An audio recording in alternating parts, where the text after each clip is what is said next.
All right, check. Check 1, 2. And we got good audio. Got it going through my ears. Sounding good. Just not out to the house yet. Check. Nothing to the house. Check.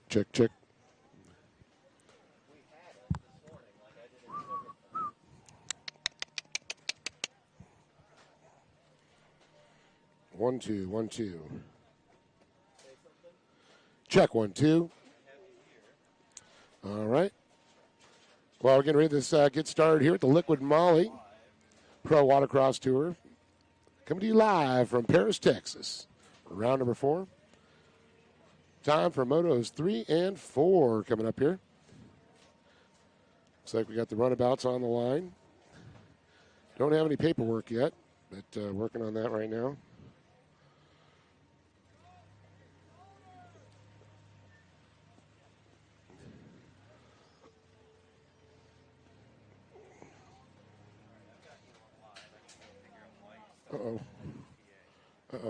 Uh-oh.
Well, good morning to everybody just tuning in on the live stream out there. And, of course, here at the site, we're getting ready for race number 1, Moto number 3. Looks like on the line we've got Greg Sewell on the 413. Strauss Murnick's going to be on the 297. Drew Stallhut, he'll be on the 78 with Cooper Caldwell on the 193. Robert Cardone, a.k.a. Bobby Cardone, on the 239. James House going to be on the 23. Gavin Berglund will be on the 301.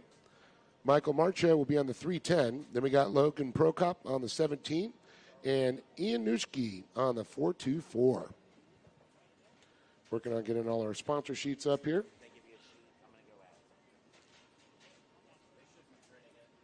We have Joey joining him here in a little bit on the microphone. He's going to grab some of our paperwork there. Just asked to get some updates for our sponsors.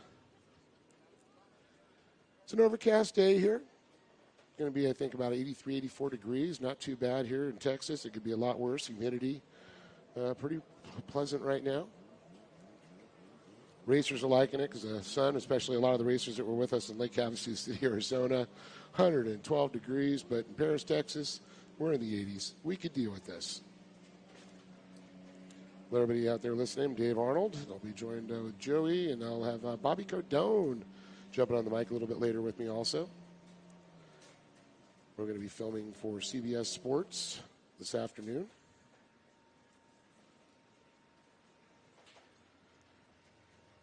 Very still right now. Check. Very smooth. All right, this is Charles Ginchard real quick. I just want to hit it again. So our live stream is currently going. You can watch it everywhere. You can watch it on all the normal YouTube or Facebook channels. However, for technical reasons, the live time scoring only shows up on Pro Watercross's YouTube channel. So if you want to see the live scoring with the map and where folks are, go to Pro Watercross on YouTube. And everything that you guys share really helps the numbers big time. Feel free to screen capture something you like from your race, share it later. Like if I catch a good pass, screen capture it, download it, just tag Pro Watercross on it and reshare it. Share it wherever the heck you want. Just try and tie it back here so that we can see those views. Thank you. Well, that sounds like a good idea. So definitely take note of that one, folks. We appreciate it if you do that. Let me know we're racing here in Paris, Texas. Got some good racing. We got a full line of runabouts on the line right now. James House, the man with the bullseye on his back. So far, the perfect score. 2 moto wins yesterday. Looking to back it up there. Cooper Caldwell had a good run in Moto 1. Not able to make Moto 2, but is here for 3 and 4. And Bobby Cardone, who sucked up a rock, had a little damage to the liner in his pump. Got that fixed last night, thanks to the Caldwells. So they're going to go ahead and see how that machine's going to tune it up there. So we'll go from there. So just a few moments, we'll get starting with race 1, Moto number 3.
Well, it's a way to get it started right, and I just want to say it's Memorial Day weekend, folks.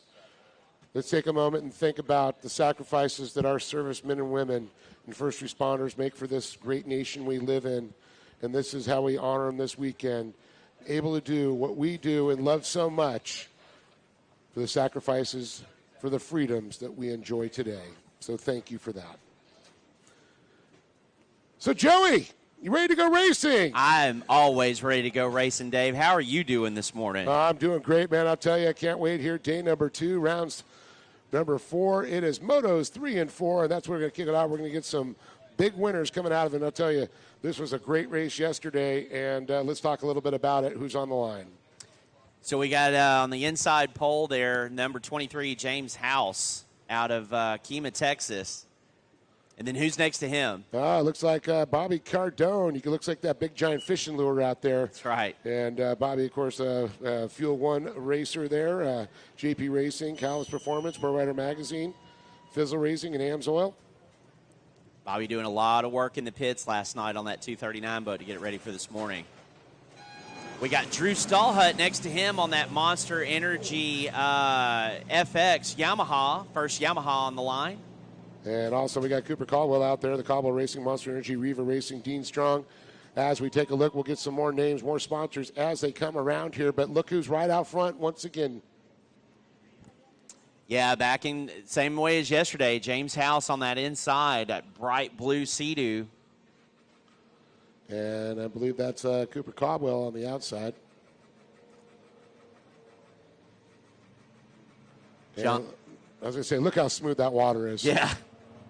And it was much that way in the middle of the day yesterday. Practice was a little bit rough. Fuel 1 hole shot going to Cooper Caldwell. So Caldwell followed by House. And look at the battle there. Bobby Cardone battling it out there, it looks like, with Greg Sewell. That's actually Ian Noocht on sorry. Yeah, it's Noocht on that 4:24. All of them doing work in the pits last night to get ready for this morning's race. Yeah, Ian definitely has done a lot of work to that boat, as well as Cardone, trying to find that speed that he had in Sebring. Oh! We got one turn around the wrong way and just barely missed there.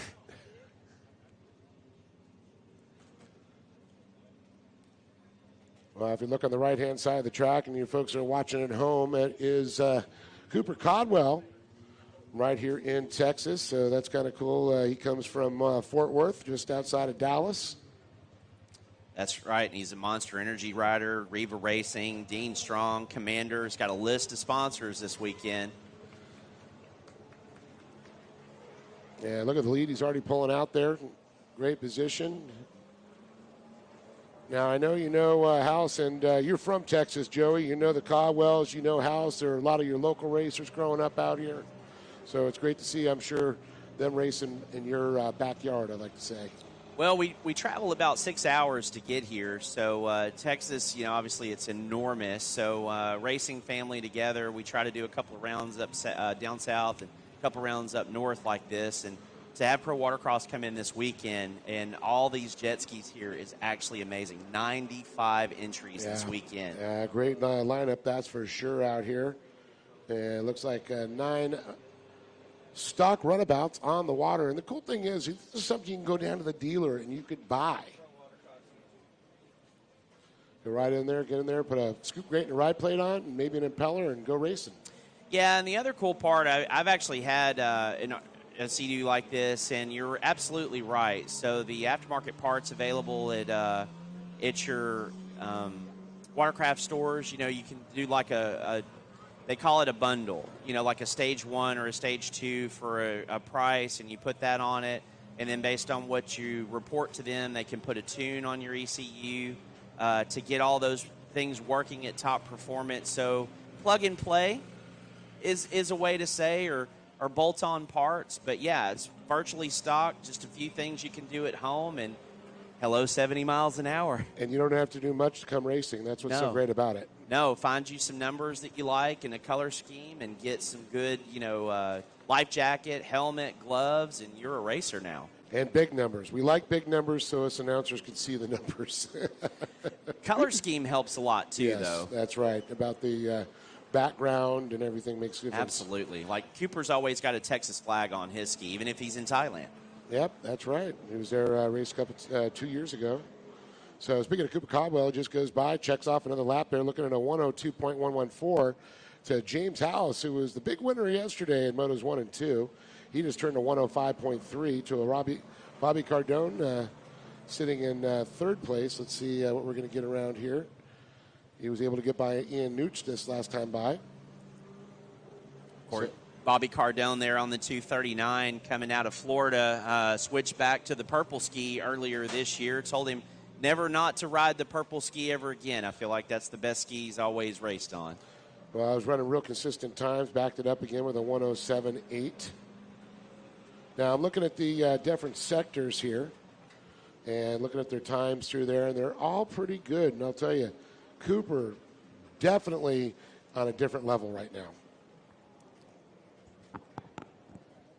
Yeah, so I had a lot of time in the Caldwell pit last night. They were all there pitted together, and some of them were working on pumps, some of them were working on superchargers, some of them were loading up new tunes. So different array of what they were doing to adjust for this course in Paris and the races today. I always tell people, it's like, if you've ever seen with the tuner cars and all that, well, that's what these are. Plug the laptop in there, and they start programming away. It's totally a different animal compared to the old two-stroke days.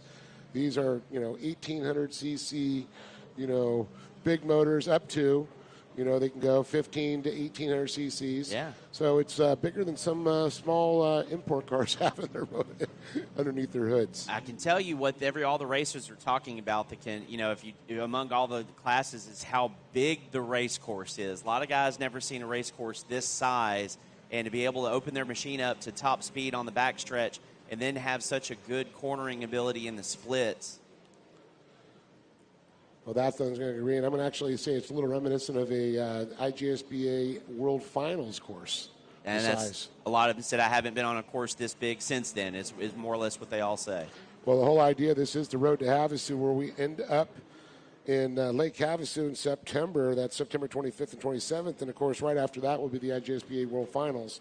So it's a great place to end and stay a couple weeks in the PWC capital of the world. Talk about Caldwell Racing. We got Strauss out there on the 297 Yamaha as well, just going past. Greg Sewell, he's on the 413. He's out of the Austin area. So let's talk the rundown right now. Cooper Caldwell still out front there with James House. Bobby Cardone, followed by Ian Nooch. Logan Prokop's going to be on the 17th and 5th place. Now, 6th place is going to be Drew Stallhut. Strauss Mernick running the 7th, who you just mentioned. Greg Sewell in 8th. Michael Marcha in 9th. And 10th is going to be Gavin Berglund. And I'm not showing Gavin on the track. I think he's the one that got towed in yesterday. Gavin lost a supercharger yesterday. Yep. That's what all the smoke was from.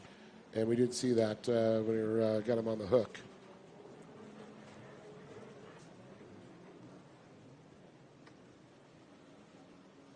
So this one is a 12-minute race. We got about 4 minutes, 40 seconds to go here. We run a timed race plus 1 lap. So when the time expires, if they make it before it expires, they're going to get an extra lap out of this one.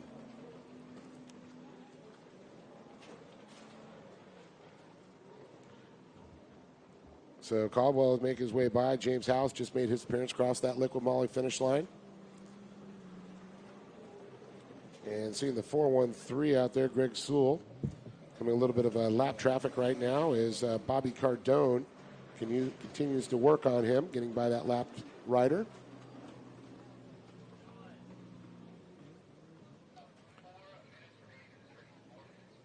So we just hit the 4-minute mark here. Once again, 12 minutes was the time.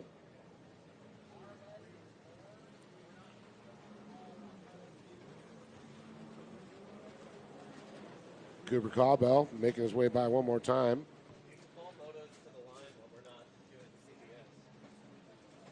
Yeah. No, we're doing when you're not doing CBS.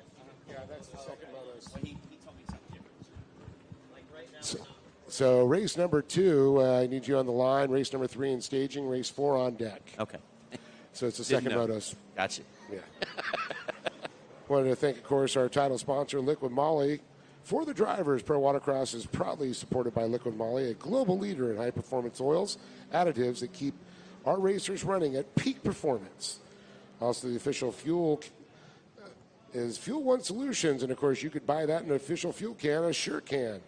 So I want to thank SBT, Short Block Technologies, Cabrera Motorsports, Airstream Adventures, Aloha Medical Services, Beer Dart, Jet Tribe, Bomber Eyewear, Aerioflix, Charles Ginchard Photography, Works Components, Factory Fade, Young Guns, Jump Putt Fit, Hammerhead Technical, Hot Slag Company, 10mm Photo, 595 Handling Solutions, No Limit Metalworks, Pro Rider Magazine, Junior Motorsports RV and Marine, and Anderson Power Sports, along with Naughty Water Racing and East Coast Watercross.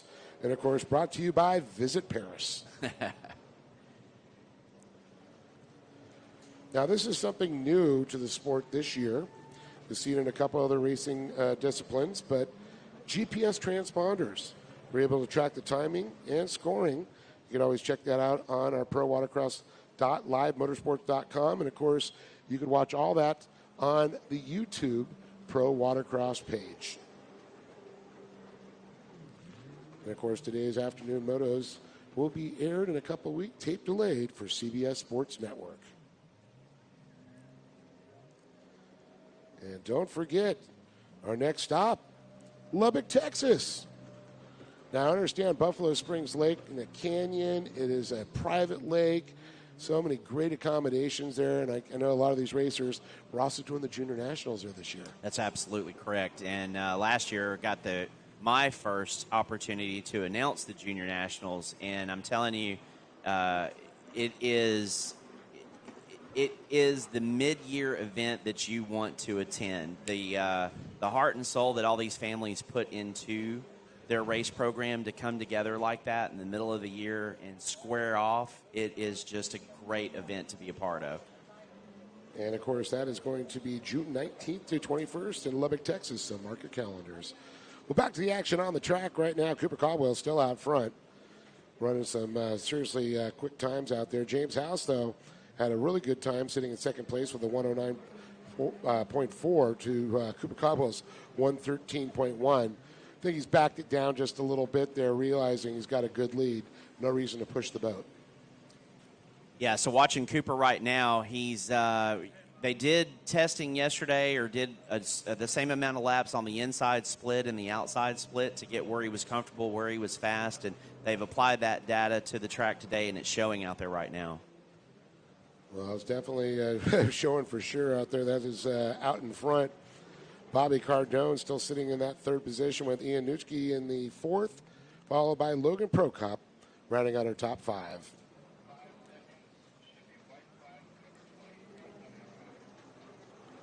So 193 at Cooper Caldwell will be getting the white flag this next time by.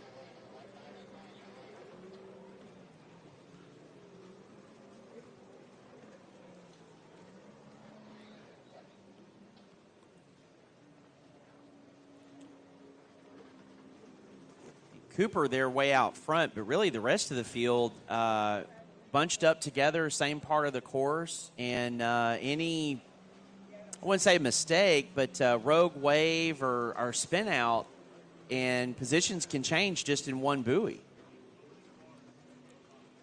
That I will agree with. Anything can happen in racing.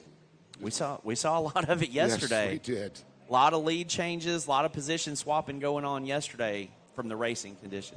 Well, it looks like the 193 of Cooper Caldwell is going to come out. The Monster Energy Caldwell Pools machine comes by and gets the white flag. One more lap to go, Jerry. He looked right over at it, too, and he's getting comfortable there behind Ian Nooch on the 424. Probably going to let him go and just ride this last one out in the clear water.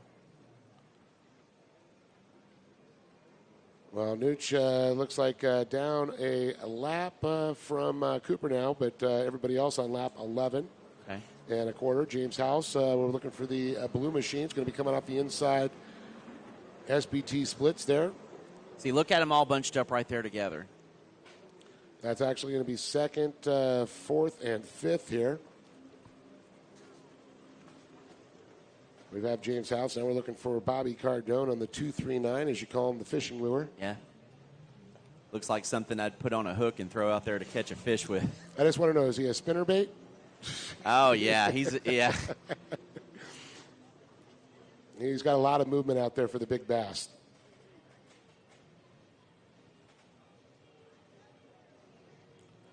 Of course, Bobby Cardone, known for the Cardone Race Corner, and picking up one of our great sponsors, one of his sponsors now, Fuel One, the official fuel, Pro Watercross.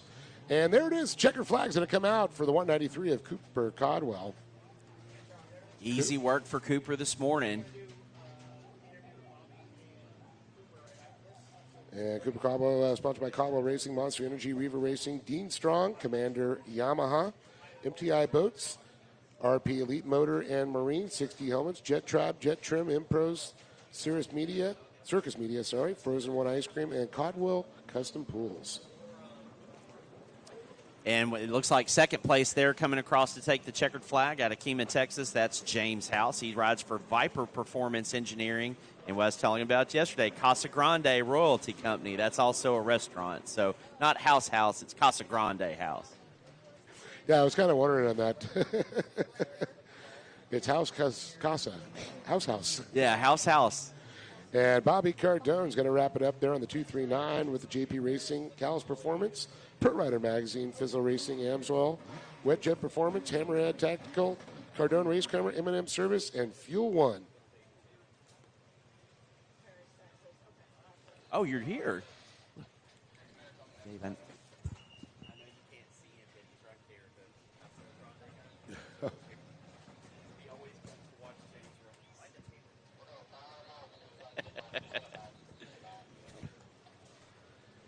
All right, coming up next, we got junior ski 10 to 12 lights. Looks like Tukawa Racing, the brothers there, Baron Mernick and Cooper.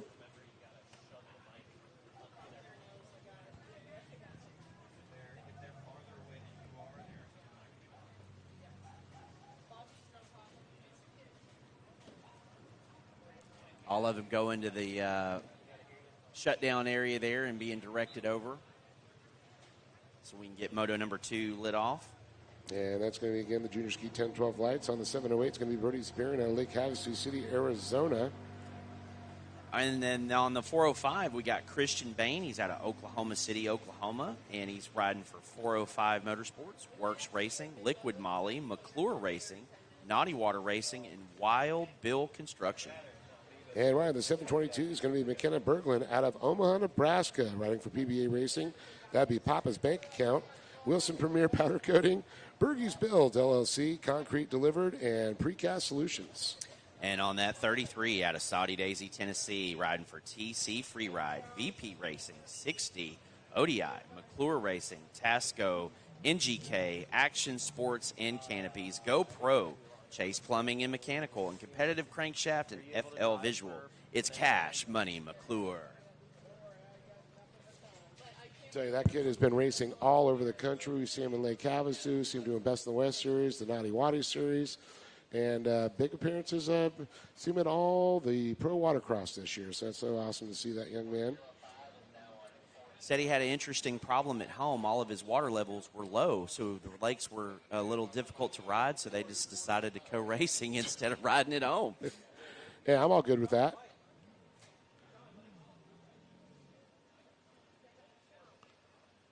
Looks like we're getting them all lined up and waiting for the call to order. And there it is. The call to order has been made.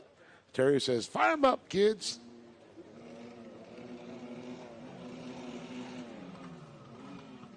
Get that first smell of two-stroke oil this morning. Always a good smell.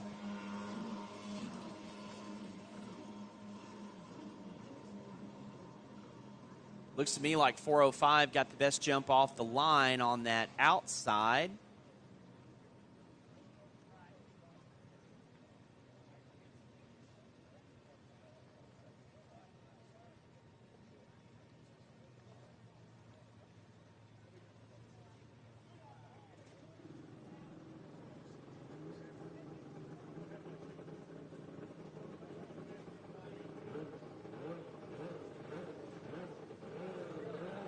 Looking forward to hearing from Bobby here in a minute.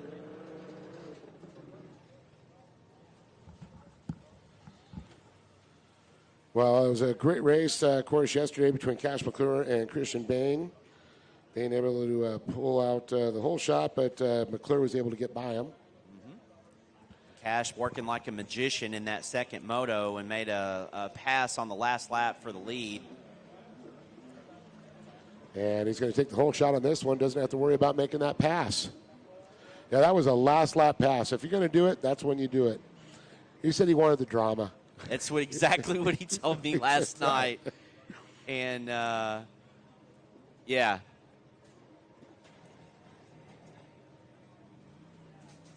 Looks like Christian doing a boat swap this morning to the 41. So 405 will scratch and go 41 on that one. Yeah, and look at Miss McKenna out there standing up this morning. I was just going to say that. Good to see. And you see, I believe you said that she's going to try and stand a lot more now. She said she was going to work on it all this year. Last year was her first year in the junior class, and of course they are allowed to ride on their knees in that class. And usually around the last lap, like we were just saying, she would get up and stand up. Try not to fall is obviously what all of us try to do. And she's growing and getting faster and understanding your knees don't hurt quite as bad if you stand on your feet the whole race. She's getting stronger. She's been drinking her milk. Yeah, I never understood how, I mean, when you're a little kid, you don't weigh nothing, but when I see adults try to ride around like that, you know, if you're a guy and you got hairy legs, it literally will, like, remove the hair off your legs if you're not wearing a wetsuit. I tell you, one of our sponsors, Jet Tribe, has these aqua socks Yep. that I started wearing last year. And don't know what I would have done without them. I wish I would have had them when I was young. I used to race a lot with our boots. They're like a 3/4 mid high, but when you'd throw your ankle up against the back, it's like kind of like a naga hide. Yeah. Back in the day, and it would literally rub you raw. So we'd have to take duct tape, and of course, getting that duct tape, and then you have to start shaving your ankles. So when those came out, that was a game changer. Yes. And thank you, Tony Vo, for that. Well, it's Cash McClure still out front, followed by Christian Bain, Birdie Superior, and McKenna Berglund. Birdie making his home in Lake Havasu City, and I believe Adams Mechanic, one of their sponsors, not listed on there.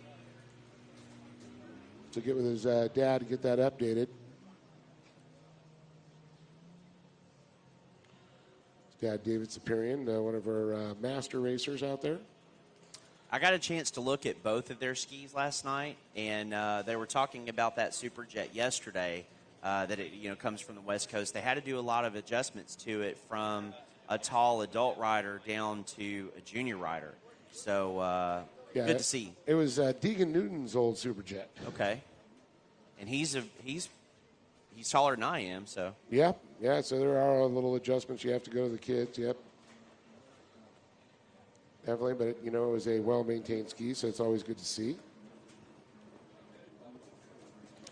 So we're looking just sub 2 minutes to go here. Again, 6 minutes made up the distance for this race. 6 minutes plus 1 lap.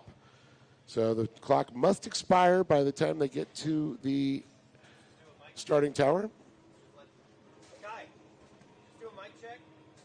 Check, 1, 2. Speak louder. Check, 1, 2.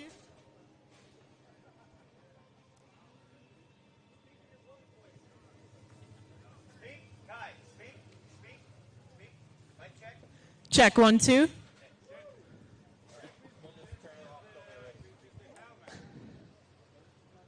There was Kyler doing a quick little mic check down there so we can get some interviews going on with some folks here throughout the day.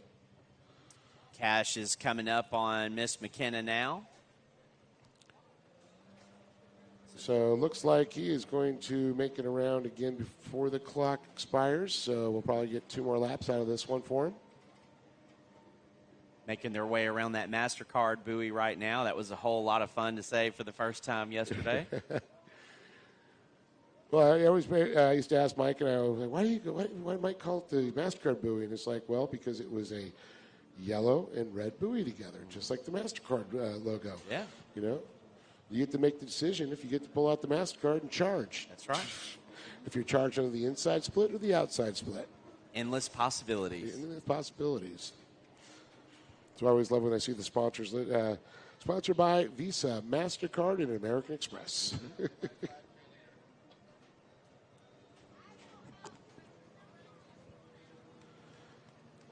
And Miss McKenna going to make her way by. And the clock's going to expire now. Next time around for Cash McClure, we're going to see the white flag. So Christian in second place just rolled by and getting a look over at the tower to see if the white flag's flying. He says, not this lap, but maybe the next one. All right, looks like we're going to go down to, is it Bobby Cardone? It's Cooper. Oh, Cooper Caldwell. I can't see over the rail there. All right, I'm down here on the line with Cooper Caldwell, who just received an unofficial first place in runabout stock, pro stock. How was that moto for you? It was good. I just got a good start and tried to manage it from there. Try to get out front and just stay out front, and from there just ride my own race. Excellent, man. Well done out there. Is there anyone that you want to thank? Yeah, I think Monster Energy, Jet Tribe, Jet Trim, all my family, and yeah. Well done, dude. That was really cool to watch. All right, let's get back to racing. Man, congratulations, Cooper. A great race there once again. He's got a Moto 1 win, a Moto 3 win. See if he can back it up in Moto number 4 again here, Joey.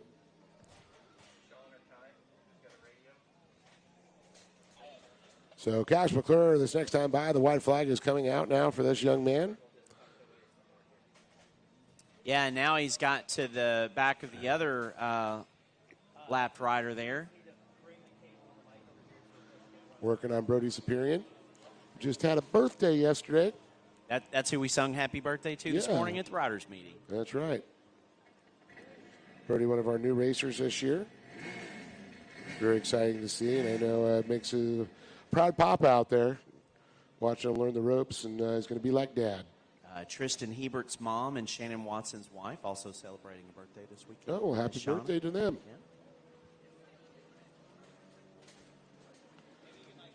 Yeah, McKenna, well, she's just still standing up and loving it. Yeah, but did you see that one just now? She's leaning off the back a little bit. She get a little comfortable.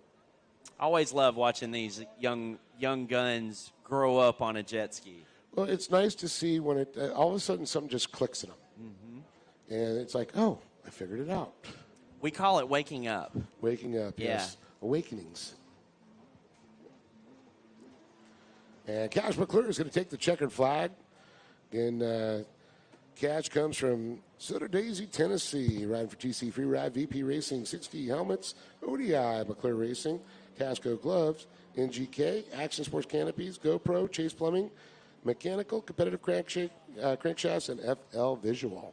He's also a defending world champion. That's right. Winning the 10 to 12 Lights division in Lake Havasu in 2025. Trying to back it up again this year. Well, he's got a big chip on his shoulder for the Junior Nationals, our next, coming up round. He had some. He had a great weekend, but there were some things that happened. Wasn't able to finish first overall, and so that will not be an issue this year. Christian Bain coming across in second on that 41 out of Oklahoma City, Oklahoma, 405 Motorsports rider.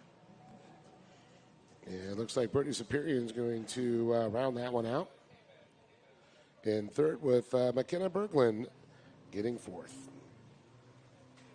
Moto 3 is on the line now. That's going to be Ski Novice Stock 1500. And staging will be Junior Ski 13 to 15 Lights, race 4. And on deck will be race 5.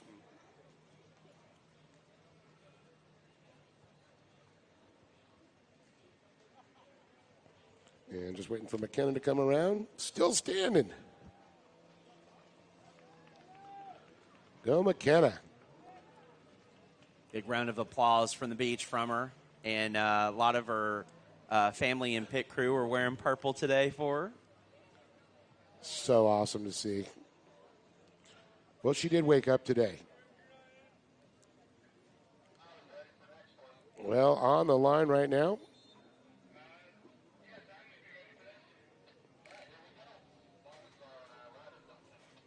The 777 is going to be Anna Glennon out of Kansas, riding for SBT, HydroTurf, Chris Fix, Bomber Eyewear, Quakey Sense, Pro Watercraft, and ADA Racing. Next to her on the 54 comes in on the weekend as the point leader in this class out of Johnson City. It's Thomas Lambert. And on the 479 out of Fort Smith, I believe that is Kansas? Arkansas, okay. Left the state out of it. It's going to be Nick McMillan on a Kawasaki. And the Flying Fish out of Kingwood, Texas, riding for 4F Photography and Spy Optics. It's Adrian Fisk. Oh, and on 60, not on our paper, but I know who he is. That's out of Fort Worth, Texas. That's Joe Borilski. Saw him out the corner of my eye, Dave. Yeah, added on a little late here. That's all good. Showing a Dennis Robinson there. He making the call here. He went to fire up his ski this morning and click, click, click, click. And had to go to the auto parts store and get a battery before Moto 3 this morning.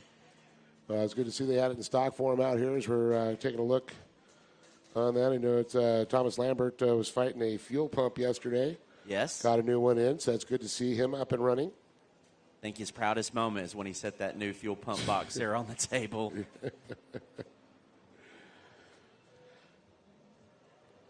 So Anna Glennon on the outside split. The sure can split coming around, looking to take the whole shot here on the 777s. So Jet Girl with the Fuel 1 whole shot this morning. Now from Kansas originally, now making her home in Lake Havasu City. And it's going to be the 54, Thomas Lambert, with the new fuel pump in there, followed by Nick McMillan on the 479. I don't believe Nick has one handling modification on that ski yet. I think the word is bone stock. Bone stock. Box stock. Straight out of the crate to the racetrack. That's right.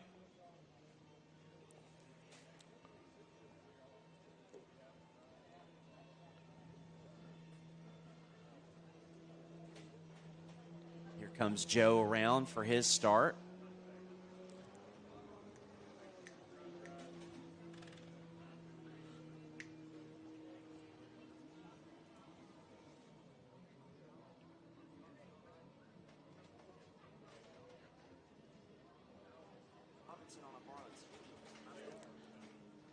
Yeah, so correction, that's Dennis Robinson. He's on borrowed property there. Thank you. Yep, and Adrian Fisk not making the call on this one. As Jet Girl Anna Glennon goes by one more time here, stretching her legs out on that lead. Anna looking real good out front. Said to me yesterday after her motos that she was loving these water conditions. She's used to doing a lot of practice there in Body Beach and Lake Havasu City, and boy, does it get rough out there. As we see Nick McMillan goes by there, as he's still trying to chase down Thomas Lambert.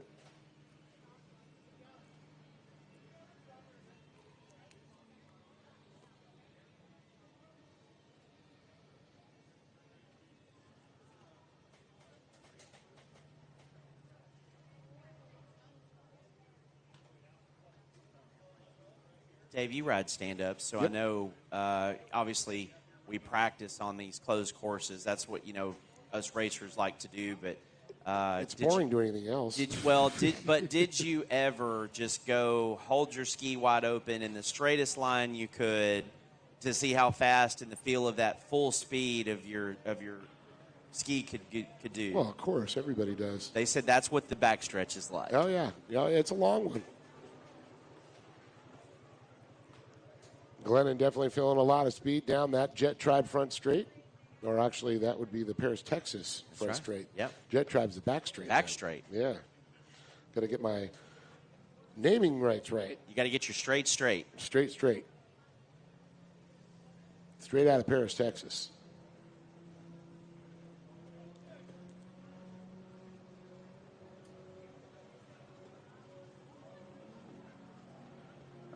Now, I know they were trying in our timing and scoring to get a top speed, but I'm not seeing that popping up yet, just seeing the different sectors of the track.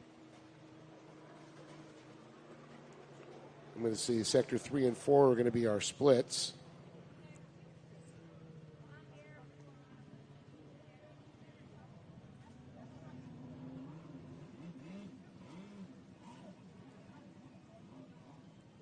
See Anna Glennon now on Sector 3 coming around. Into the Sure Can outside split. Yeah, she's out there all by herself right now, but I see what Charles is filming, and we've got a pack of... Oh, you talked about McMillan trying to run down Lambert, and that has happened. Pass for second place. Well, I was watching the times there, and he was turning some good ones. Lambert did a 1:43, and Nick McMillan did a 1:39. That's why he was slowly chipping away each lap at a little bit quicker times.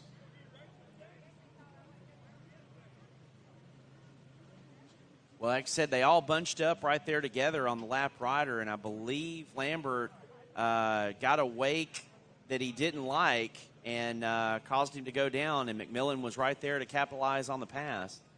Glennon goes past him as well. This is going to be an 8-minute race here with 2 minutes and 20 seconds still to go before a white flag will even be thought to be pulled out of its holster. Again, I want to thank all the folks for watching home on our Facebook as well as the YouTube page. YouTube page, of course, under Pro Watercross has all the telemetrics that let you know the map and the position and all that fun stuff.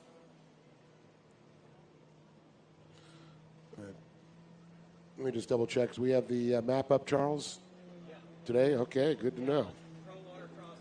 The Pro Watercross on YouTube. As Anna Glennon goes by one more time, Joey. Yeah, no white flag for her this time, though, and then she gets past Lambert there. He's moved back to cruise control. Well, I can tell you, she turned to 123.5, and we have 125 left on the clock, and she is already on to the top left-hand corner of the track right now.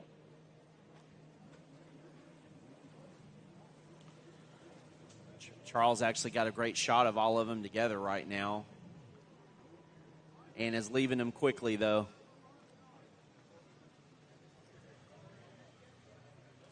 So the running order is 777 Savannah Glennon, followed by Nick McMillan on the 479, Thomas Lambert on the 54, and Dennis Robinson on the 60. And unfortunately, I know we called it earlier, Adrian Fisk on the 35, not making the call to the line. Did not race Moto 2 yesterday or Moto 3 today.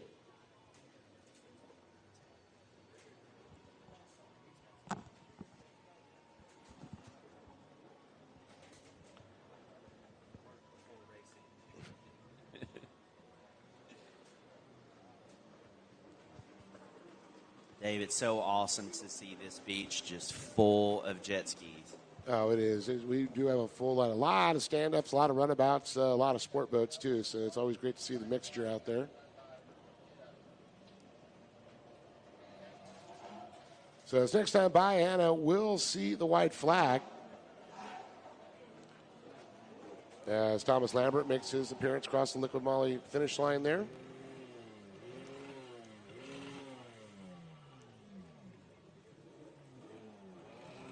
As the next moto gets warmed up, we get our second good whiff of two-stroke gas mix this morning. And hopefully it's mixed with a good Fuel One racing fuel, 95 octane, ethanol free.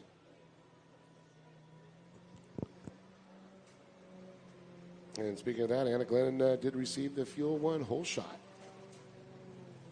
And she's making her way around right now to the Liquid Moly finish line. She's cruising through those splits on the outside. Once again, she's stuck to the outside every single time.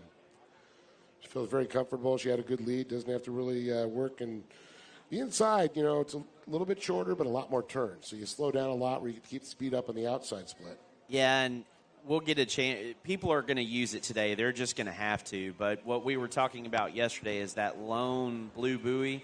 They said that one's the make it or break it out of the whole thing. If they would move that one in just a few feet, they would probably take it every single time. So great course design this weekend, and the splits, and definitely challenging. Well, I got to say, I think it's a psychological thing. If they keep on saying move the buoy because they timed it, it is money. Yes. I mean, it is right on it. Yeah, and if you watched yesterday on the outside split, it also depends the way the buoys are floating, too, and then that's a big piece of it. That blue buoy has not moved to the inside all weekend. It's been forced to the outside, so that's a big part of it, too. And sometimes when we have this is a lake, so we don't have to worry with tidal flows or anything like that. We're Florida, we dealt with it a little bit. We dealt with Louisiana on the lake or the river because it does go up to there. And, of course, now in Lake Havasu, we got a rider down out there. Just seeing, is that the Dennis Robinson possibly, or trying to see the number there? Yes, that's the 60 of Dennis Robinson. Yeah, it's Robinson. Looks like he's able to get fire underneath the hood again, get that thing going again. But I was saying, Havasu, we don't get a tide per se, but the river will go up and down for how much water they let up the dam, depending on the power demand. So the checker flag is going to come out for the 777s of Anna Glennon. All right, real quick, looks like it's going to be Nick McMillan and Lambert going to come out 2 and 3, and we're going to throw it down to Kyla down in the pits with Bobby Cardone. All right, I'm down here with Bobby Cardone. Tell me, how was that last moto for you? Well, first of all, I just want to say thank you for Pro Watercross for having us out here in Paris, Texas. This is a really great site. Good competitors out there. Man, our Moto 3, Cooper came out, and he was not playing around this morning. He said, I'm bringing the boat out, and I'm going to show you what the outside can do, because all day yesterday I was in the outside starts, and we had a great run. Unfortunately, we did suck up some rocks in the pump, so we got that handled. Shout out to John Caldwell Racing. They hooked me up with a pump and some wear rings. But this first moto was amazing. We had some good racing. Boat was on point. Some lap traffic, they were very mindful. This was a good race for the lap traffic. They actually saw the course awareness and moved out of the way. We were on the hunt for House, on the hunt for Caldwell, but me and Caldwell were battling right there. So I'm hoping for our next moto we can have me and him go toe-to-toe all the way through the course and see what we can do. But that's a Fuel One Racing team. Fuel Solutions making the 239 race boat, pull that hole shot. We're going to try to dig one because we need a hole shot in this round. Absolutely. Good luck in your next moto. What's the game plan for the next one? The game plan is to make sure we time that tree just right. Because if you guys remember in Sebring, we were on fire on the tree. So this course is a little bit bigger. We're kind of used to small courses, not super small. But Pro Watercross has always done a really good job of making big courses. But, man, that Paris, Texas backstretch, you just hold on. You're just like, when are we ever going to stop? And it gets really rough out there. It doesn't look like it from here on the shore. But once you get out there and you start hitting some cross wake, it'll make you think about it. But our game plan is to make sure we tree the people on the line right here and just go for it. A to B. Absolutely. Are you going for the win next time? I'm shooting for the win. I would like that. If I could do an upset victory in Moto 4, that would just stir rumbles through the PWC community because then they would know we're here to play and not joking around. That's right. Thank you, Bobby. Let's get back to racing. Thanks. Congratulations on a good run there, Bobby. Looking forward to what you're going to do in moto number 4 there. But once again, got a good race. Anna Glenn, congratulations. On the line right now, we've got Ryan Poper on the number 11 for the Leisure Pools team. Next to him, back on the 106 out of Quinlan, Texas, riding for the Junkies, Dumpies, Travers Construction Group, Larrett Incorporated, and Lawn Me. That's Holland, Javier Falcone. And Bentley Cox on 319 Plattsmouth. And it looks like All Season Motorsports TC Freeride and Dean's team. On the 41 out of Wichita, Kansas, riding for Naughty Water Racing, and his dad, it's Tristan Hebert.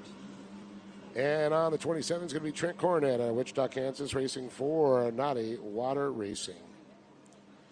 And kind of an odd start on that one. Not everybody kind of took off at once. It's kind of like, did the horn blow? Is the green light? Do we go? I was looking down at my sheet, and I heard the horn go off, and then I heard a wah, wah, like it was a staggered start there almost. Well, let's take a look who's going to get it on the SPT inside split or the Shurkan outside split.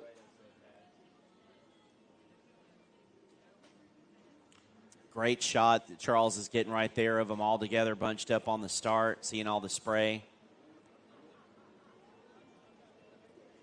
And we'll get a Fuel One hole shot here. And the outside and inside come together.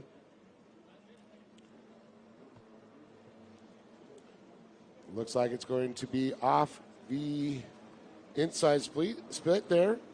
I believe that's Jeremy Poper with the whole shot on the 10. That would be Ryan Poper because Jeremy's standing down there with Trisha on the line. And this is a juniors race. Okay. Well, somebody's running 10 on their hood. Yeah, that's going to be the number 11, Ryan Poper. Might have had problems with their boat from the other motos yesterday. And it's going to be Shin trying to figure out here. Looks like Poper, they're getting the timing and scoring figured out on this one. We'll get a better numbers reading. Oh, it is Trevor Burns on the 10. Okay. Our timing and scoring numbers are totally wrong.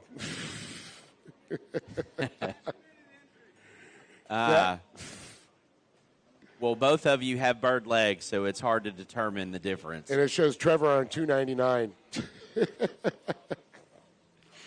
Is he on there? Yeah, it came on there, but it says 299. Okay. Yeah. So rider goes down after the battle I talked about. Javier Falcone right there to capitalize. I believe that's Ryan Poper that just took the water sample.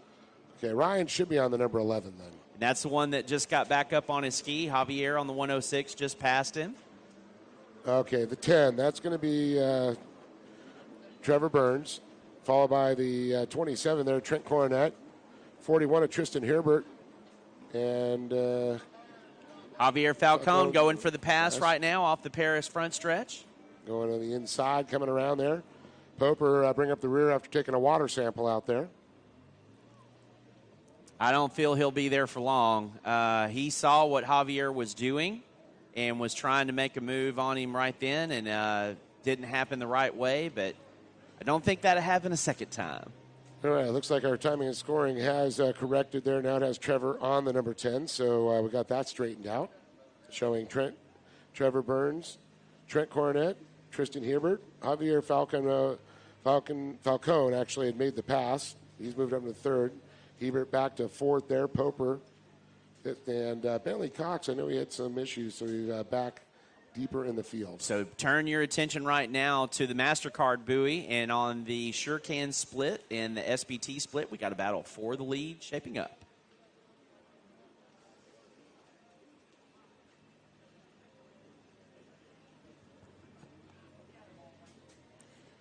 It looks like all the riders now on the right side there, both utilizing the SureCan outside split and the SBT inside split.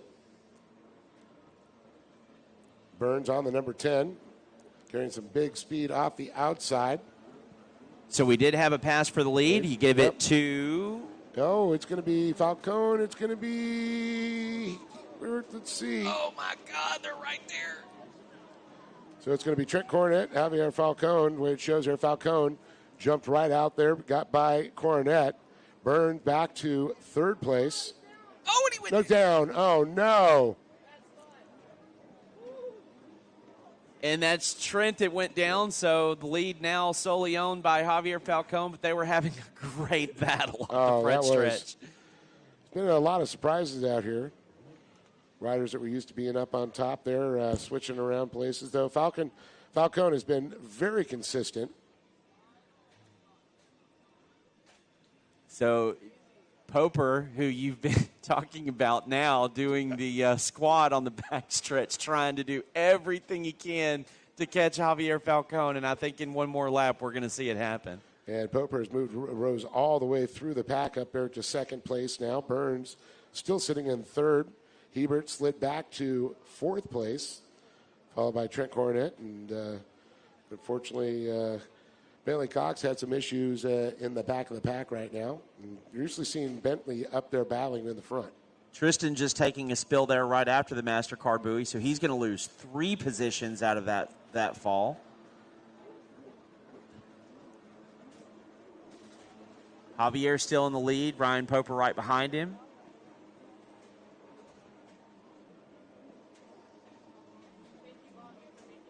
Burns now in third.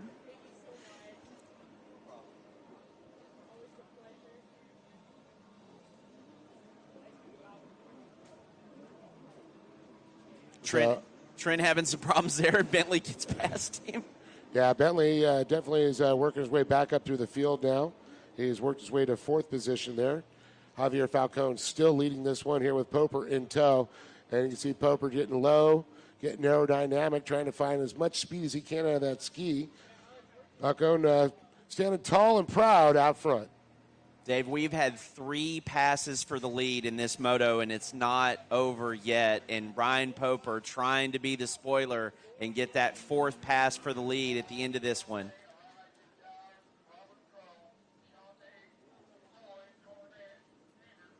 They do the MasterCard decision split. You've got Javier on the outside SureCan split. You've got Poper on the inside SBT split.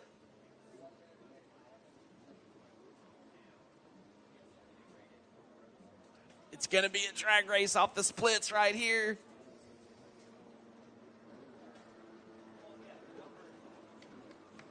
Oh, Javier stays in the lead. But Poper's on the door. Poper passes for the lead. 5 passes for the lead in this race, folks, and Javier's not done. Oh, and they And talk about bumping a little bond rails there. And it looks like Falcone goes down there. Poper able to stay up, and of course that was no contact at that point. It was well after the contact that they had. Little Rubbins racing. Falcon not afraid to put his peanut butter in the chocolate of Ryan Poper. Ryan's actually looking back on that backstretch right now, the Jet Tribe backstretch, and really hoping that Javier comes back for that one. Ryan a racer, Javier a racer.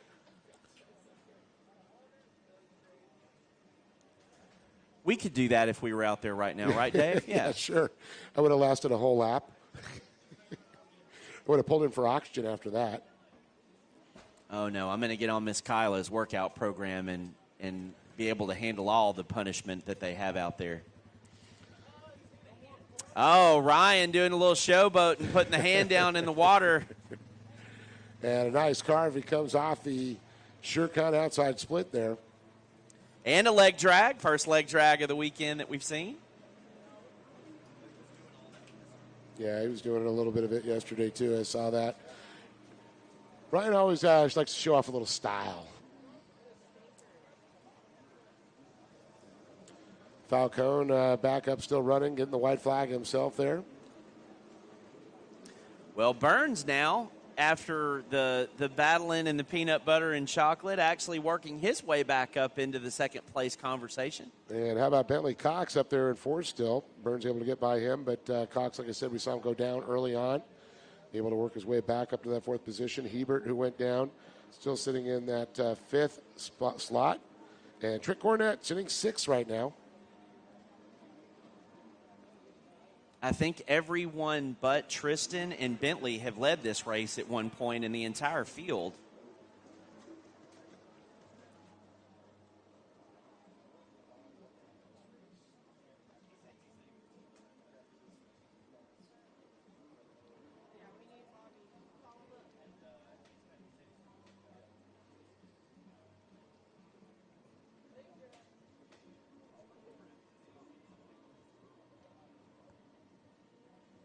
So here comes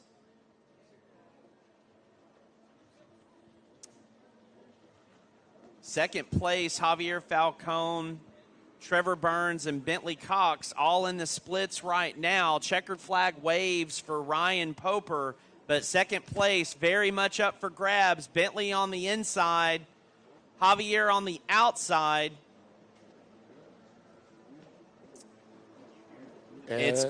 Yep, there he goes. It's going to be Falcone followed by... Bentley gets third. Bentley able to outrun Burns. Burns back to fourth position. Really, really good racing there, Dave. 5 lead changes.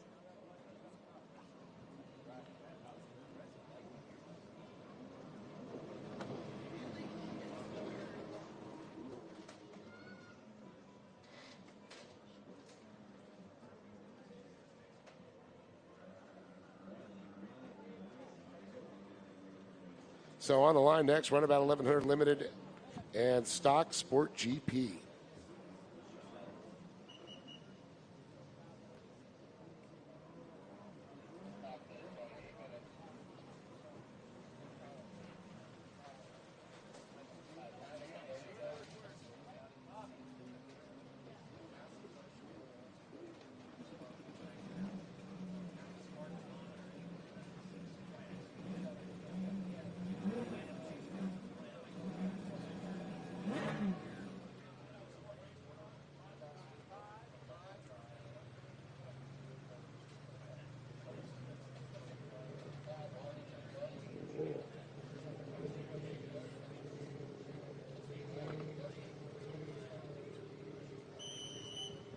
All right, so we'll go ahead and introduce the next one to you right now. This is Runabout 1100 Limited Stock and Sport GP.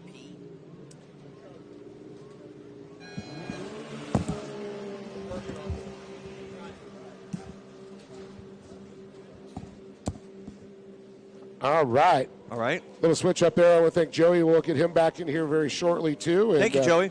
Bobby Cardone joined us here for this one. Bobby. We're on 5 right now. Runabout 1100. Start already went out there. Looks like that green boat had a good. It was a 319. Is that Sean Cox out there? Let's see if we can look at our Gunchard camera of the day. Following it right now. It looks like they're going to be on the inside. We'll see if trying Dave. to get a read on the outside there. The outside's going to be that Jet Blaster. Yep, that Jet Blaster, that's for sure. So let's see what we got. This is going to be a good run right here, Dave. I had to catch my breath. That first moto, I had to put a work down on me. Ooh, nice run right there inside. We might have a drag race right here through the front. Probably go wide lens so we can see both of them coming through. All right, looks like, what boat number is that going to be? I'm telling you, that's going to be, ooh, it's going to be a race right there. Look at that. Let's see the Jet Blaster's got him going into the first yellow, double yellows. He should switch it in the inside. So it's going to be 319 of Sean Cox. Jimmy Waldrop on the 725 is going to be coming right behind him, followed by Scott Wilson, Ian Nuchke, and Matt Reeves, Charles Stackhouse. And Joey Molden is going to come by. And used to seeing Joey running up there quite a bit in that Sport GP boat, too. Awesome, awesome. Yeah, so maybe I did know what I was talking about. Sean Cox at 319. He's got some clean numbers on it. It almost looks like a Cowie, the way he's got it lettered up. You know what I mean? It looks really good. But let's don't sleep on that Jet Blaster, because remember yesterday, that Jet Blaster came out of nowhere. Man, I'll tell you. Well, what's a big bummer is not seeing Joey Molden out there on his GP Sport boat. I guess thing went south on him. We saw break-in motor number 2. So we were expecting to be see him out front. Well, unfortunately, did not make the call. I saw him last night in the pits. He had the head off. It looked like maybe one of the domes got damaged. I was looking for new domes for it, but unfortunately no one had those domes. So he did do good on that blaster. That Sport GP blaster was putting a run on these guys.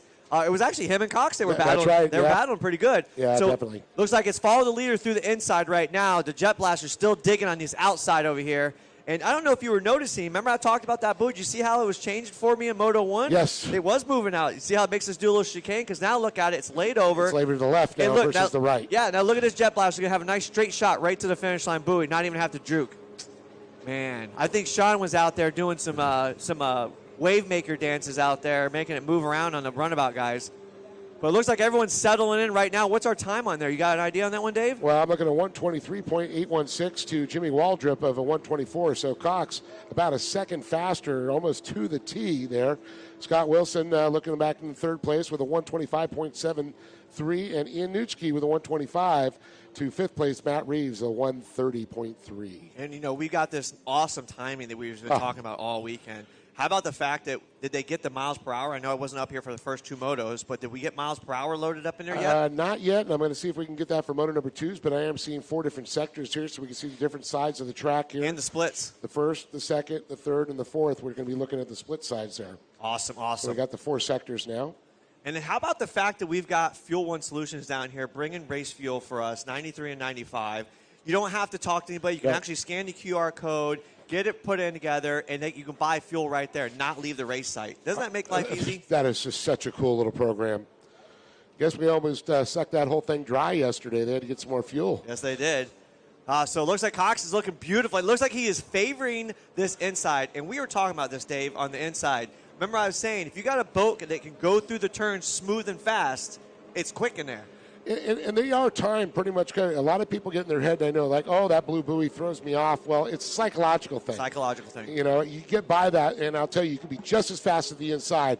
And, of course, when it comes down to trying to make it a pass, that's where they're going to be done. That's where it's at. And if you look at it, it's like we were saying, it's all about boat setup. If you got a boat that's fast through the sweepings and it doesn't like corners, then you're going to want to take the sweeping corner. But can you carry that speed? That's the thing. That is the big question. I do agree with you on that one. Because you got Cox out there. Look, he's on the Paris, Texas backstretch right now, just putting a hurt locker down. And, he's got that nice, clean water. And I can say this. I know I was behind the leaders, but once I got in clean water, I was starting to gain some time. I could feel the gain, but by then the race was over. So it's all about staying on a steady, consistent pace in such a big course. I mean, Dave, you've been around the world in a lot of races. This is a big course. This is almost World Finals size. World Finals, Thailand, King's Cup size, World Finals. UIM? We don't see this. UIMs get pretty big, too. Yep, big courses. Yep. And that water gets turned up with those guys. Man, I'll tell you, and they do 20 minutes out there. And this is rough right now just for these racers are turning out 8 minutes. So pretty small with the limited boats out there. But we saw in your guys' class it was 12 minutes. Yeah, they gave us a good run for our money. It was 12 minutes. What were we running, like a 1 minute, 20-second lap? Yeah, in the 120s, 121, 122, 123. So it was pretty much around there. So almost 12 laps pretty much. Yep. You know, remember back in the day, it was like, ooh, we don't get laps. We don't get laps. And I love the whole new format of time. Well, Super Motocross has gone to that format, and MXGP also all time now, and we've changed it up now with 4 motos versus the 2 motos and 2 rounds per the weekend. Right. I think it goes out pretty good. A lot of like, well, it's less rounds. Well, you know, it is what it is. We got to evolve. We got to go. Right now, race number 6. I need you guys I need you guys geared up. Get your holders. Remember, holders on the line. You guys are doing a phenomenal job. Race number 6, Pro-Am Ski GP, Vet Ski GP. Get on the line. Let's go. Right now, no change in the leadership. We got a good battle with the Jet Blaster. He's got company right now. Let's see if he's going to dig on the inside right there. Let's see what happens. They're going to go to the decision buoy. Let's see what happens. Ooh, he digs it right on the inside of him. Almost went for it. So it looks like the Jet Blaster can go outside. Oh, that was a bad move. He should have went inside now because look how much space he just lost right there. And I'll tell you, Sean Cox sticking to the inside on the lead lap here, or I should say the leader out front. Yeah. And look at these guys still battling, follow leader there. That would have been a time do the split off there. Both, it looks like on Yamahas. That's going to be Waldrop and Nuchke. Yeah, Nuchke. You know, Nuchke was in Moto 1, so he's already been warmed up, got the heart pumping. He was having issues with his GP 1800. Unfortunate. It was the Yamaha old school injector wire curse. Ah, gosh, that's just a rough one. Do you remember during the endurance racing P1, it was the 19, 20, 21s had the delamination issues. Then we had the injector wire issues. It's like, holy smokes, what happened? Yeah, manufacturers, when they start changing things, they go through those little manufacturer blues. Well, you know what they said? Back in the day, jet skiing used to be the R&D for everything. Yes. So, that's the thing they got to get back into the game. And it seems like they're starting to pay attention more because, look, Sea-Doo came out with the 325, a whole different design. The 300 was the first generation of a really new hull design. So, but, Sea-Doo did pull out of the racing world. I feel like they might make a little comeback and try to get back into it because there's a lot of Sea-Doos racing now. Oh, I know. Anthony Rededick, though, still a great ambassador for Sea-Doo. Correct. So it looks like Nuchke kind of settled back down again. I mean, he had a run for him. So that is a new versus old, the EX versus the Jet Blaster. Yep, and look, the EX, Nuchke looks like he's going to go on the inside, see if he can get Smart. some clean water. I bet you he might be able to, if they can just do a little pinch battle right here, it might be interesting. And then Cox, he has stuck to that inside from start to finish. He's on one of those EXs also, the Yamaha. So look. Race number 6 on the line. Sorry, Dave. I was just saying, no problem. I'm saying it does well to the inside. It's going to be close there. Ooh, look at that. But he did pick up about a boat length on that one, I believe. He did get a lot closer now. He just needs to carry the speed all the way. Race number 6, you should be on the line. Well, I can tell you right now, Waldrop with a 122.8. Scott Wilson, a 122.0. So he's 0.8 of a second faster to the inside split. Yep, there it is. That's what we need.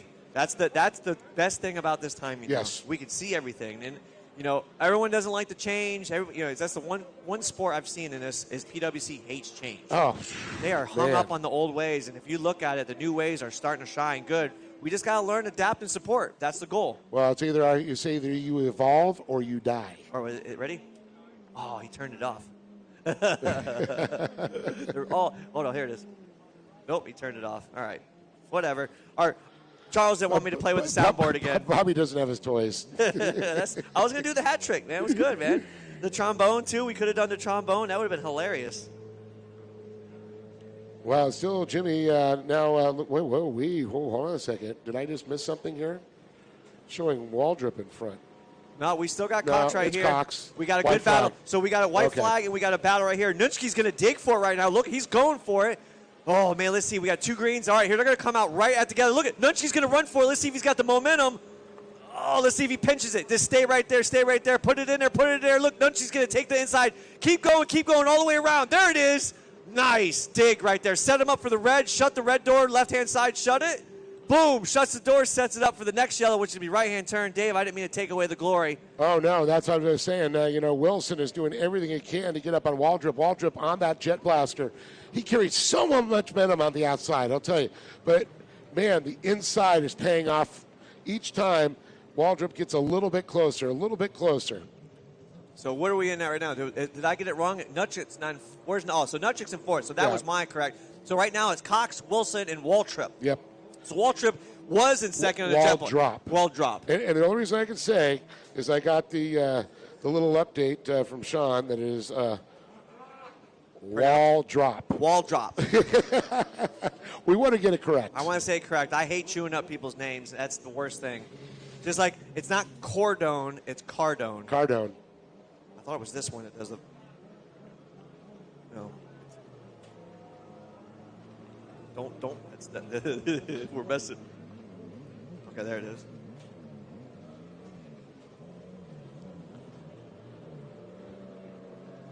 Oh, there it goes.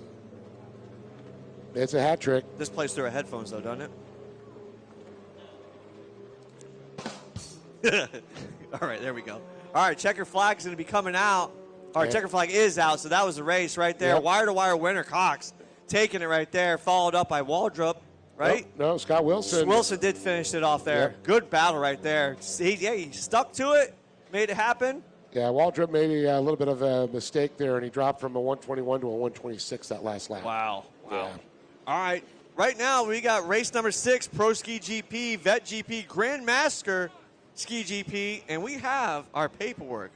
So if you want to go one by one, we'll go one for one.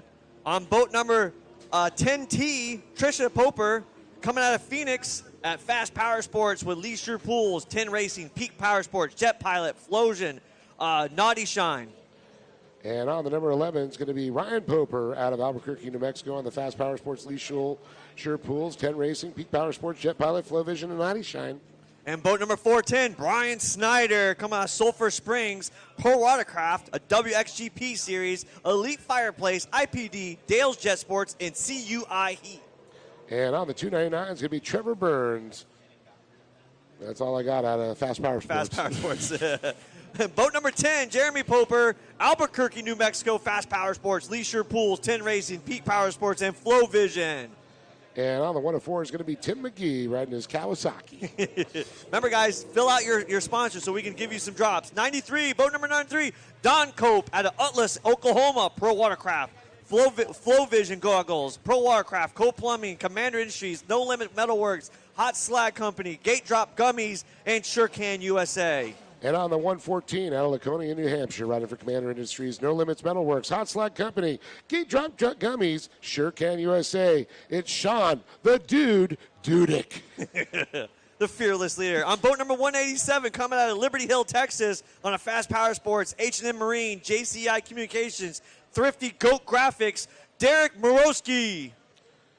And on the 54, he's up racing the camera right now, so we're not going to see him out on the track. The one and only Charles. The Rougarou. the mullet master. And I am not seeing Dudick out there. Oh, there he is. There's the dude. The dude. Doo-doo. He's just now the dude. I think he's going to do freestyle or the butterfly. I thought the dude's frozen until they. Remember, isn't that the old actor, the dude? No, that was from Kingpin, or not? Is it the bowling movie? Yeah, the that's dude. Kingpin. Is it? No, that's like. I thought the dude was the. What's the old dude. John Wayne guy? The dude. Didn't they call him the dude? I don't know. Maybe I'm too young. I don't know what I'm talking about. What do we need? The Big Lebowski's what I'm Big thinking. Lebowski. You're The right. dude. Yeah, they're gonna be chewing us up in the freaking chat. I had to think of him like the dude. You mean the Duke? The Duke. The Duke. Yeah. There it is. I'm sorry. The Duke. No, You're he's right. not frozen. Just Walt Disney's head is frozen. I mean, race number 7, Junior Ski Four-Stroke. You kids need to start getting your boats geared, fuel, and holders situated. McGee's not here? Boat number 104, Tim McGee, you on the line?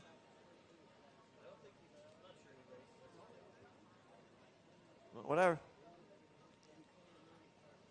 So we'll have to decipher. I see. See 1, 2, 3, 4, 5, 6, 7. And I have 10. So we're missing Charles, which is up here. Yep. No McGee.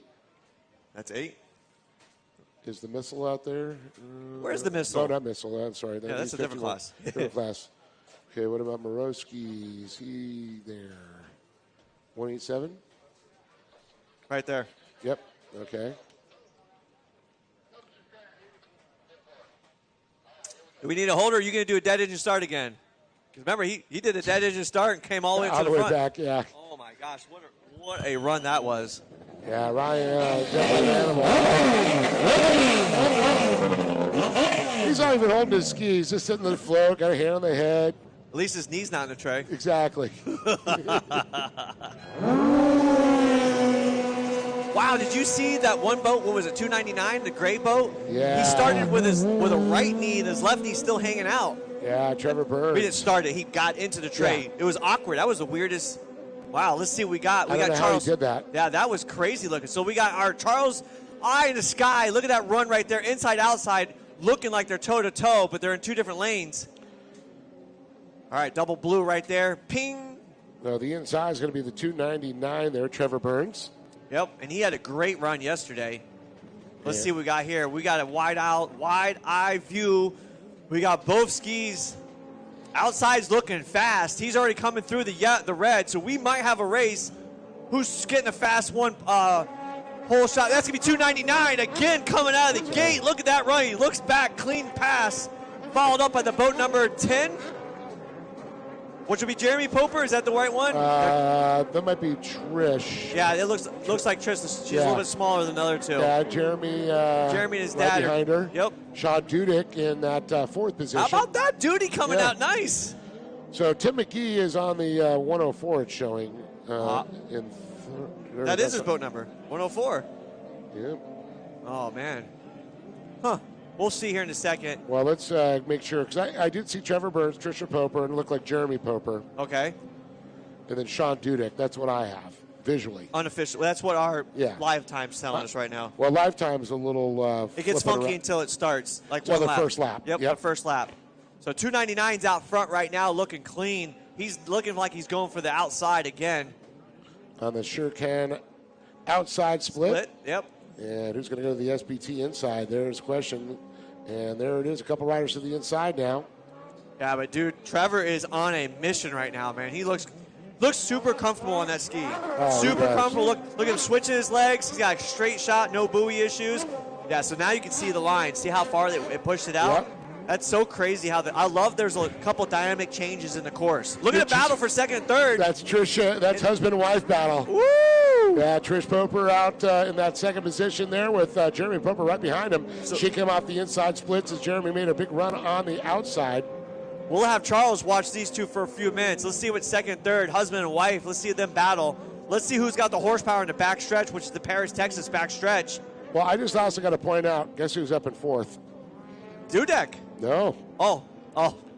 Is Poper. That's right. The damage start. Already slap number 2. He's in fourth. Dude.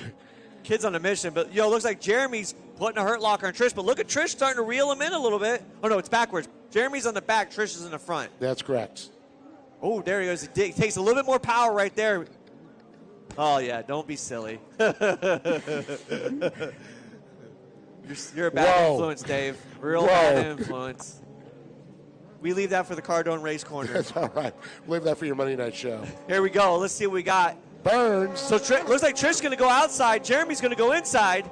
Let's see what kind of battle this is. Looks like Jeremy's got a lot more horsepower, but if Trish can carry that speed, she's got the momentum through the front stretch. It's going to be bond rail to bond rail. Look at that. Let's see if she gives him any room going through the turn together. Oh, he just gives her that pump wash. It's so hard to get the ski to... Ooh, look at that dig right there. Oh, wow, man, I'll tell you. Here comes Ryan trying to sweep around the outside, and Trish Poper trying to get the inside line here in this next one. Look, Ryan just says, sorry, Mom, I'm out of here. Oh, my goodness. Ryan, look at that carve. Did you see that carve through that double red? Man, incredible. He's so smooth through there. And one thing you got to give it up to Jeremy Poper, his impeller literally let loose, went into the veins of the pump, and locked that thing up, and he did a literal... The back of his heel hit the back of his head is his little auger. Scorpion. Where was that, here, or was this at Havasu? Right here in front of us yesterday. Oh, that's what it was. Yes. Yes, so we saw that. Everything just locked up and stopped. Hey, what's up at Paris, Texas with rocks in our pumps? Tearing up our props. Oh, there was nothing there. It was like it was all the prop let loose. Just let loose. Don't take us off the racing. Nothing really changing yet. But, man, remember when, I'm not going to put Solus on blast, but remember when we had those issues with those props? They were coming apart. Yeah, there was a whole year of just gnarliness. It looks like we got a good battle right here. Everything's kind of settling, but look, boat number 11, Ryan Poper is on a mission right now. He's trying to prove something. Well, he's chasing Dad down now. Got by stepmom already. Now it's Dad's turn to see the son.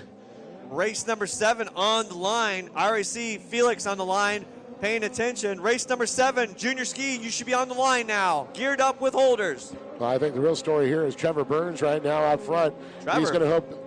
Yeah, go, sir. Go ahead. Oh, he's going to hope that Jeremy holds off Ryan for a little bit. Yeah.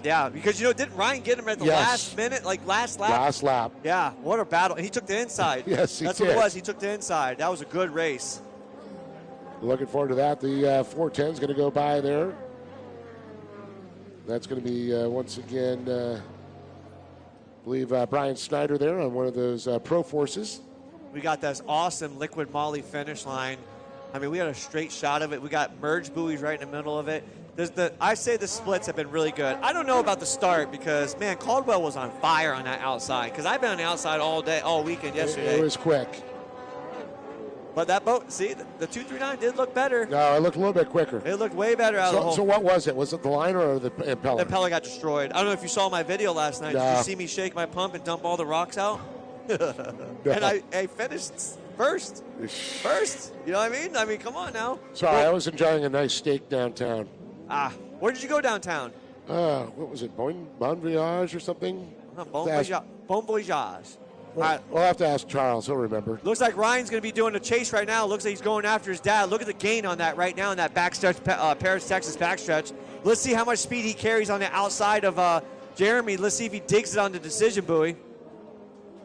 That's the difference is how long do you hold it in before you let off is really where the speed is. So it looks like Jeremy's going outside. Ryan's going to go inside. So this is going to be our battle right here for second and third. Father and son battle. Now remember, Ryan started with a dead engine start, not even holding his ski. Can only imagine what his lap time's going to be this one. And listen, 299's got company. Everyone's starting to catch up on him right now. It's going to be a battle right here on the finish line. Look at this, Jeremy and Ryan. Oh, Ryan had a little spill. Jeremy's like, not today, son. Well, talking about the times there, Trevor Burns with a 111.763, Jeremy Poper with a 111.102, Ryan Poper with a 110.3. So, like we said, he's on a mission. If he didn't bobble that last green right there, Eric Grinwald, remember, he made a little bobble right there in the start too. So hopefully, people need to pay attention. This is what I've always said when I was doing my training and helping people, the newcomers in the racing. The one thing you can do to make yourself so much better at racing, rewatch your videos and watch the motos before your race. Yep. Focus on one rider and think about how you go through the turn. And it'll give you ideas. Yeah. Especially if you go back, like Dave, you could contest this because you do a lot of watching of off-road stuff and the Baja guys. And when they go back and watch this stuff, they can tell themselves, why did we let off here? Yep. Why did we do it here? What's going on here? Should have kept it pinned. Yep. Well, Watercraft, too. I remember back doing the Moly Racing Schools and working with Mike Yelich quite a bit on it. He would videotape everything they do. And he'd go, all right, Dave, go stay in front of him and don't let him pass him. Make them ride in that rough stuff. And that way they can see the mistakes they make by riding behind you. Yep, exactly. That's how I learned. I learned to ride. I was riding Anybody can ride smooth water. I was riding a Wave Blaster 2. We were talking about that yesterday. Yes. I was riding a Wave Blaster 2 behind the RXPs and all the runabouts and just learning to ride a course. And that's kind of what put me in. Then I got a Blaster. I still rode with all the big runabout guys because there was no sport guys near me.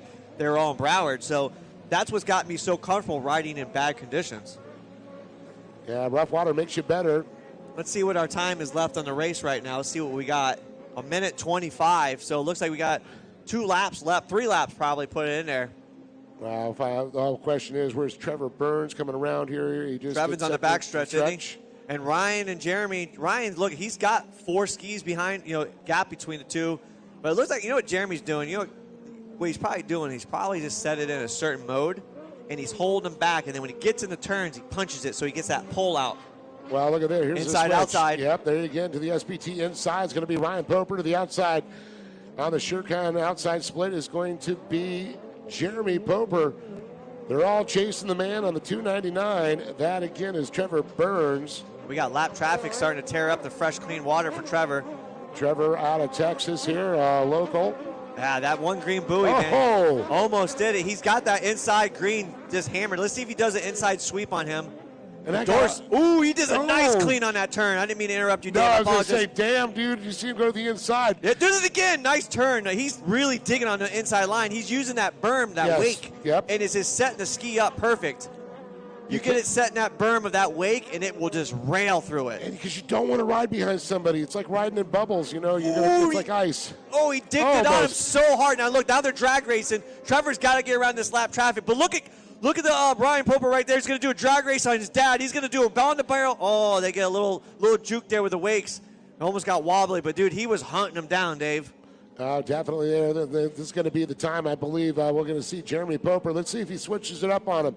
Jeremy's going to go to the inside. Ryan Poper's going to go to the outside. Trevor Burns sticking to the outside now. Ryan Poper's going to have to chase him down. But I'll tell you, Jeremy made a good pass on Tricia earlier off that inside split. He looks very smooth off of there. But his son, Ryan Poper, on the outside, trade chase our leader down, trying to make the pass on Dad. Ooh, look at this one, Dave. You keep going. Continue it. Let's see what happens. Oh, he fumbles it. He fumbles it right there, and Ryan gets around him. What is he yelling at? What is he pointing at something? I'm not sure what happened. You got to wonder if he's a little sore from his scorpion yesterday. Oh, man, he just threw that away. He was on a mission. I wonder if he was pointing at the green buoy, is it moving? It doesn't look like it's moving, but something happened right there. Boy, he was not happy. Water snake? He was not happy. All right, so Ryan's we sold the lap. Well, we got one more lap to go probably. Did I see a white flag out? Yeah, the white flag's out. Here we go with Ryan again, running down Trevor.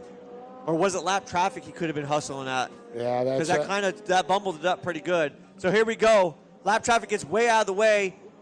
Trevor goes outside. And Poper goes to the inside.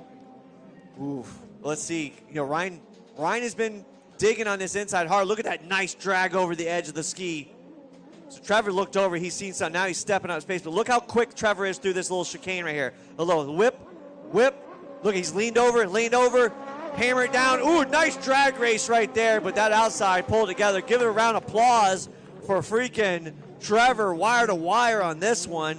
Well, Trevor Burns just burned a 112.294 there with Ryan Poper coming across in second with a 111.404. So he was on the move. One more lap, he would have got him. Yep. Jeremy Poper's going to round up that third position here, and we're looking for Dudek, Morosky, Tricia Poper, and it looks like Snyder also. McGee, Cope, and Ginchard, unfortunately, not making the call. This way we don't get confused again. All right, so we got race 7 on the line. That round of applause was awesome. I know, I love it. Wasn't that awesome? All right, I'm all over the place. Race number 7. Junior ski 4-stroke lights, 13 to 15. Moto 3 of 4. All right, so we got boat number 1A7. Felix, you know how to say it. Myrenko. Coming out of Ukraine. Yamaha, sponsors is My Dad Works H2O Design. That's what's going on. Gotta love it. There's some good shoes. I gotta say, too, the 444 is going to be Creighton Kettleson. No sponsors. Boat number 319, Bentley Cox, coming out of Plattsmouth with Yamaha, All Season Motorsports, TC Freeride, and Dean's team. And on the 627 is going to be Trent Cornett out of Wichita, Kansas, riding for Natty Water Racing. There we go. When you're racing at this level, every second matters, and so does every detail. I trust SureCan, the official fuel can of Pro Watercross, to fill up my jet ski. With the rotating spout at the bottom, I fill up fast. No more tipping, no more spills. And the thumb control button at the top lets me dial in the flow so I get exactly what I need.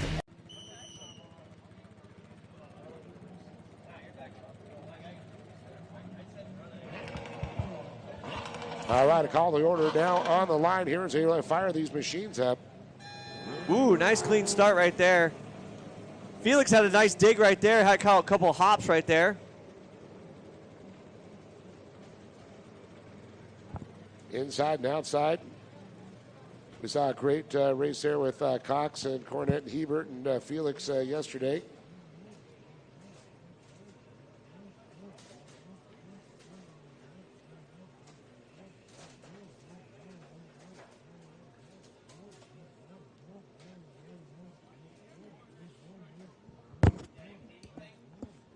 No, we're all good, man. Appreciate it.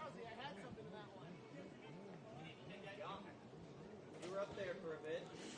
All right. All right, trying to get a read on the inside, outside. Who do we got? Can you see that great Ginchard shot? Yeah, it looks like he's got the inside shot right now. Let's see. It looks like obviously it's a Super Jet. Bentley Cox. Cox, yep, right there. Let's see, and then let's see what our hole's going to come through first. Box on the blue and black machine, but it's going to be. That looks like one. Felix Myron Yanko. Yep, Felix coming in all the way. Nice start right there. Felix coming in to show us that we got a good battle right there for second, going at it. Boom, shuts the door. Boom, he takes a water sample on the Yamaha Superjet. So Cox going to get on that second position. Hebert's going to go down just a little bit. He's battling for second there, back to third. And looked like he's getting a little bit of company right now. But held his position, though. He got back up quick. I think he just wanted to cool off a little bit. Yep, and it looks like that's going to be Creighton Kettleson. Unfortunately, Trent Cornett not making the call. So I'm only seeing 4 boats on the water right now, 5 on my list. Everybody got wore out yesterday. They're not used to doing a big Actually, course. I walked by the room and the boys are just passed out.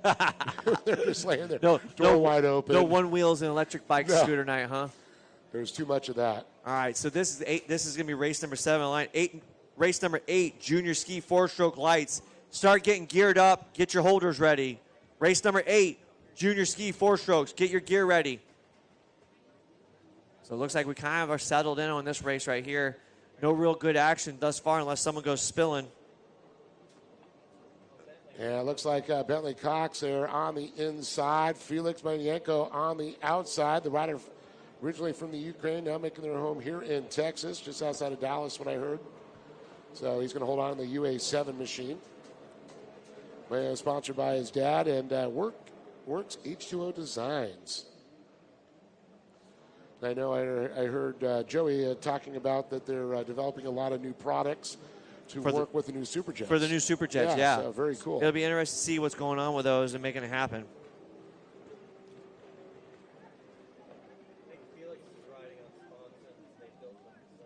Yeah, I believe the sponsons were built themselves there, not off the shelf anywhere. But by Felix, yeah.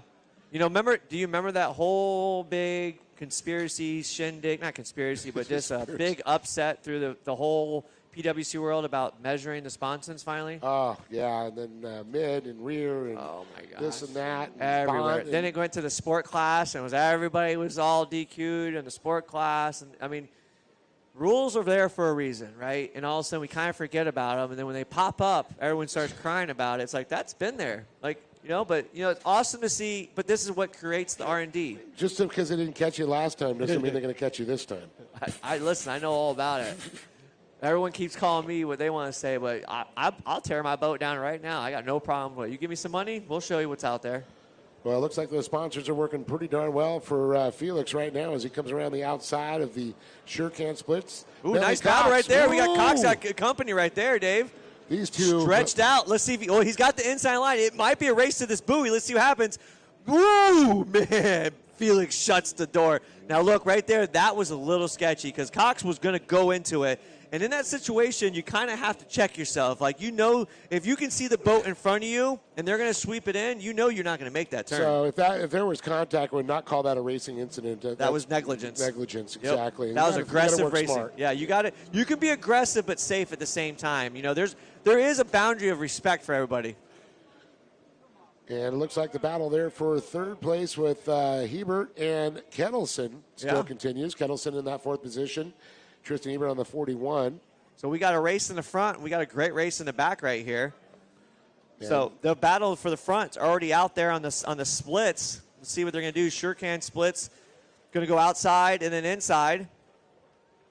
So was that the SPT inside and Sure-Can outside?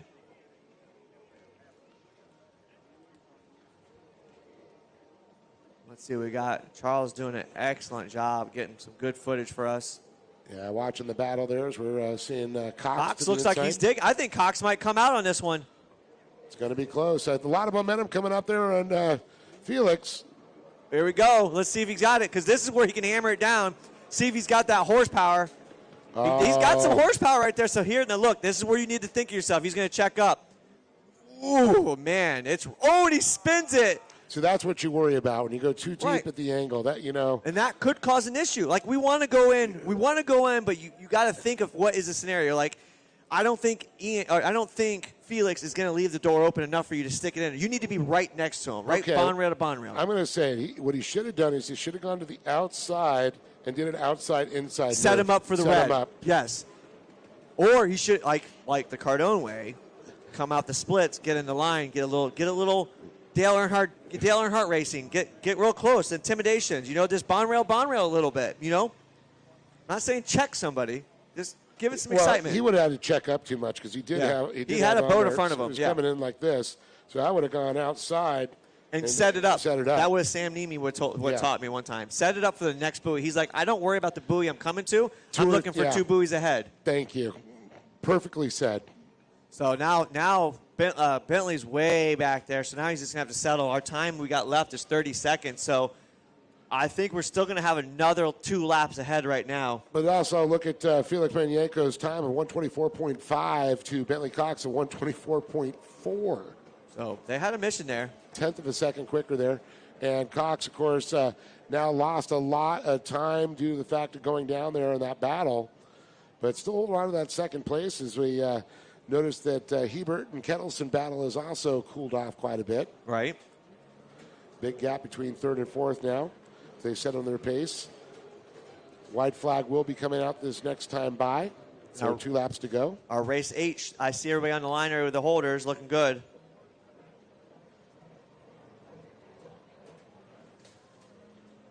What a good little battle. We were just talking about how everything kind of settled in, and all of a sudden, out of the blue, it looks like our 3rd and 4th have kind of separated pretty decent. Actually, 4th is way back there now. So it must have been a mistake happen right there with that boat. Yeah, Kettleson had a little bit of a bobble there, allowing Hebert to pull away and get a little breathing room in that 3rd slot there. Right. As Cox had the same type of bobble that allowed Felix Marianenko to pull away. Marianenko, originally from the Ukraine, now making their home here in Texas, and sponsored by his dad, Works H2O Designs. And then got Bentley Cox there, All Season Motorsports, TC Freeride, and Dean's team. And Trent Cornett out of Wichita, Kansas on the Naughty Water Racing machine. And Creighton Kettleson, no hometown, no manufacturer. We know it's a Yamaha, though, and no sponsors. And remember, if you're watching live on Facebook, if you want to see the times, if you go to the YouTube, Pro Watercross YouTube channel, you can see the live data. White flag is out right now. And the map is up. And the map is up this time. So Charles you actually track them, yep. Charles has been doing an awesome job, and I know Charles has been working with Pete Burke, the Region 8 family over there. They've been doing an awesome job trying to get all this technology put together. So it's interesting to see the evolution of this. Pete Burke, the mad genius. That dude's amazing. Great family, too. Always a warm welcome for me. They always open the door if I ever need me, if I ever come up there. They always take care of me. So mad shout out to those guys. Pretty much the whole Region 8 family. For the longest time when Yates was running up there, all the racers were chipping in to buy plane tickets and find a place for me to stay to come up there and be a guest announcer. So I always had a pleasure going up there. Yeah, the Crazy Eights. It was a good turnout with them, guys. Awesome racing. Now, Sean Dudek taking over and taking it to the next level, which is exciting also. So nothing's changed right now. Cox kind of Bentley threw that away, so it looks like Felix is going to have a nice wire-to-wire win right here. One close battle, but he was able to hold it down and keep it together. He's going to come across, get that beautiful checker flag. Give him a round of applause right there. I mean, come on, crowd. Let's get excited for it. Don't know what happened there. He had the white flag up. He figured it out. Yeah, he gave him the checker. He was sleeping on that one. He got the checkered. Felix already knew it because I already saw the white flag. I don't get to see it twice. Terry's daydreaming of those beautiful skies out there right now. Yeah, well, here he is, a daydream believer. It's a true believer. All right, we got our guys on the line. Bentley Cox going to come across in that second position. And looks like running out of field in third place, Tristan Ebert, and then Creighton Kettleson. All right, we got our... We're going to run a little commercial quick, and then we'll do our race number 8.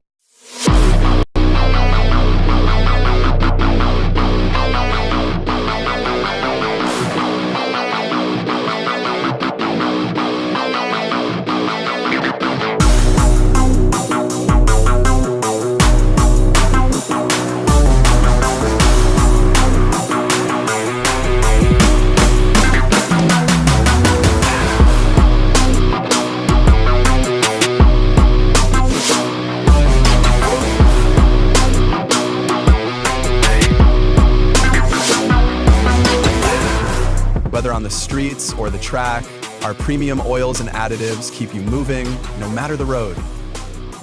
Powered by people, driven by passion. With Moly, McClure Racing, Naughty Water Racing, Wild Bill Construction is Christian Bain. On boat number 114, Gulfport, Yamaha Manufacturer, Advanced Contracting Service, Jet Blast, Green Hawk, Riva, Cook Brothers Concrete, Killer Frog Racing, Pro Watercross. It's going to be J.C. Nutchik. And on the 45 is going to be Colton Grinwell out of LaSalle, Illinois there. Riders Yamaha for Cook Brothers Concrete, Killer Frog Racing, Pro Watercraft, High Speed Industries, Jet Pilot, Jet Trim, Team Reckless Abandonment. I read the wrong sponsor on that one. And then rounded up, boat number 33 is Cash McClure, and boat number 722 is McKinnon Berglard. And we got a green light to see who's going out there. Good battle right here on the inside. Outside, nice battle, too. Everyone holding their lines. Well, Colton had a great race between him and Christian Bain yesterday, expecting nothing less but a great battle between these two again. I think Colton got that one again. He looks like he settled in second on the inside. Let's see. We're going to get a look there. Can you see on the screen there's a... Not yet. A little bit of a glare out there, and the boats are all white. All white. Well, you know Colton has that bright 45 on the side of it, so we should be able to find him real quick. Green. Ooh, he stumbles right there. There's a swimmer right there on the inside, so that one's down. But so 45's out here on the outside, I believe. That's him.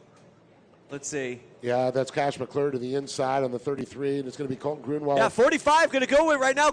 Battle with McClure. Let's see if it's going to be a drag race. Colton's going to get big here in a second. Let's see how big he gets. Oh, he rode smart. He wants to let him have it a little bit. He's going to tuck in. There you go. See him tuck in. Get to the position back. Ooh, nice battle right there in third and fourth. Oh. Yeah, that's going to be the battle between Bain and Jace Nuschke. Then McKenna Banglin's going to just go by there now, and looks like Sawyer going to be bringing it up on the 802 also. So it's going to be McClure, Grunwald, Bain, Nuschke, and Berglund, followed by Kettleson. What a battle right there. Well, let's see if Colton can get pace. You know, he's not going to get frustrated. He had a good run yesterday on last moto. So let's see, what he has, a 2. I don't know what his scoring is. I want to say it was a 2-2 or 2-1. So if he goes in here and gets a 2. Yeah, I'm used to getting a readout of the point standing. We didn't get that today. Yeah, well, we had some printer issues, so we can't get too greedy up here in the tower. Hey, right now I am so happy we just got our sheets with the sponsors. I was getting tired looking at the sponsors because we were just looking at our phones before. Beggars can't be choosers. Right, we're just going to make it happen. All right, so Colton's on the outside. So is Cash. They're both on the outside. See if there's going to be a good chase. You know, Colton's looking like he's just railing that Superjet right now. He's just going to keep running it hard. He's getting good lines, good position. And we go back to what we were talking about, Dave. Like when you're in the front, you don't really have a pace. Yeah, you don't have. You are the pace. Yeah, so you don't realize you're not going as hard as you can until the second place is on a chase and they start pressing you. Ooh, nice battle right here for third. Yeah, that's going to be Christian Bain there, and I believe the Nuschke, yep, Nuschke. Or Nuschke. Nuschke. Right, Ian? We got to get it right. Is it Nuschke or Nuschke? He's like, Bobby, I've had enough of you.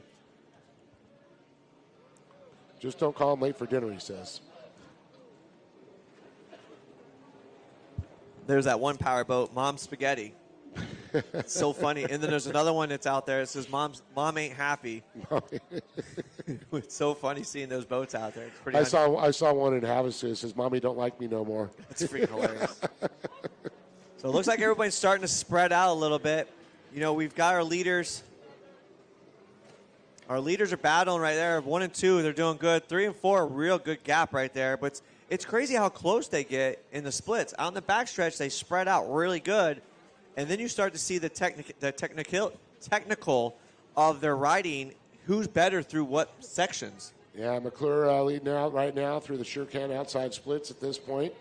Grunwald in tow. No, he's got some time left on the clock, 4 minutes, 16 seconds as he's going to cross the Liqui Moly stripe here. Grunwald, not letting him get out. He's actually starting to reel him in just a little bit, a 125.8 to a 125.5 of Grunwald.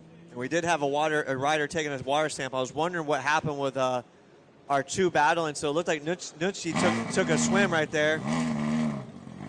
Right?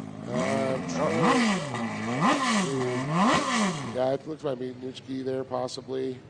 Race number 9 on the line with your holders. Race number 9 on the line.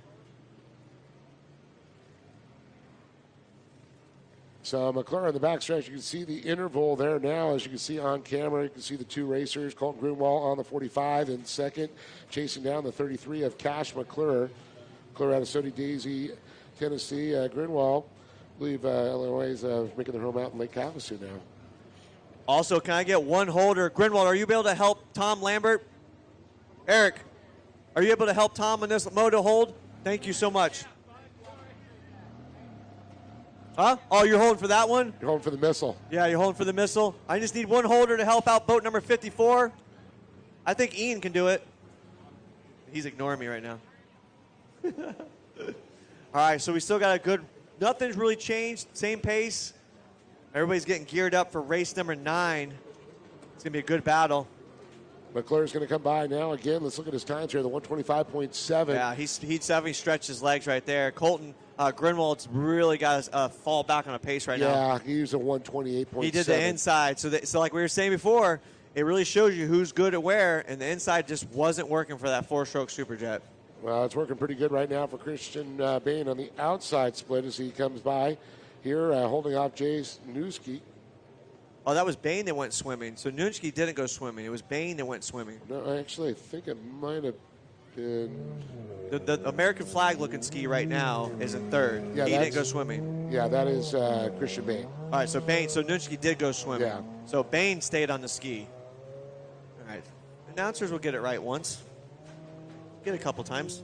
Don't make me bust out the trombone. We need better eyes or closer courses or bigger numbers. I want a tower. We're in the middle of the race course. And we just turn around. That would be gangster. But then we could never get off of it, though. We'd have to wait for jet skis or somebody to take us in. We'd be prisoners. That's right. I'm not feeling like being a prisoner in a tower. We just put a little, zip line there back. You know who wanted to do that was Danny Gawicki. Rusty's dad. Okay. Rusty Gawicki, he said, I'm building you guys a tower. It's going to be circular. We're going to put it out right out there in the water, and you're going to announce from that. Never came to fruition, but I was like, that'd be kind of cool. That would be cool. So we got a minute 17 on the clock right now, so probably 2 more laps. You know who that was that went down? That was the 722 of McKenna Berglund. That's who it was. Okay. Yeah. Because she's just now on lap 4. Okay. That's all right. That makes sense then. Yeah, because so the one boat has yellowish orange numbers, and the one we saw swimming was a darker number. Yep.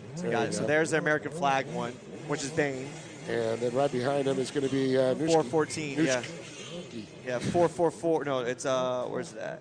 114. That's what it is. Jace. Yep. So Jace has the orange and black numbers right there. So we need to make them things really big. I mean, did you see? Didn't mean to interrupt. Go ahead. Finish, Dave. They just need to be a little bit better contrast. I think you talked about that. So have they're good size. A good size, but give it something to where it pops out on its own. You don't want to blend it. Everyone's like, oh, it looks really good. It doesn't look good. Well, they shadow it. It looks good up close, but not far away. Like you ever see my numbers, all my numbers. I run fluorescent numbers, but my fluorescents always have some kind of accent that makes it just snap on top of it. Good from far, but far from good. Yeah, it's me going by. Plus, it's also your gear. You got to represent when you wear your gear. Joey says you look like a big spinnerbait out there, a big fishing lure. The top water popper? Top water popper, that's right. Just dancing across the top. McClure's going to get the white flag. There One more lap to go for him and Colton Grunwald. Nice right there. Grunwald, he's trying to dig on it, but I think he's just going to settle in this position so he doesn't throw it away. A little lap traffic could come into play here. We'll see if that rider's going to give way.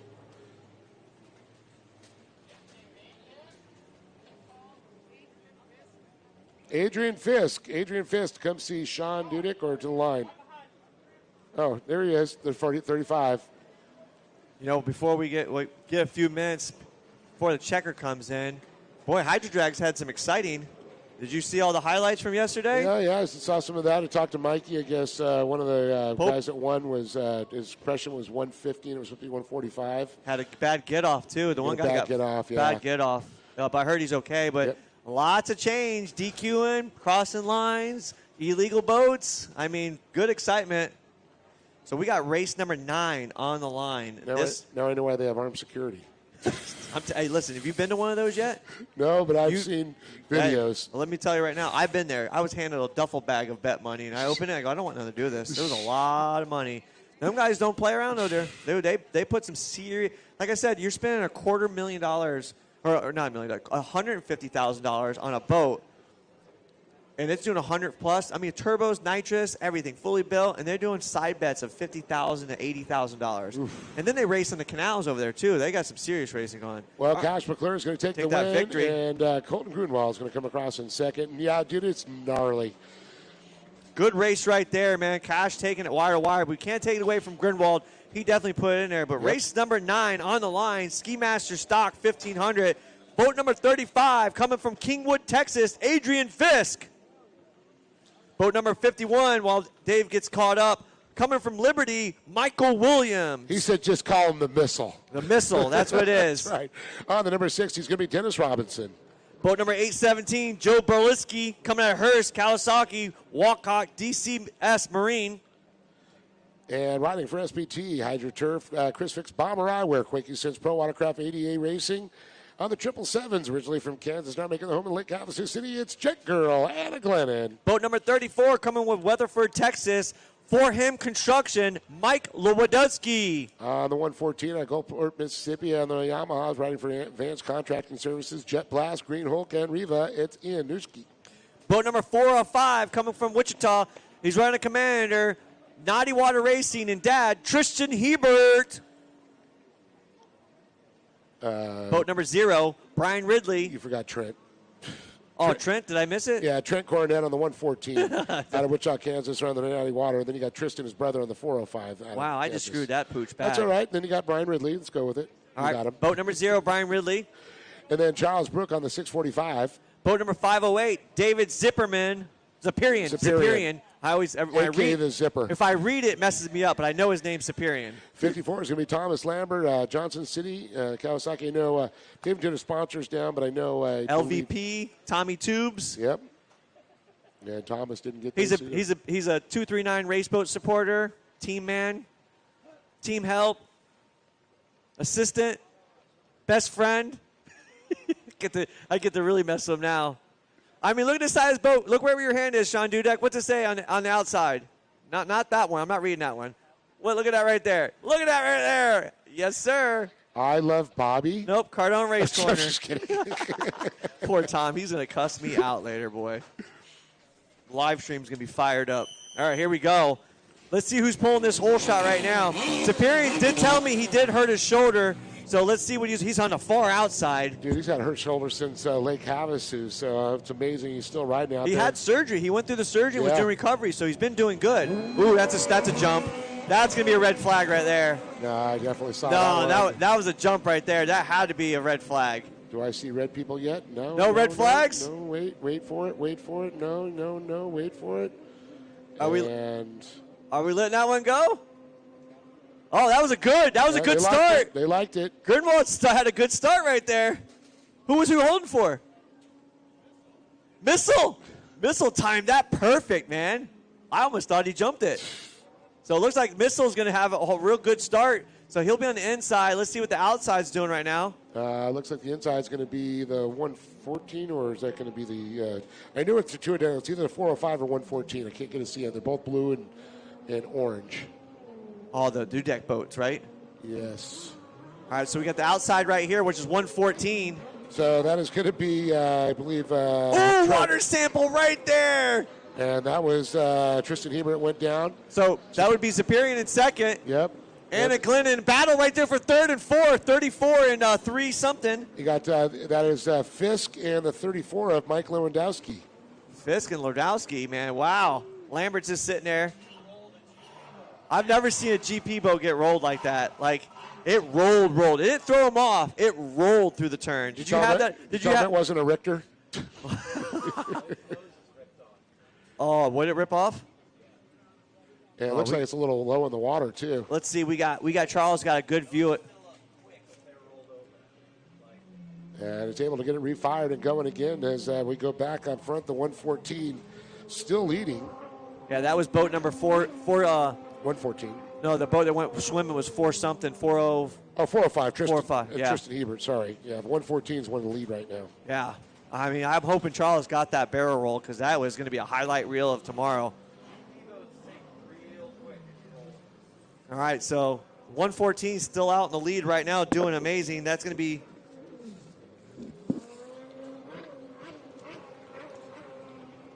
Yeah, 114 is going to be Trent Cornett. So Trent looked good, followed by Ziperian. Well, Trent, I believe, had the win yesterday in Moto number 2, so looking to back it up again. Ziperian, winner of his class, set second overall once again also. And it looks like Adrian Fisk all by his lonesome there in fourth place. Anna Glennon right there. Third.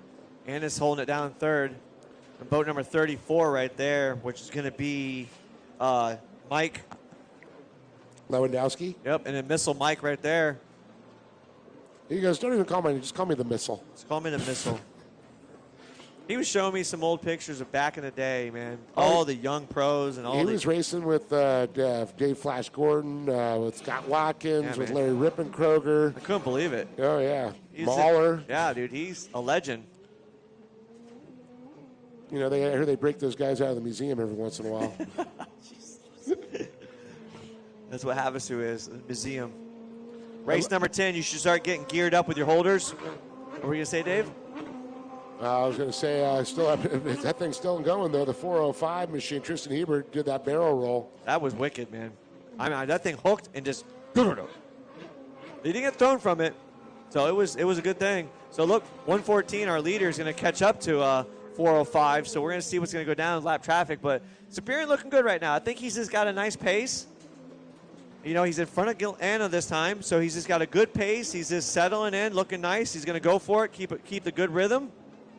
Man, he is he's not really squatting. He's bending over. Man, his back's got to be hurting when you do that. On the stand-ups, it's a lot of pushing down on the leaning. Like, you get up on the handlebar and push down, and basically you're like doing a push-up and then pushing through it.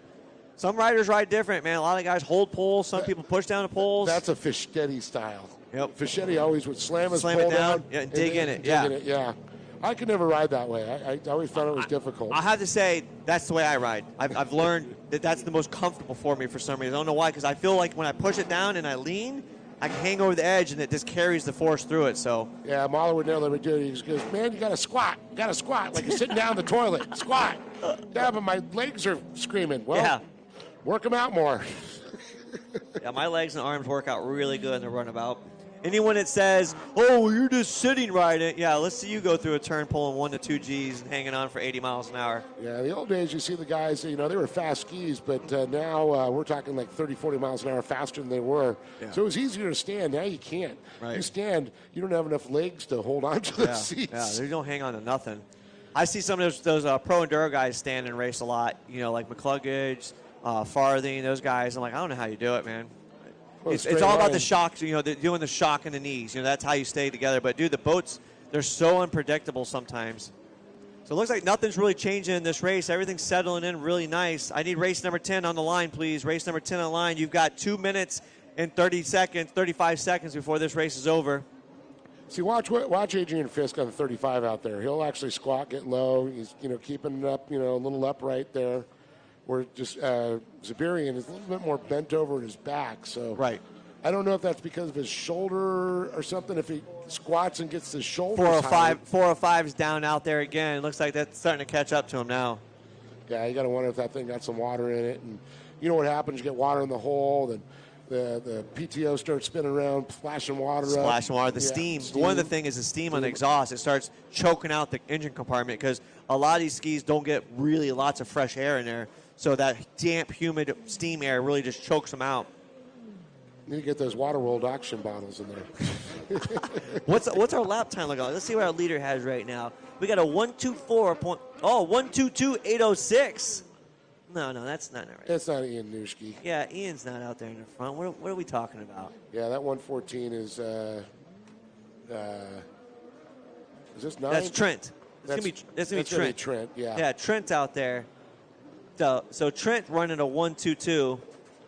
Yeah. Sometimes if you don't get the right transponders on there, it messes everything up. Yeah, because they got Trent there, so that's where Newski's going to be back there in the 114. So Newski is running a 126. So yeah, that's a little mess up on this little indicator. But these are just simple things. Just make sure. Remember, next year we're going to be buying our own transponders. Yep. So we'll always have our own, and there won't be any mix-ups. So it'll always be. They're also talking about a new one that you might be able to wire into your battery system. Yep. So you'll never have to charge it. It will always charge and be ready when you're racing it. But we'll just all have dead batteries all the time now. Yes, ma'am. Tristan's on the 114. Also, Tristan's out in the lead right now. Okay. All right, I apologize. Yeah, they've got them all mixed up. Sorry. Mama's on the shoreline throwing water balls at me, telling me to get my game correct. Yeah, they're saying Trent's on that one, and then they got Ian Nuchke on that 114. It's all. It's the boat swaps. They swapped their transponders. Okay. So that's Tristan that's out front. So apologies to everybody in the chat. Because Tristan won yesterday on that. Yep. So I remember that. That's why I was like, why did they switch boats? So yeah, it looks like the 405 just got brought in. See what's going on with that. It looks like we got it. Thanks, Mom. And Superior, we do know for a fact he's got the right one. He's in second place, and he's right in front of Anna Glennon. Anna's going to have company right now with 35, which is Fisk.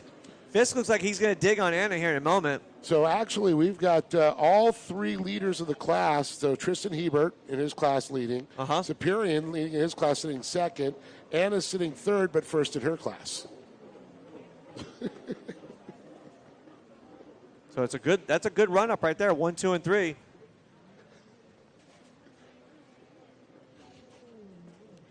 I mean, right now everything's looking good. We start seeing the white flag come out here in a second. Actually, white flag is out, so we'll see who our winners are.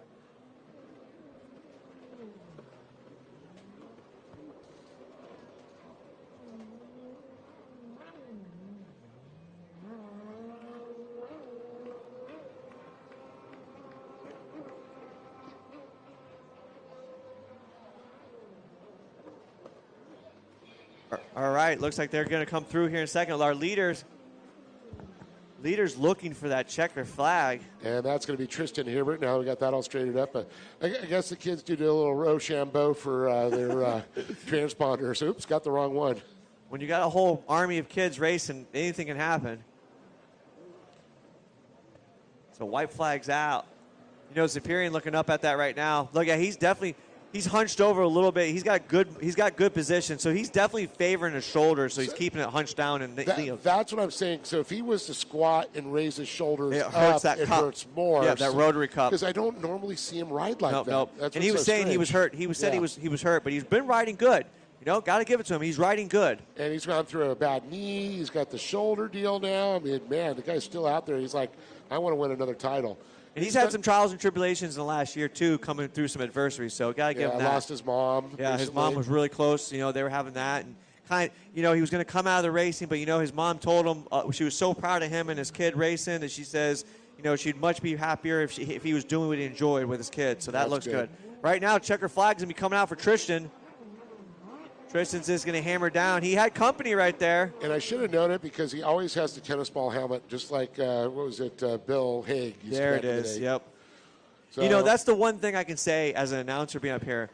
If you have, like me, everyone knows my gear. Yeah, we can identify you in a heartbeat. I could jump on some other boat. They're going to know who I am right off the rip. You know what I mean? It's all about your presence. If you have an awesome gear, awesome representation of you, you know, you can stand out, never have to worry about. This is what I learned when I was in the first got into racing. Be friends with all the photographers wherever you go. Try to find them on social media.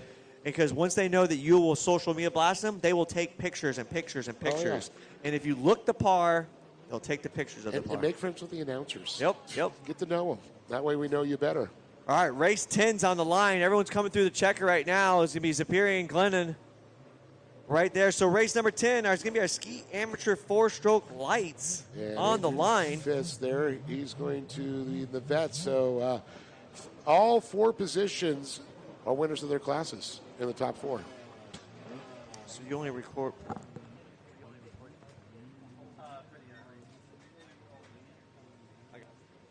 All right.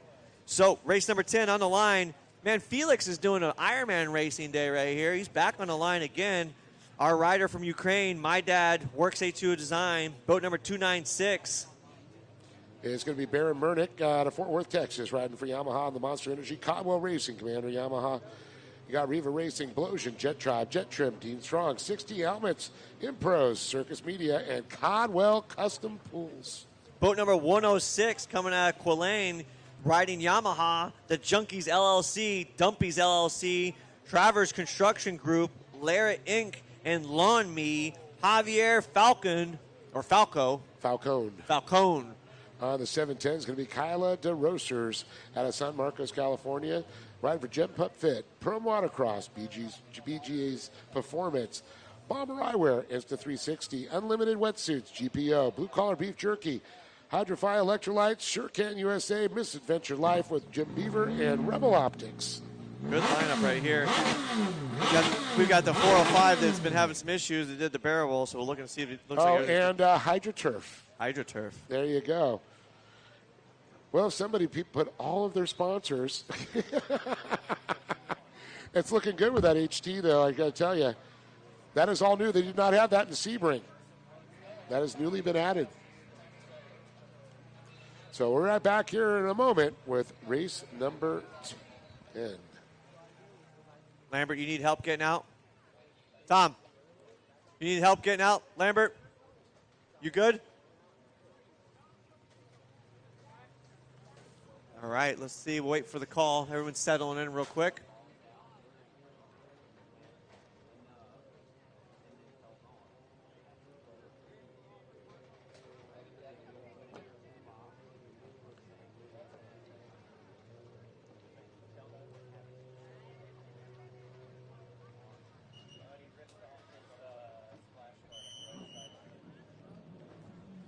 All right. Colin Terry's calling him up. Let's see who we can get the whole shot on this one. Felix been on a roll right now. Let's see what he does. Well, a great battle between him and Baron Mernick there. They're both going to be battling inside and outside. So Felix battling right there. He's got company right next to him on the outside of him. Let's see if he can carry the speed, see if the other one can sweep around him. Looks like it's going to be a good run. Yep, they're side by side racing right there on the inside. Looks like second place is going to probably take that. I don't know who that is. Javier Falcone and Felix Manyenko are battling on the outside. Yeah, it looks like Javier just took that. He's got that hot pink outfit. Nice dig on the inside blue. Yeah, the easy ones to identify out there are Baron Mernick and, of course, Kyla DeRosers on the all-pink ski. Yeah, that Florida company made that ski look really good.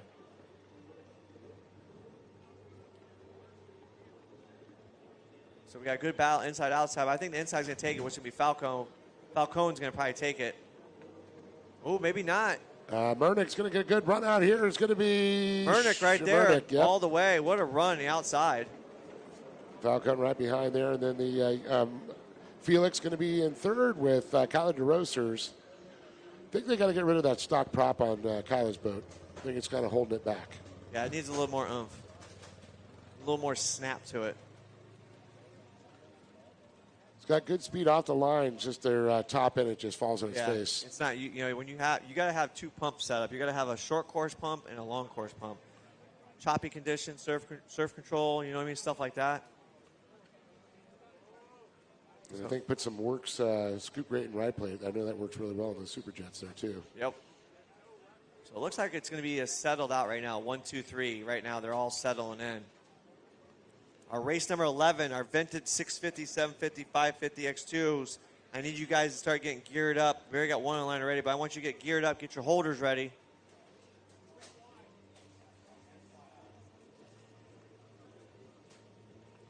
We're making good time today. Most definitely. Well, speaking of time, I want to thank our title sponsor, Liqui Moly, for their drivers. Pro Watercross proudly supported by Liqui Moly, a global leader in high-performance oils and additives that help keep our racers running at peak performance. Also, a big shout-out to the official fuel can of Pro Watercross.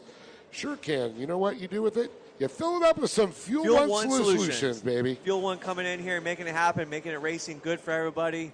You know, did you also see that the Fuel One has those awesome transport pods that they have a pump that you can set up with them? So if you ever want to just have one tank, you can just get one nice good pod. It holds 20 gallons. Safe. It's easy. Love it. Makes it easy. Makes everything easy and happy. Keep it simple, stupid, and they do. I love it. I also want to thank our local event partners here. Visit Paris, Texas. Got to love it. All the great folks that we've worked with from Orange, Texas to now to Paris, and soon to be Lubbock, Texas at Buffalo Springs. Place is awesome, man. It's in a canyon. Hopefully you're going to make that one. Oh, Lubbock, Texas? Yeah, Lubbock. Great one. I'm not going to be able to make that one, unfortunately. We've been back-to-back traveling, offshore racing. I got a bunch of stuff I got to do with the offshore racing, Fuel One racing team. Plus, we still have the 239 race boat campaign we're doing. So we're trying to make the ones we can and be a part of the ones that matter. Yeah, I don't think Mikey Young's going to be able to make that one either. I think he's got another event to do. So Really? Yeah. All right. Lubbock's going to be Darn good. it. That's going to be the Junior Nationals, too. That's going to be a good turnout. It'd be really cool to do a special, maybe do a Cardone show there. Work. So it looks like nothing's really changed right now. A good battle, 1, 2, and 3, just kind of staying, follow the leader. Murnick's out front, looking good on that nice watermelon design ski. Well, looking at the times there, 124.9 of Baron Marinick to Javier Falcone with a 124.3. So Falcone about 0.5 of a second faster, slowly chipping it away there. Also, you were talking about the shirt cans, how they come to play and they become a good asset for your sponsor. Yeah. But did you know that Fuel One Solutions has also a partnership with Fuel One cans, and they're going to be holding it down with Lubbock's. They're going to have Go shirt can tanks filled with their 95 ready to go. Gotta love that. Yep. So that's a good partnership. That's a grab and go racing. Yep. Grab and go racing right there.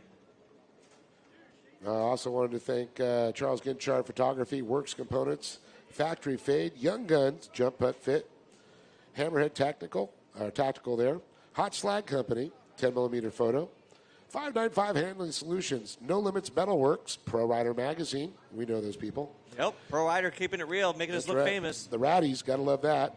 And Juniors Motors, RV and Marine, as well as Anderson Power Sports and Naughty Water Racing. Nice. Charles really making everybody look good too. Beautiful camera setup. He's got that mic, so we get some real good audio action of the skis out there. And Marinick going to come by there again, and you can see just a little bit closer Javier Falcone slowly chipping it away at that. Marinick knows he's getting close on that one. He splits off to the inside every time. The SBT inside split to the Surecan outside split. As Charles zooms in on these two racers battling for the top position here for the Ski Amateur 4-stroke ski lights. Got to give it also Felix Marianenko. Once again in third position, followed by Kyla DeRosers. Soon to be Kyla Keach. It'll be a little bit easier. Our fiance, Jeremy Keach, a motocross racer turned MX Fit company, and trains them. They work together training athletes from motocross to jet skiing or anything you want to do to get back in shape to do some things that are fun. Awesome. So it looks like we're sitting at 45 seconds in this moto, so I believe when they come around, they're going to be getting the white flag. And then our race number 11, the Angry Chainsaws and Wicked Weed Eaters.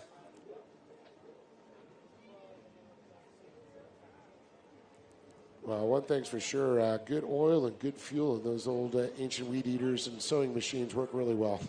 Yep, so they're going to get the white flag right there. Good battle, though. Look, Marinick had some company right there. Well, I tell you, Javier Falcone. Falcone wants that. Wants it bad. See, that's what I was talking about. That's the setup. You saw how he went wide and snuck it in there. Now he's going to do it again on the blue. Look at the red. He's going to dig in on him, set him up for the yellow. Let's see what he's going to do in the double reds. Oh, it stuffs it just a little bit. Falcone wants that position. Look, he goes wide, stays out of the... Oh. Got to wonder if he caught that wake and just kind of rolled him off to the side. Went swimming right there. Okay. Good challenge, though. I'll give it to him. That was a good run. Yep. White flag, you go for it. That's what he does. Well, now it's pretty much going to be a runaway to the checkered flag for Baron Marinick there on the 296. Javier Falcone gladly going up. I know, I love that. Now that we know that's there. That soundboard's awesome. I'm going to abuse that thing. I love this thing. Charles hates it. He hates the fact I figured it out. I looked down at that. I said, there's sound bites on that. I know there is.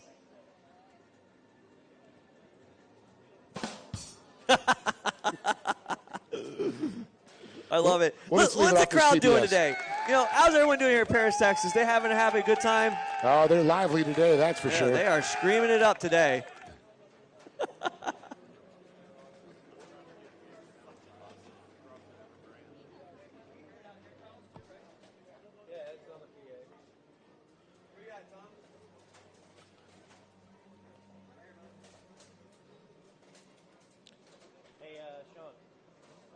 Well, the checker flag come out. Baron Murnick take the big win on that one. Javier Falcone looking to wrap this one up in second place here. As a little dejected there after his mistakes. Such a great battle between these two riders for that top position. But Javier will be looking for a makeup here in round number 4.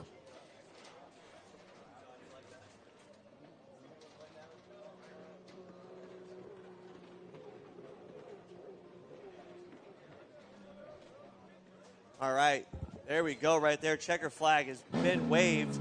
We've got race number 11 on the line, Dave.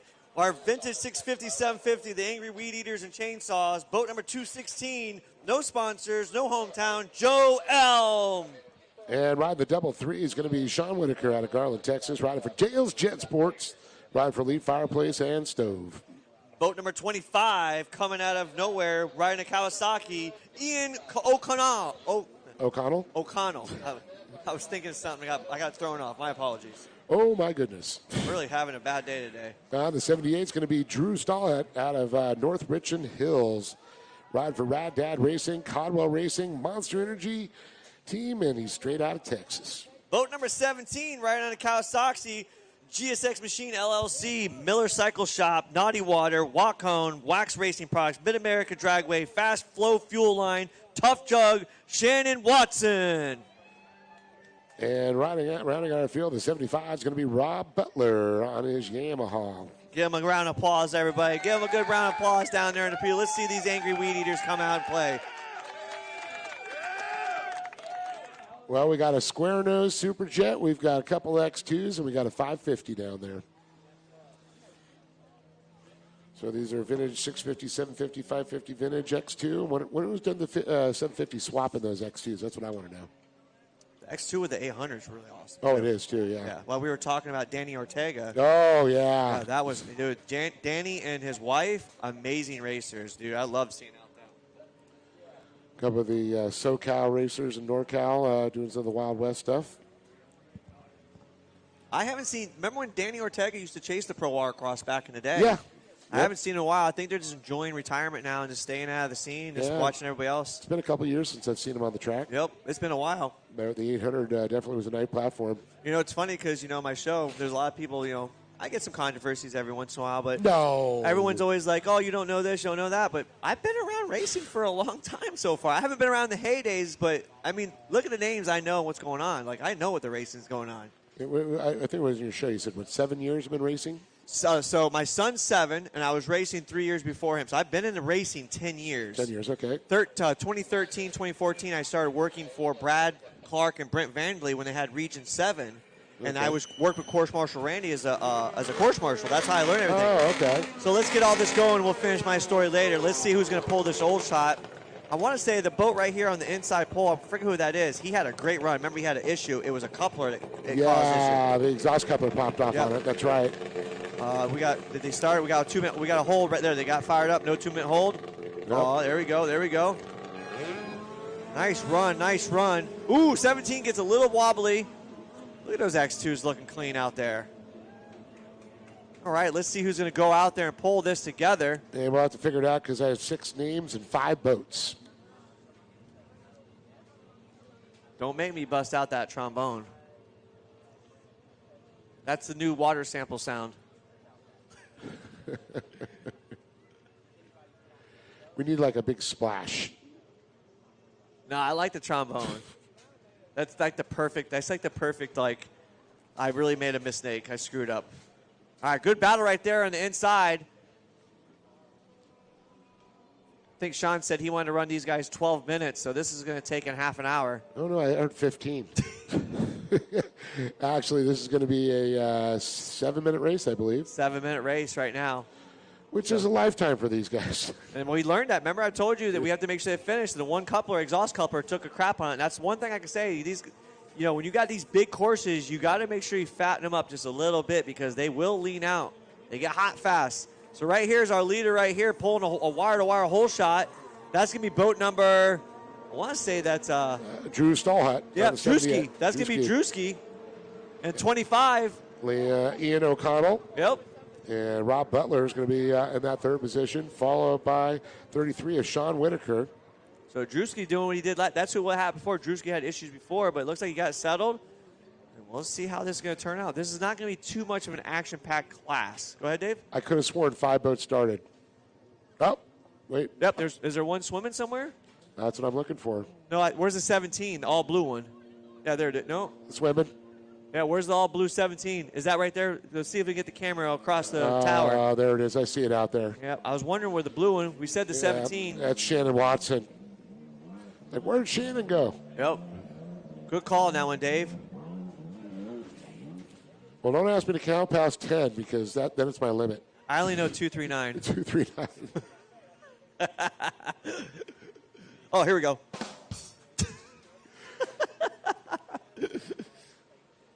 Oh, I know. Sean's gonna go home on his nice long drive and go, freaking Bobby and that stupid soundboard. Unbelievable. So what was that equal? See if you can get that one out real quick. What's 239 equal? Give me a number. I don't know. Because it's over 10. It's over 10. So to give you a heads up while we're watching this awesome race with X2, like everyone always asks where did I came up with 239. So I'm originally from Estero, Florida, which is between Bonita and Fort Myers. And I moved out of Bonita and Estero back in 2008 to Sarasota. And when I got into racing, I wanted to make sure I never forgot my roots. And what I did is I represented a 239, and that always reminded me where I came from and what I did to get to where I'm at today. So that is why the 239 got created. Yeah, Shannon's a dude. Yeah, we know. Yeah. No. No she. I didn't say no she, but you're right. Shannon's a dude. I said he. We said he. But good call. There's good guys call. named Kim. We know that, like Kim Richards. Kim Richardson. Yeah. Well, we want to make sure it's corrected. I love the slapping of the head saying you're wrong, Bobby. Good charge, like I will choke you, Bobby. We know everybody with bullets could be a male or female. I didn't say that. The bayou's going to come out of him in a minute. We're going to go missing. The Rougarou. Yeah. So get back to your story. Yeah, never forget my roots, the 239. That's basically where the 239 race boat came from, and that's 10 years ago. Yep. I would say it's 16 years now. I moved up. Well, yeah, I started racing. You're right. So started racing 10 years. Yes. Okay. Yep. Because I always used to say heading back to the 239. That's what I used to say all the time when I was visiting. I'm like, all right, going back to the 239. And I was like, man, what kind of good number could be good for me? And that's what I came up with. Sarasota was a nice move. Sarasota's a nice place. Sarasota, Bradenton area. Yeah, I stayed there for 3 years. I was a corporate trainer for Jiffy Lubes and did automotive. I ran some Miases and some other shops. And then I just didn't like the fact that I was paying $1,000 back in the day, $1,000 for an 800 square foot old house. When coming from a Bonita and Estero, we were paying $800 a month for a brand new 3.2 with a garage. So I moved to Port Charlotte because it was the last Gulf Coast hurrah, and that's where I've been ever since. And man, Port Charlotte's grown tremendously, and there is a beautiful spot that was in the works to go racing. I'm thinking Sean might be able to do it because Sebring's only an hour east inland. And there's an airport right there too. Yep, that's Allegiant. So Allegiant's gotten really big. So that's where I fly to go up to New York for Region 8 sometimes. I take Allegiant. But no changes in the race right now. Yeah, Drew Stallhouse still out there. But really the big gap right now, 1 and 2 between 3 and 4. But 3 and 4 have a good little battle if they just get a little bit closer to each other. And then I can hear, looks like everybody's going to be getting ready for race number 12 on the line. Race number 12 on the line. Ski Mod 1100. I need race 12 on the line. I'm hearing the growling out there. Yep, everyone's warming up their skis. I was working for Whalecraft for a short time and living in Sarasota. Sarasota's a nice area. I'm not going to take it away. It's just super crowded. Deer Creek. Yep, I know that area. Yeah, that's a good right area. on the golf course. The only thing I didn't like is when we used to race at Sarasota, we used to go for boat racing. So we go to 10th Street Marina boat ramp, and then we'd have to go like a jog of like a 2-mile jog to Lido Beach. And then there's an idle zone. So we did a 2-mile jog, then go through an idle zone, then jog around to the outside. And then I remember the last year we raced there with P1, the lifeguards were yelling at us because we parked the jet skis on the beach. And in that area, there's no shoreline. No shoreline. And the dude was freaking out, yelling at all of us. And mind you, there's 80 jet skiers. And we had a VIP tent right there. And he comes up. I don't know why I always get the attention, but the dude come up yelling at me. I said, I'm not talking to you. And I just parked my ski and hung out and cooled off. That was the only place I didn't like about the racing. And it was hard for spectators, too, because you had to get the beach access. So anybody in the pits, didn't get to enjoy anything. But Sarasota is beautiful. Yep. Well, what's beautiful is the racing going on here today in Paris, Texas. Blue skies. Some great racing out there. A little vintage racing going on there. Drewski still out leading. O'Connell sitting in second. Butler, Whitaker, and unfortunately Watson not making more laps out there. I really wish we could see what the speed was for these, but Drewski's running a 139.9 right now. Could you imagine what the speed's on this? Probably like 35 miles an hour, 45, 40. That was Hall and Bet back in the day. Yeah. I remember we hit the 50-mile-an-hour mark, and people were like, whoa! There's no way they can go faster than that. And 50 on the water, that's moving. People don't realize it. It's quick. It's fast.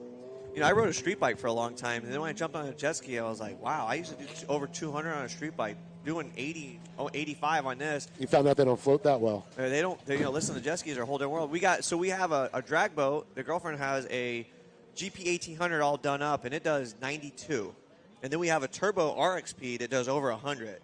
And let me tell you, when that turbo ski spools up, it's no joke. Well, good thing you are a mechanic. I hate turning wrenches. That's why the OG boat's still sitting in the garage, hasn't been touched. What do they call it? They call it a busman holiday. Yeah. It's like a bus driver never wants to drive and it stays off. A mechanic never wants to work anything himself. I mean, I've done a lot of work. A lot of white flag is out. I've done a lot of work on my own stuff. But you know what the funny part is? They always say everyone has a best friend mechanic when they need something. Oh, that's my best friend, dude. That's Bobby. He could take care of it. Hey, Bobby, what are you doing? Nothing. I'm not working on it.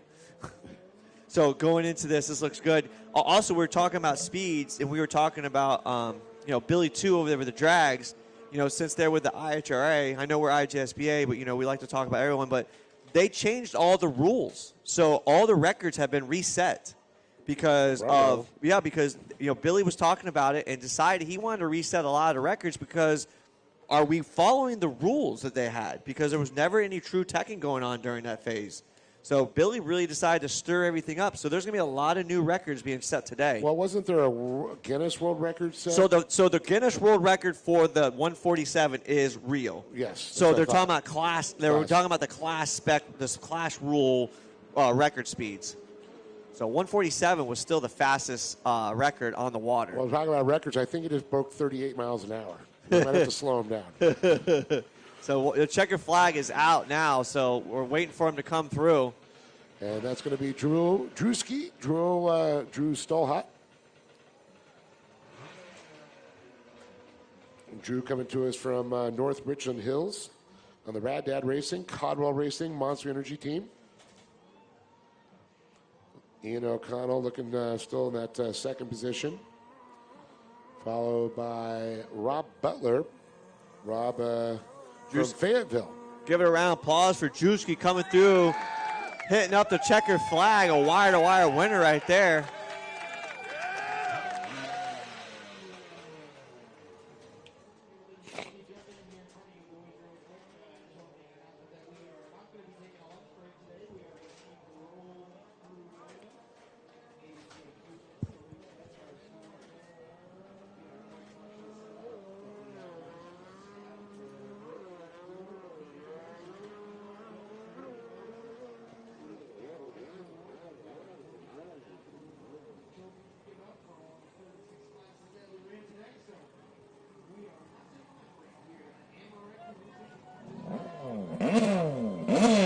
So if you heard on the local announcing from Sean was saying we're going to run right through the races, no lunch break. So I will be jumping off the mic here shortly. We're going to do what's this race number 12 on the line right now, which is our Ski Mod 1100. So if Joey, if you're around, you want to come up here shortly, come up here and get ready so I can get ready going downstairs. I got to make sure our boat's ready. So right now, boat number 296, represent Fort Worth, Texas, Monster Energy Caldwell Racing. It's going to be Baron Mernick. And on the 322 is going to be Tristan Hebert out of Wichita, Kansas, riding for Commander, Naughty Red Racing, and Dad. Boat number 27 coming out of Wichita, Kansas, Commander, Naughty Water Racing, Trent Cornett. And on the 279, Eric Grunwald from LaSalle, Illinois there, Fast Power Sports, High Speed Industries, and Team Reckless Abandonment. And then boat number 29 coming out of Rockwell, Texas, Fast Power Sports, Window 10s, Altless, Leisure Pool 10 Racing, Megan Burns. She originally, I believe, Riverside, California. Really? Megan Burns, yep. Didn't know that. Just found that out. Let's see if Grimwald, he had a good race, but remember he had that red flag. Oh, that's right. Dead engine started, motor number 2. Yep. He's going to be on the outside. We'll keep an eye on there. And if Joey, you're in the pits, I need you in the tower. Joey in the pits. Announcer Joey.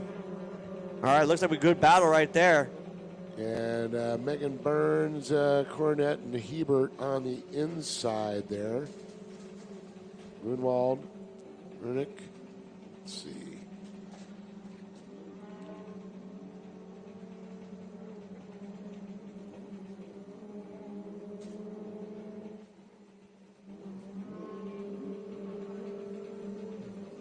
What's that? That's just the audio so we can hear. Yeah, that's that. The NAT sounds. Just trying to figure out what the clicking is.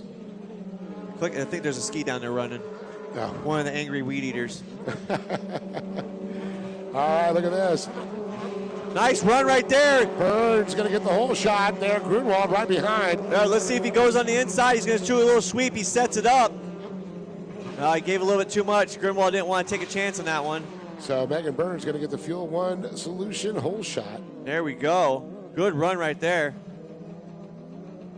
And looking at the classes here, all the Ski Mod 1100s here. So Grunwald didn't get the whole shot this time, but it's going to be Megan Burns, followed by Grunwald, Baron Burnick, Trent Cornett, and Tristan Hebert. Third place is battling right now. Looks like he's going to do a run on Grunwald, but Grunwald, we were talking about this before, has a little bit more motor on the top end right there. Yeah, it's Trent Cornett there in that third position trying to chase him down. All right. Well, Dave, I'm going to go ahead and pass this off to Joey. You got to go to work. I got to get ready for Moto 1 since we're going to be running right through. So Joey's here, and we'll get going. I'll be back up here, and we'll talk again. We'll make you famous on CBS Sports Network. We'll try to. Rider down there, trying to get a look on that. Is that Baron Murnick? And Murnick's going to drop back to that fifth position there.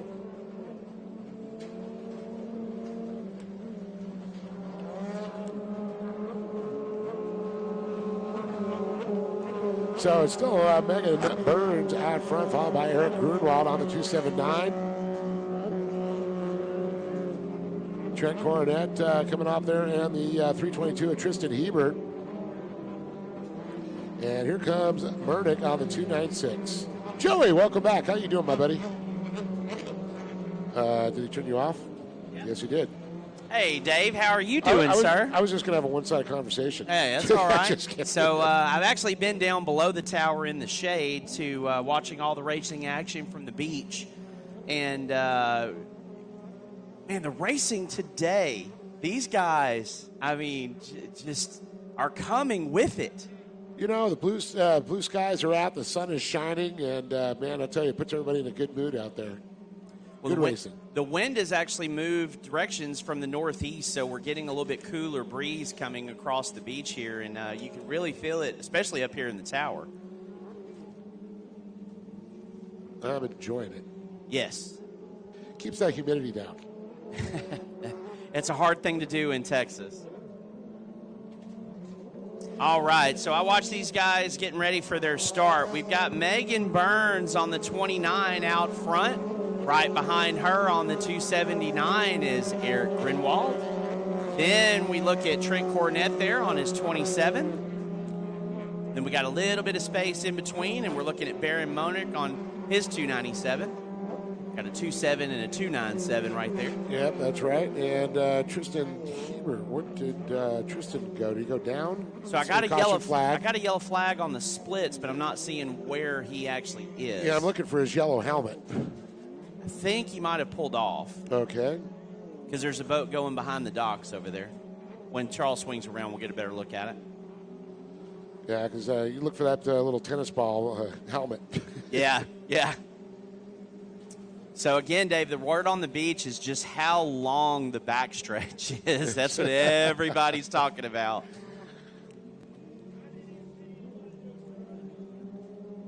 They said the MasterCard buoy has never looked so good after that much. There he goes. There's our tennis ball.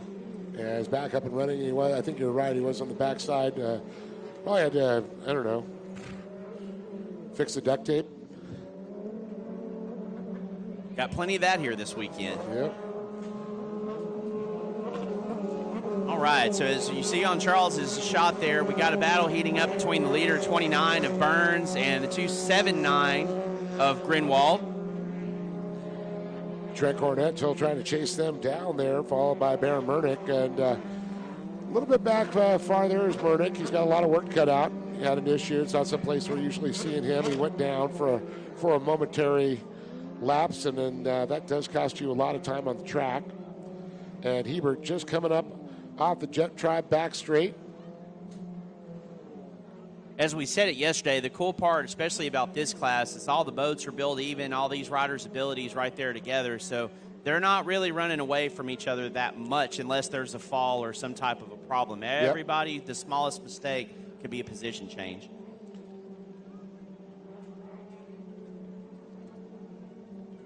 To race 13 on the line right now. Race 14 in staging. Looking for a holder down there, it looks like.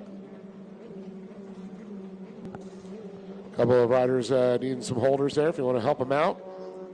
It's a nice warm day. Who doesn't want to get a little wet?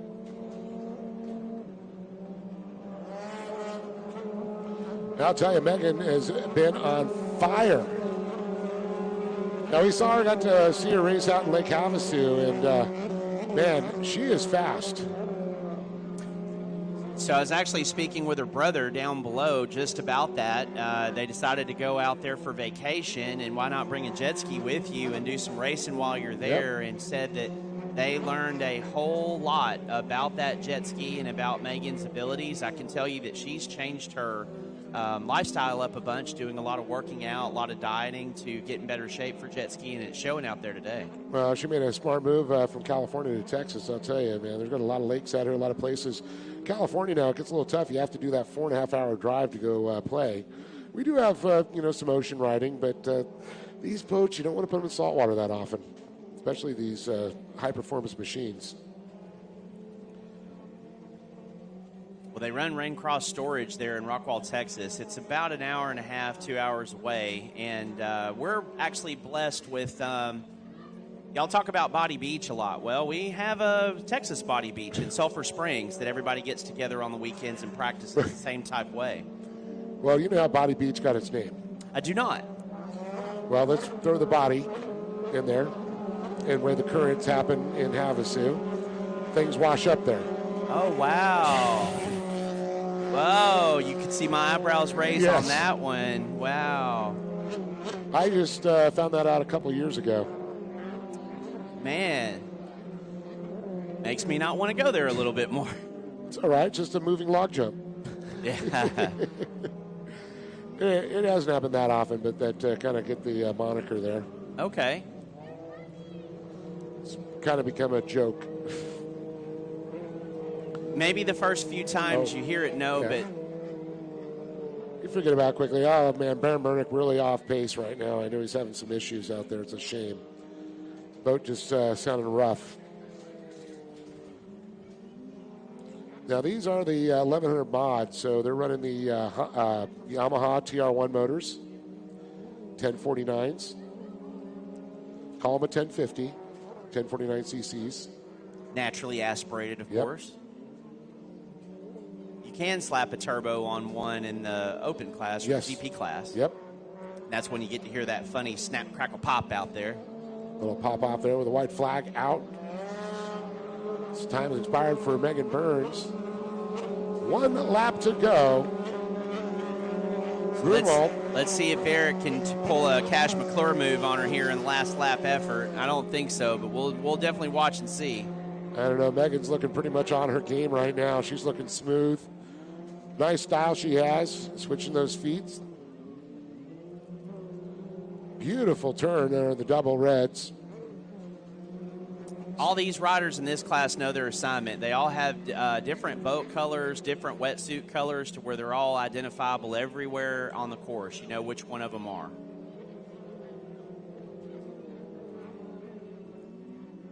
What were your colors, Dave? Back in the day, it was all blue wetsuits and a bright red helmet. So Papa Smurf look. Papa Smurf, there you go. Had a beautiful, back in the day, original AP Designs helmet, and then Tagger Designs after that, which worked for AP at one time. Yeah. I have an AP Designs mat. New old stock. New old stock. Old Alex Ball. Checkered flag. For Megan Burns, baby. Burn, baby, burn.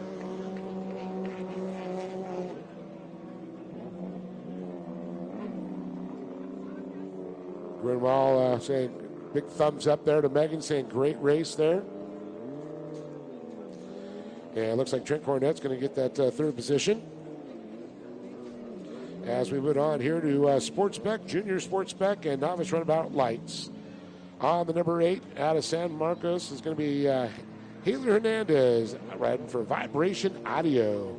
On the 106 out of Quinlan, Texas, riding for the Junkies, the Dumpies, Travers Construction Group, Larrett Incorporated in Lawn Me, it's Halling, Javier Falcone. And on the 410, coming to us from Sulphur Springs, Texas, riding for WXGP, Elite Fireplace, IPD, Dale's Jet Sports, CUI Heat, it's going to be Brian Snyder. On that 69 out of Kaufman, Texas, riding for Greener Grass Landscaping and Irrigation, it's Joey Malden. And on the double nickel, it's going to be Strauss Murnick out of Fort Worth, Texas, riding for the Monster Army, Monster Energy, Codwell Racing, Mud Racing, 60 Helmets, Circus Media, Jet Tribe, Jet Trim, Dean Strong, Commander Yamaha, and Riva Racing. On the 523 out of Wichita, Kansas, riding for GSK Machining, Miller Cycle Shop, Naughty Water, Watcon, Wax Racing Products, Mid-America Dragway, Fast Flow Fuel Line, and Tough Jug, it's Shannon Watson. And on the 72, coming to us from Garland, Texas, riding for Jails Jet Sports, Elite Fireplace and Stove, it's Sean Whitaker. On that 114 out there on the Lone EX, riding out of Gulfport, Mississippi, Advanced Contracting Services, Jet Blast, Green Hulk, and Riva, it's Jay Newts. And on the 33 from Soda Daisy, Tennessee, riding for TC Free Ride, VP Racing, 60, ODI, McClure Racing, Tasco Gloves, NGK, Action Sports, Canopies, GoPro, Chase Plumbing and Mechanical, Competitive Crankshaft, FL Visual. It's Cash McClure, Cash Money. Cash Money on the line. Did a lot of tuning on that boat last night to help it out today. And, of course, unfortunately, went south in Sebring, Florida, able to get it back together. Race here in Paris, Texas. After looking at that ski last night, Dave, you can eat your dinner off of it. And we're off and running. Wasn't the start Cash wanted, but it was much better than his Moto 2 yesterday. And it looks like that EX jumped out really quick out there in the line. Sean Whitaker getting the best start of the whole weekend on the Duct Tape 72. So we're going to get the inside-outside. Of course, the inside, the SBT split. The outside is going to be the Sure Can split. Strauss telling me he was going to let the EX go to make kind of a line to follow, and that way he wouldn't be battling with it and make him do anything crazy. And look at him up there, giving very aggressive on the inside. A good little turn, little whip turn there.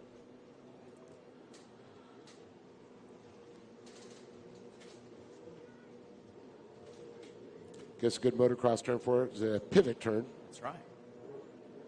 Then another motocross term, when you're following somebody, they have a wake that they throw. You can dive to the inside of that wake and create a bit of a berm. So it's going to be Strauss Murden, Javier Falcone, Sean Whitaker on the 72, followed by Jolie Molden, Cash McClure, Brian Snyder. And it looks like we've got Shannon Watson. So mix up this morning on how they finished yesterday. You've got Strauss still out front, but instead of Joey in second, you've got Javier. Yeah, Joey all back to fourth this time, a little bit different from yesterday's results. Well, move him up to third now because Sean Whitaker, that was in third place, took a little bit of a spill, and you can see if Charles is on that direction, getting back on these sport boats is not the easiest thing to do. Yeah, he's definitely out there still floating in the water, trying to wait for everybody to go by and get a little bit calmer. But as we look to the right there, the caution flag is going to come out, let them know we got a down rider in the course there. There's Haley Hernandez on the 8 out of San Marcos going across the Liquid Moly finish line. I figured Haley'd have some tunes going there with their sound company. You know, there was a couple riders during the race that had that, and they actually DQ'd him for that. That is not legal, but, man, it sounds so cool. Inspiration music. Yeah. Let the bodies hit the floor. Let the bodies hit the floor. So, Jay Nusk on the 114. Strauss Mernick, they're on the 55, both leading their classes. Sportsback and Javier Falcon sitting second in Sportsback, trying to get some positions here. Cash McClure leading the junior Sportsback. All right, so the course marshal doing a good thing there, shutting down that part of the course where Sean's trying to get back on his ski there. Oh.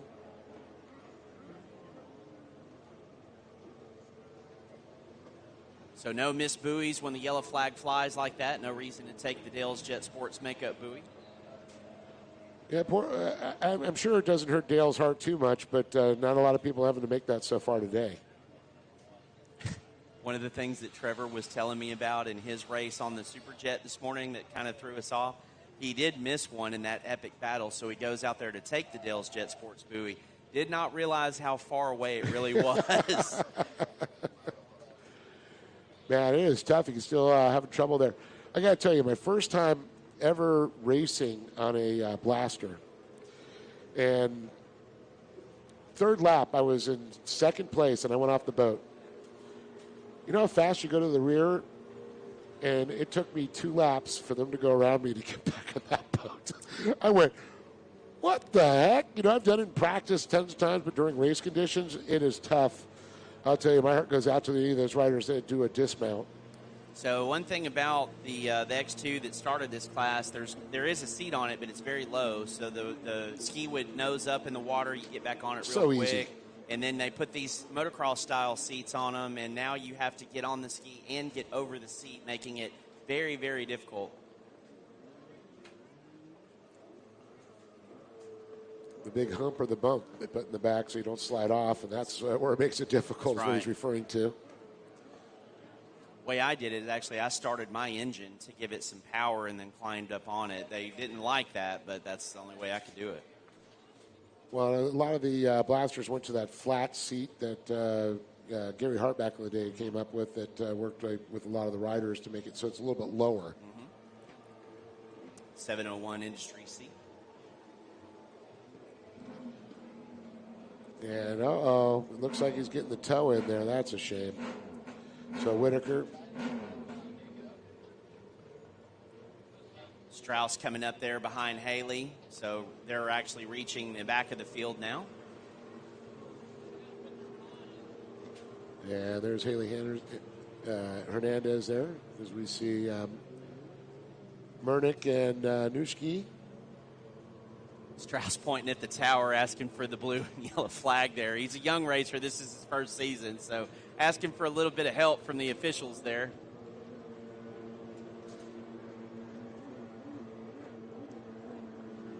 Cash McClure gave a look over there as he goes by that liquid Moly, as we now are looking at the back stretch.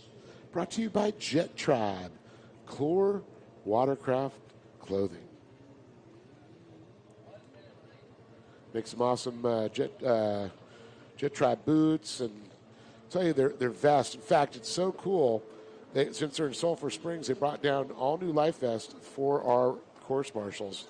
They got pockets and places and things and holsters and sleeves, and oh man, it's great. They also say course marshal on them so they can't walk off to a new racer that thinks that's nice.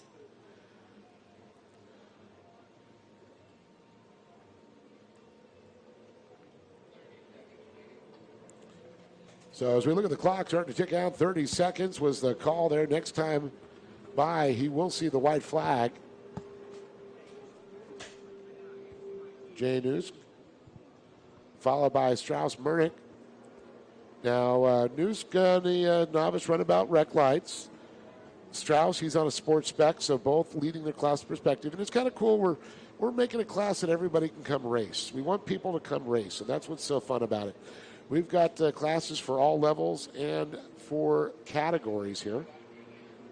Well, and the one thing that's cool about that is they even them up on speed. So you see the EX really isn't running away from the sports spec boats, and he's not a big, bulky runabout that's disrupting the water very much for these guys. So we always try to also match what's going to be good for the racers as well. All right, looks like we're needing holders down there. Holders on the line. Come hold a new jet blaster.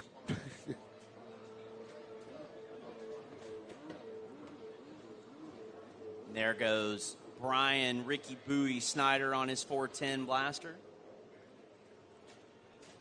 So looking at some of the times here, Strauss Murnick running a 127. Jay Nusk is a 123, who's actually our physical leader out there on the Yamaha. Of course, Strauss running one of the Sea-Doo HXs. Still got a permanent dent in my leg from an HX from Anaheim Pond. Went off the ramp jump, made a left-hand turn, and next thing you know, I looked and I see a HX coming at me, and it turned me into the ramp jump. So they have that V-hole, and we went off the ramp, and it kind of laid to the left, and that thing literally shot left on me. Oh, yeah. So since we're up here exchanging war wounds, this permanent bruise in my leg is from an HX nose hitting the outside of my knee, banging it into the side of my wave blaster, and I have a permanent reminder of how bad that hurts.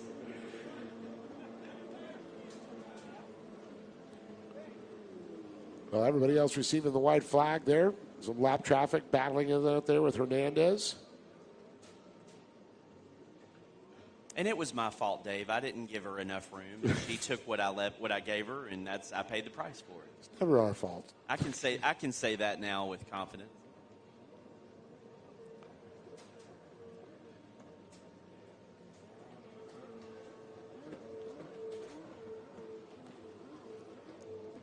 So we're just waiting on Jay Nuski to come by the 114 and Strauss Murnick. They've received the white flag, as the rest of the field has now, and checker flag is going to come out for Jace Nuski, followed by Strauss Murnick. Strauss was on his heels the whole time and finally throwing the HX to the inside split there to get some experience on that line to better his toolbox of skills for the rest of the season. I think Javier went to the hardware store last night and got some garage sale numbers for his ski this weekend. And Javier Falcone is going to come by on the 106 there on his HX. All right, so we're going to see Joey Malden come across in third, and this is what the best part of this class is. All these guys are going to go to the cool-down area, and they're all going to be high-fiving each other and saying what a blast they had, and that's always fun to see. Yep, seeing Cash McClure coming in right behind Joey Modone. So it's going to be Strauss Murnick taking the win in sports spec with Javier Falcone in second. Joey Molden going to be in third. Cash McClure is going to win the junior sports spec. And it looks like novice runabout rec lights. Chase Nuski is going to take the win on that one. A couple combined classes. As we move it on to the final race of motos here for Moto 3s. We're going to go right into race 14 here, which will start back to race 1, Moto number 4.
All right, we're off and running once again, Joey, and we're going to see. We've got Jimmy Waldrop on the 725. We've got the 11 of Ashley Sewell. Matt Reeves on the 636. The 22 is going to be Joel Stolhout. And I believe Jay Newski is going to jump out there also. Yeah, they're going to put the 114 right back into this one. He said he had enough gas to make it and wanted it back-to-back, so. Let's take a look here. We've got 1, 2, 3, 4, 5, 6 boats there. So Gavin Berglund, Bentley Cox on 319. Gavin Berglund on the 301. Drew Stallhat on the 22. And we already took over Waldrop, Sewell, and Reeves.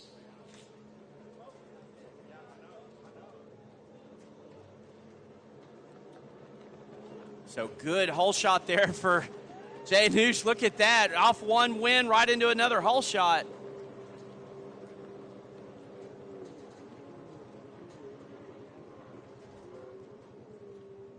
Just a couple of warm-up laps at last moto.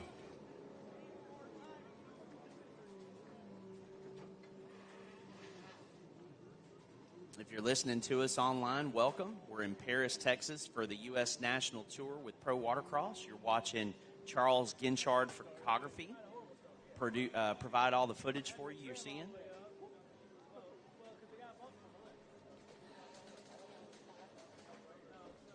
You're listening to Dave Arnold.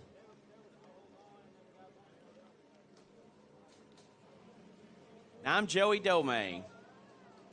Back again.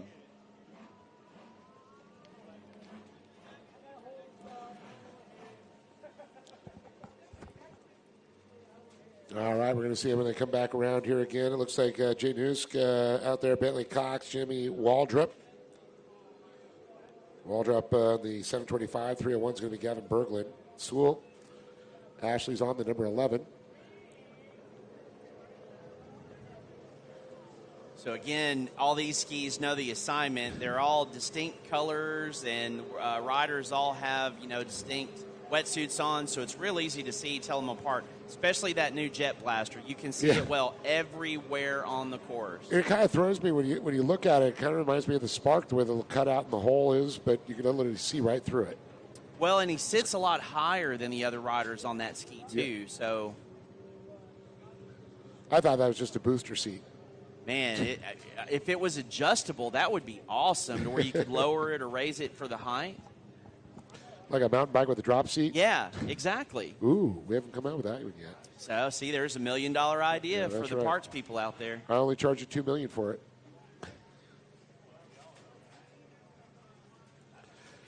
So, Noosh out front, just fresh off a big win in the last race. They're going to throw him out there, and then Bentley Cox in 319, followed by Jimmy Waldrop. Gavin Berglund, Ashley Sewell in 5th, followed by the 636 of Matt Reeves. Again, another shakeup in how it was yesterday. You saw the 636 and the 11 battling out for second and third, and today Cox and 725 up there battling for position. A little bit different. Yeah, but you never know. That's why we race. If it wouldn't be called racing if everybody knew who was going to win. Well, speaking of winning, Jay Newski trying to back up another one here. Just came off a win here in race number 13. Now looking to back it up here with race 14. As we get ready to finish our last of Moto number 3s.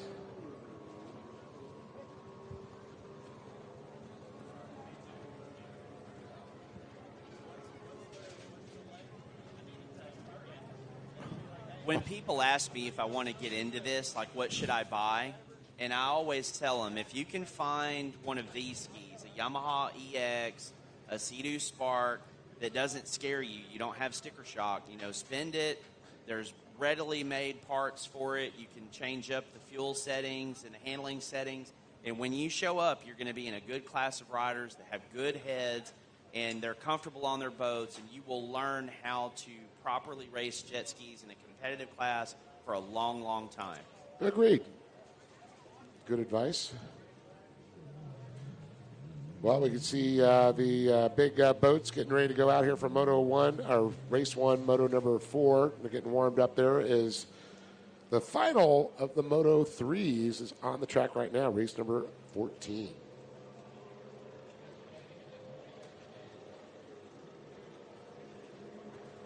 Jay Nuschke by one more time, but look at this. Matt Reeves.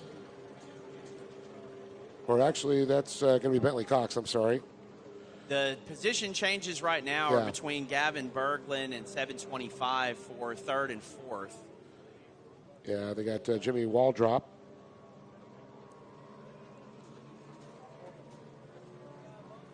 There's going to be Ashley Sewell. There, Matt Reeves dropped back quite a bit there in the Spark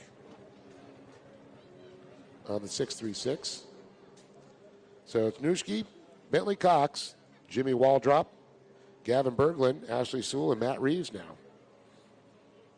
This course really not friendly for the Spark as much as it's stretched out. It's the tighter, shorter courses that the water gets rougher. The Spark seems to shine a lot better in this region, but nothing touching these EXs today. Definitely been on point, that's for sure. It's a great platform. I love the EX race form. It's a great spec boat kind of type thing, like great for like an IROC series. You need to go box stock. And we're excited for the Jet Blaster to be introduced. We didn't necessarily know what it was going to be, being shorter and the hull being completely different. But it's not doing bad out there at all right now with very established, very tuned boat. Yeah, it's a great entry-level boat, too. That's one of the great things. You can go literally pick it up in the dealer and not break the bank. No. And it looks good. It does. I like it as a window.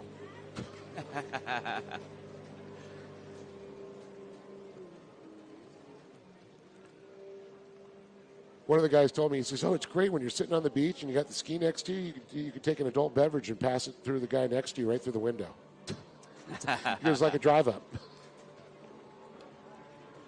Ashley Sewell's going to make her way by as we're watching the action coming on to the Jet Tribe backstretch now. It's actually Ashley's first race of the season. She did not make the call for Orange.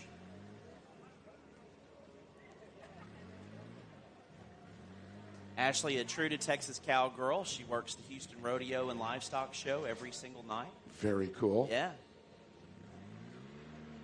She brought Kyla with her this year. Kyla got to watch her first rodeo. She said, this is my first rodeo, actually. Gotta love that. Yeah, we saw her. She put her cowboy boots and headed to Houston. Yeah. Hey, that's a thing down there, man. Fort Worth, too, is Fort Worth Stockyards. I was going to say the Stockyards, yes, sir. Been there with my cousins a few times back in the day. Have you ever watched them march the Longhorns? Oh, yes. Cool. Right down the street, man. That is quite the scene to see. So white flag comes out for our leaders, and it might not end that way. Bentley now right on the heels of Nukes. And it's going to be interesting to see when they get in the splits there. I'm looking at the times right now with a 123.7. And Bentley Cox threw a 122.9. So about 0.8 of a second separating them now. He's slowly chipping away at Nuschke's lead. Also, Gavin Berglund in fourth, working on third place.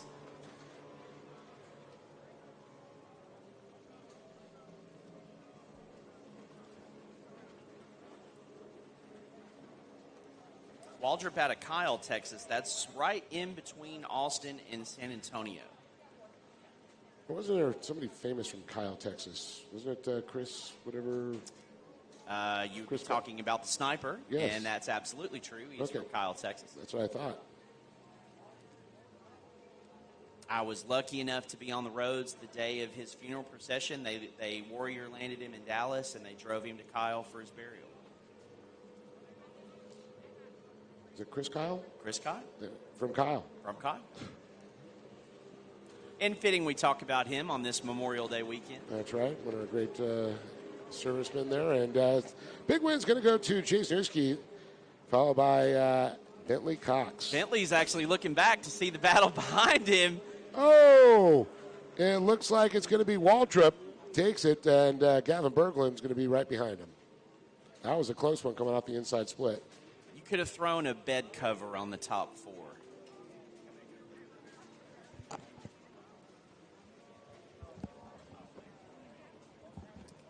Most of those racers coming out of the Nebraska area. All right, attention on the race site. We are about to commence recording for CBS of Moto 1. Please do not attempt to interrupt the broadcast tower. Let these guys focus just on the race. If you're on the beach, please do not clear out a loud water box during Moto 1 so we get clean audio files. Looks like everybody has holders. Great race. Recording for CBS. We're just going to have a brief break while we get ready.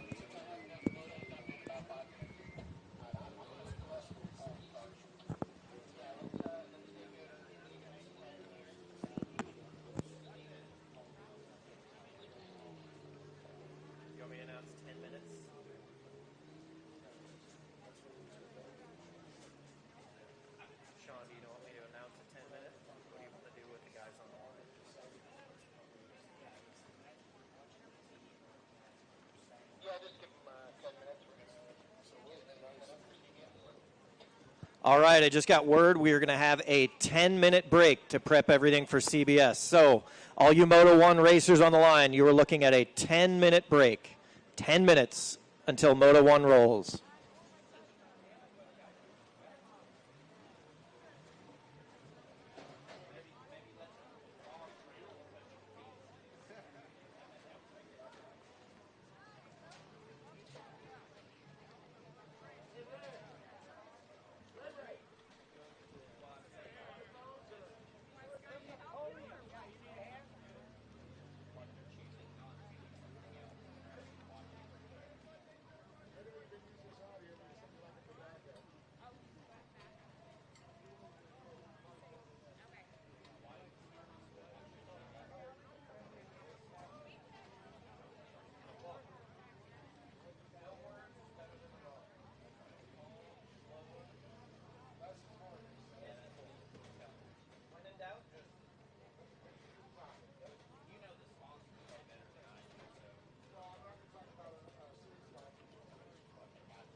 Well, folks, just a few moments here. We're getting going with our Pro-Am runabout stock. The stock runabouts out there, which is very cool to see.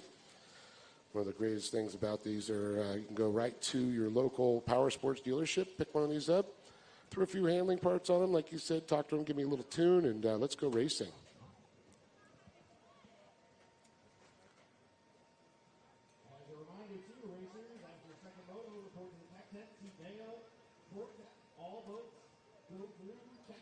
And, of course, this is always the big one here, man. Moto 4s after you race.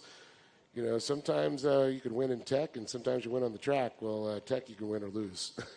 That's correct. And we've seen a lot of shakeup in this class over the weekend, full of surprises.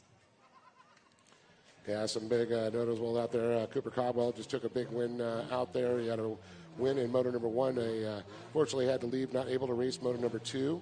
So a very big, important moto for him in Moto 4 to take a win here to try and be up on the podium there. Bobby Cardone sucked up some rocks, had some issues, got that all fixed out. Boat looking a little bit quicker. But some other notables out there. James House. James been on fire today. I'll tell you, he is just so quick. So I'm going to keep an eye on Caldwell, House, Cardone, and even Nuchke also could be a little fly in the ointment for him. So I had a chance last night to walk through the pits after the races and saw what adjustments all these guys you just mentioned are doing, and every single one of them had the little bitty screwdrivers out, tweaking on their boats just a little bit, or they had the laptops out, like you mentioned earlier, looking for the barometric pressure, the temperature change to add that performance to their skis. Yeah, a little bit different running in the different places around the country. You know, areas that are more humid versus dry air. You know, you produce a little bit more horsepower. You have to kind of richen it up to get more air into them when it's a little bit thicker air or humidity. Always the tuning aspect been a part of it with jet skiing, and there's legendary tuners out there. And as you said, these boats go into the dealership, instead of it being a man with a little screwdriver like we're used to, now they're doing it on a laptop. Yeah, just like tuner drag racing or tuner racing for a lot of them, a lot of the imports.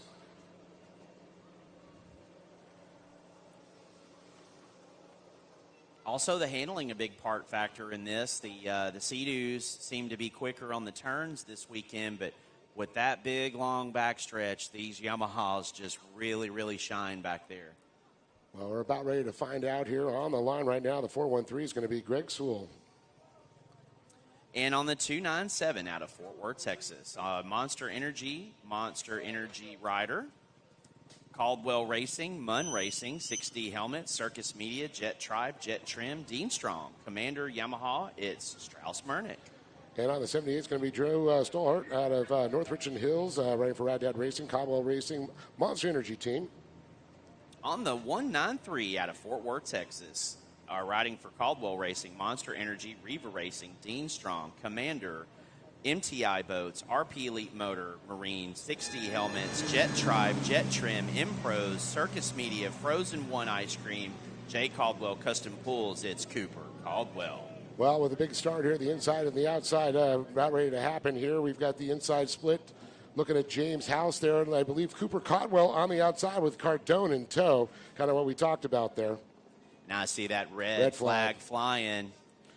Well, that means we're going to go ahead and re-rack them, restack them, and refire them here just in a moment.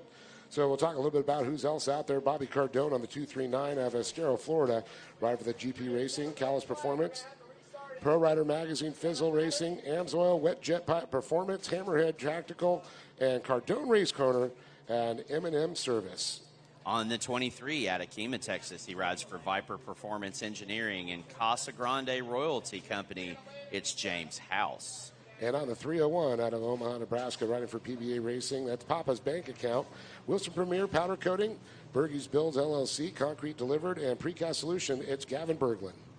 On the 310 out of Altus, Oklahoma, riding on that Kawasaki, it's Michael Marcha. And riding the number 17, he's going to be riding for Logan Pro Cop Races with support of No Mediocre Auto Lab, Petrol Lounge, Alpha Dent. Who's backing up beliefs in his racing journey? It's going to be Logan Pro Cop.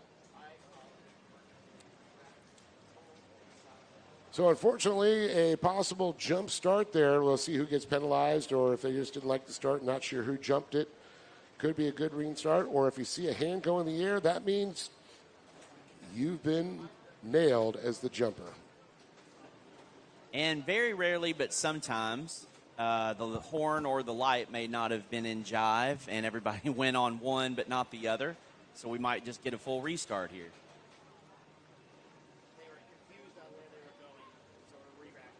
Okay, so there's a little bit of just a total re-rack on this race. So once again, we'll go to the round. We got Sewell on the 413, Murnick on the 297, Drew Stallhout on the 78, Cooper Cobwell's on the 193, Robert Cardone is going to be on the 239, James House on the 23, Gavin Berglund on the 301, the 310 is going to be Michael Marcha, and the 17, Logan Prokop. As we re-rack the field, we've restacked the field, and we're going to refire the field.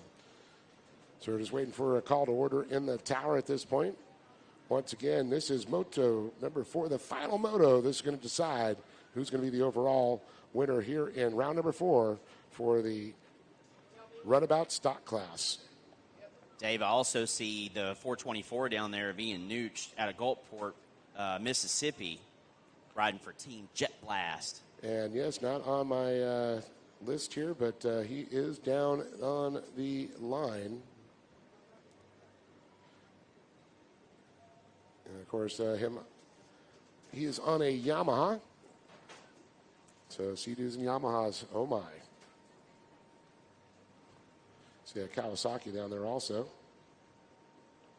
Love seeing that Ultra 310 down there still in the mix.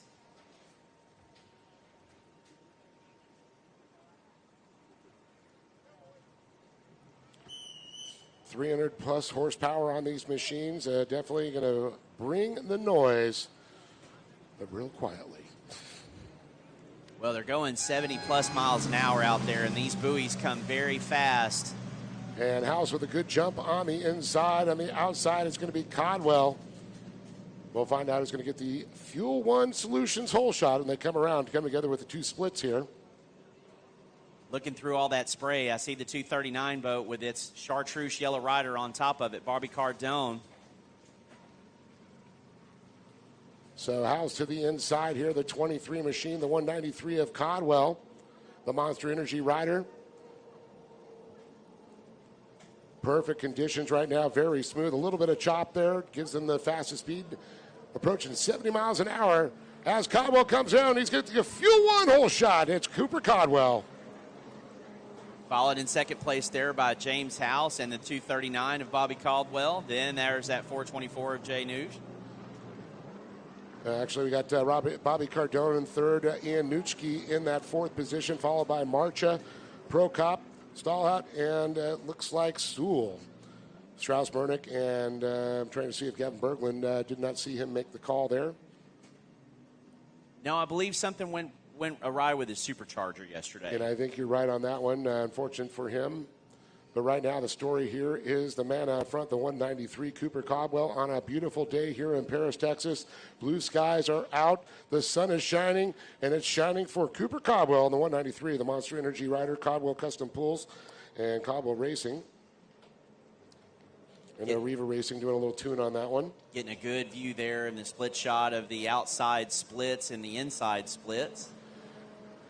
Now we're going to notice Codwell stuck to that outside split, and James House, who went off the inside on the start, now goes to the outside as Cardone goes in tow there.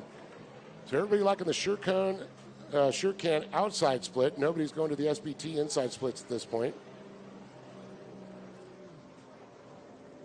It won't last that way forever. Once these guys catch up to each other and need to try to make a pass, they're going to start going to that inside split.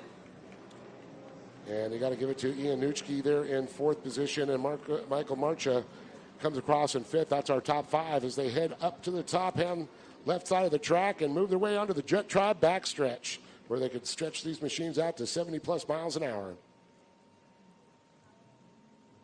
And you're seeing all of that right now. The 193 out front with that Riva Racing power under the hood, using the outside. Of course, Riva, a big parts manufacturer and dealership in Florida there, and They have done so many great innovations from handling to tunes on these skis, so more than likely running one of those setups there. Now, James House, you know a little bit about. He's a Texas boy here, as well as Cooper Caldwell is out front. So James been racing with us now for a few seasons and always brings top speed. But one of the things he's been working on, especially last season, the beginning of this one, is his corner speed. That's where Cooper's really superior in this class. Is he corners faster than just about anybody. And straightaway speed's not going to get it done alone with him. You've got to get faster in the corners, and that's what House is definitely showing us here this weekend. And it looks like the 193 right now is going to come across again out front, as you see on the right side of the track, coming around the outside splits once again. Now, he's also, not only does short course, he's also an endurance racer too. So you got both disciplines. So you got to find that half and medium, and the boats are set up differently between short course and a long course or an endurance course. This kind of in between. It's a large course for these guys, so they could definitely use a little bit more towards the endurance side of a tune, I believe. Absolutely. So one of the things that I did a little bit of time in this class to understand the boats earlier in my career, and you put the sponsons lower on the back so the boat actually hooks on a short course. They'll put them more to the middle on the top during the endurance. They're all in the middle this weekend with the size of the course, but if it was smaller and tighter, we would see those sponsons go lower, and you would see the G-forces that the boats throw the riders into come more into play. Now, I could see possibly water conditions can come into play, too. If it's rougher waters, you're going to want those a little bit higher and not as deep so the boat doesn't, I guess, hunt. Correct. And that's where the yard sales mostly come from. When you see somebody gets pitched really far away from it, it's because the boat does something wicked underneath them, and you can't control it, and they go one way and the boat goes another.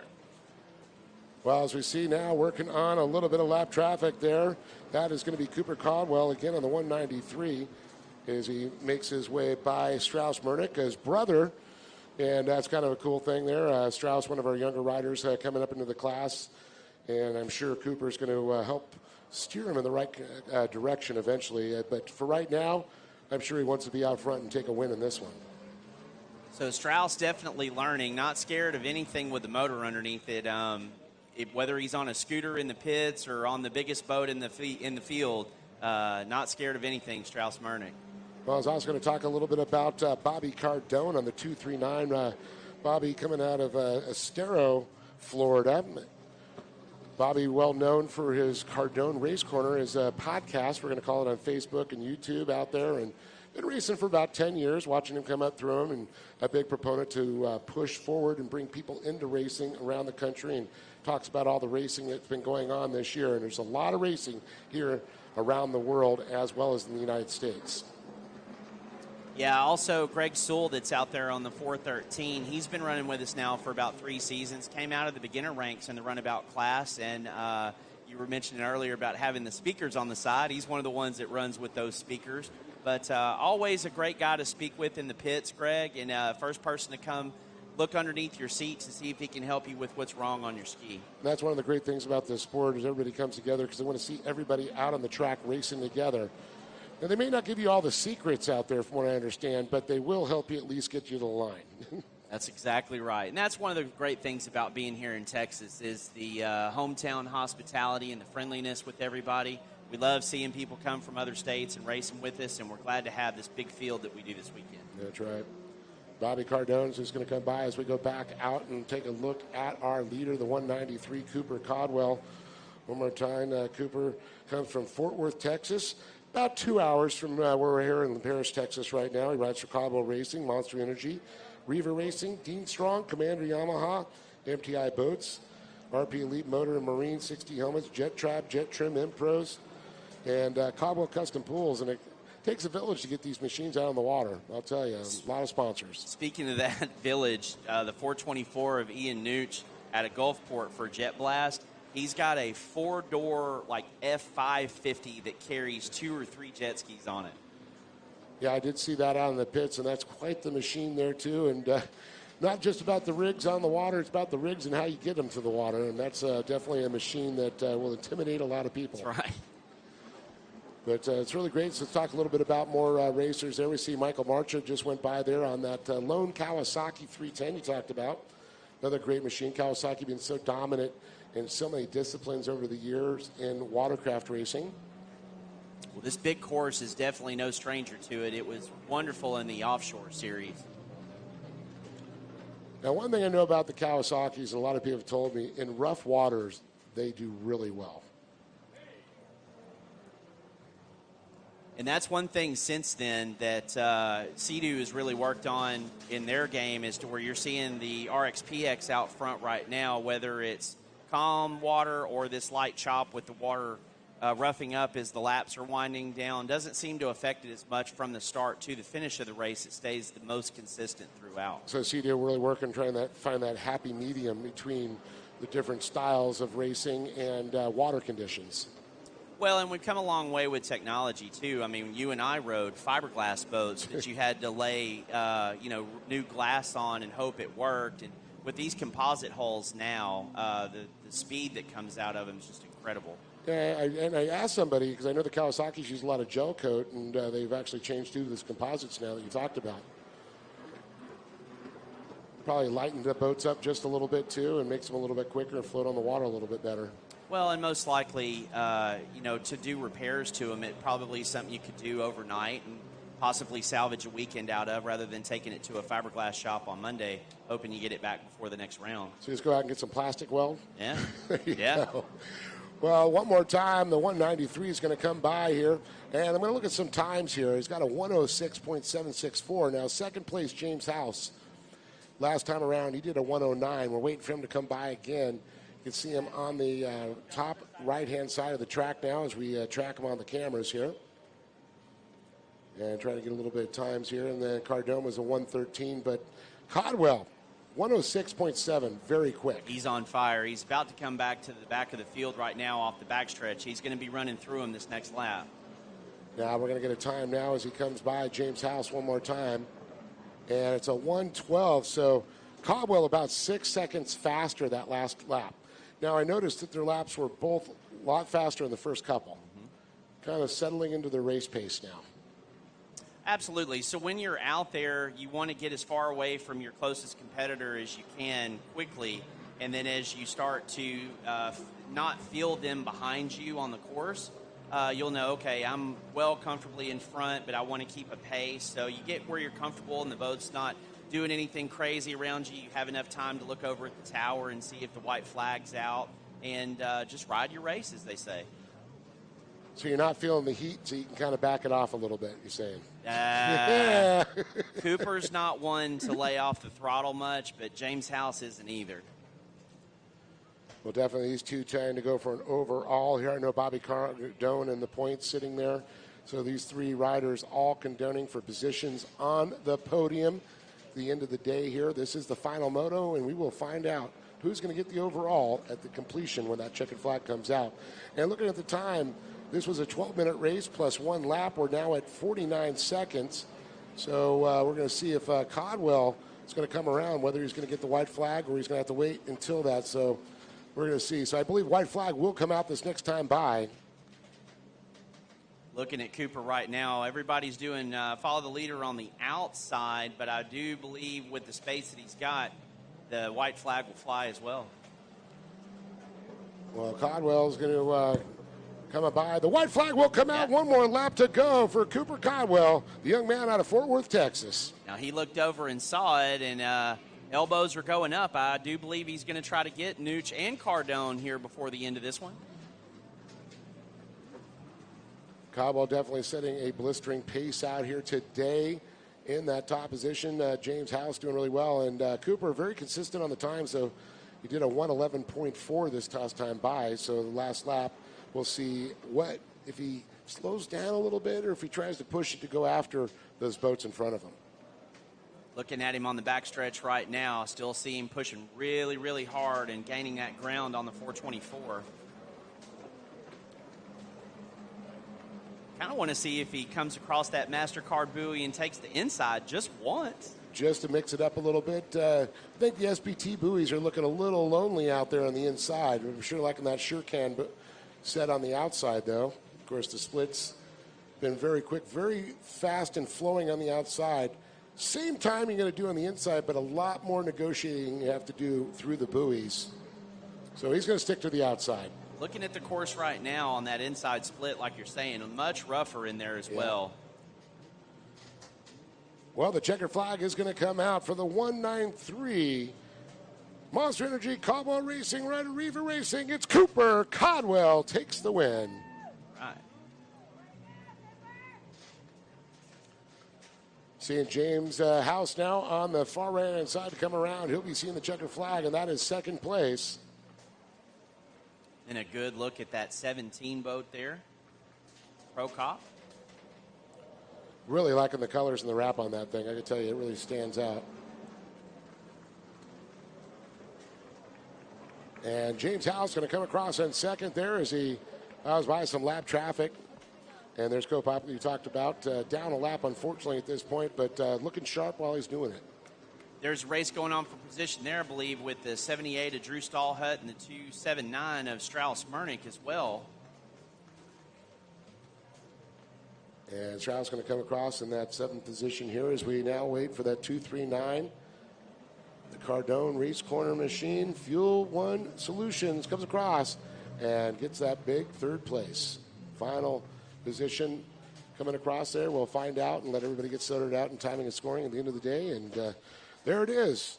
The runabout stock class does not disappoint. Never does.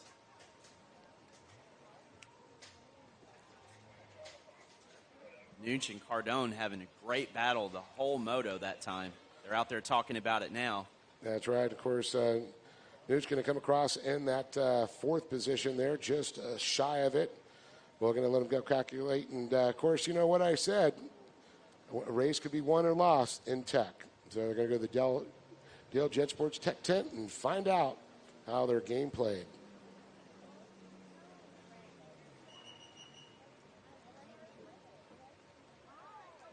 So now we're going to switch gears up here. We're going to go stand-up racing a little bit here with some of our junior ski 10 to 12 lights classes. Yeah, we on that 708 out of Lake Havasu City on the Yamaha. We've got Brody Zipirian. And the 405 is going to be Christian Bain out of Oklahoma City, Oklahoma on the 405. Motorsports, Works Racing, Liquid Moly, McClure Racing, Naughty Water Racing, and Wild Bill Construction. On the 722 out of Omaha, Nebraska, she's riding for PBA Racing, Wilson Premier Powder Coating, Bergey's Builds, Concrete Delivered, and Precast Solutions. It's Miss McKenna Berglund. And then the 33 is going to be Cash McClure out of Soda Daisy, Tennessee, riding for TC Free Ride, VP Racing, 60 Helmets, ODI, McClure Racing, Tasco, NGK, Action Sports Canopies, GoPro, Chase Plumbing, and Mechanical, and Competitive Crankshafts. Now, a cool thing there, I know Competitive Crankshaft is throwing up for one of the prizes this year, a new crankshaft, as well as for the vintage class, you're eligible to win a custom-built Dale's Jet Sports crankshaft himself. So Dale take care of the vintage machines and Competitive taking care of the other classes. Right. The crankshaft is what is the heart of everything. Everything runs from it, powers it, and very vital piece of equipment in your jet ski, and you want a reliable one, that's where you get it from. Kind of helps those pistons go up and down. Be difficult without it. That's right. Well, the whole shot's going to go to Cash McClure there, but I'll tell you, the 41 machine, I believe that's the Christian Bain. Yes, he's on a borrowed property there. So it's going to be McClure, Bain. Zipirian battling right now with McKenna Berglund, and Berglund's going to come across in third. But look at Brody Zipirian's going to squeeze that throttle, get up there, and take that position away. McKenna gets a little bit pushed wide, but stays upright, and that's what we want to see. We've been talking about a lot of passing in the splits, but that's been the second great opportunity to pass. Is going right there off the front stretch into that 90-degree corner to shut the door. Yeah, definitely a tight one. You got to tell these riders you can't do a 90 on those things. You got to sweep and roll those turns. Right. Don't want to go too much of an acute angle at that point. And Brody and McKenna just did a good example of that, too. Giving him plenty of room there. Looking for Cash out front. It's going into the SBT split decision area, but it looks like he takes the Sure Gas can.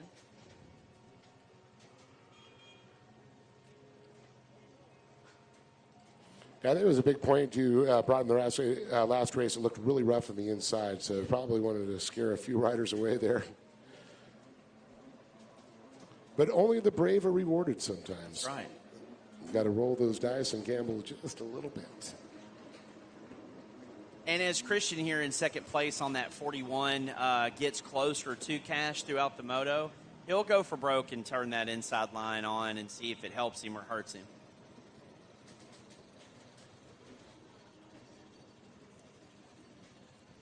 Well, I guess we're going to have to wait and see. Well, they're still right together right there in the lead, and that's, I mean, how they've raced their whole careers is one or the other.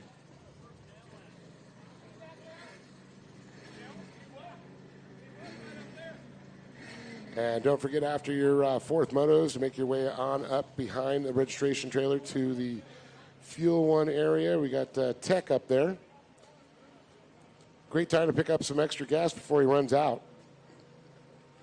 Fuel One Solutions been going through that fuel. Got to love that stuff. Wish they'd let me take some home on the airplane. My new 800, my 800 just got freshly built. I'm going to have to get some of that ethanol-free fuel for that. Talk to Mike when I get back. It'll last a lot longer if you use it. Oh, yeah. My premix aviation fuel has now become a lawnmower and weed eater.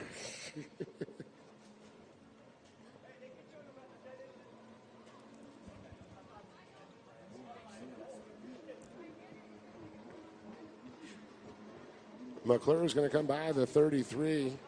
And a big gap now back to Christian Bain. Yeah, so Christian had a bit of a bobble there coming off the MasterCard buoy. The boat wanted to go one way, and he wanted it to go another, so he had to do some correction there to gather it back up. Well, still keeping him within sights, and that's what the plan is right now. Survive and don't let him get too far away. Cash is actually a really good racer about not looking over his shoulder, so to me it doesn't look like he has yet, but now he's getting a good view of him as he's making the corner. So knows he's got a lot of breathing room, but he doesn't take – he's squatting to get more speed out of the backstretch. He's going to find him off speed, get low and mean.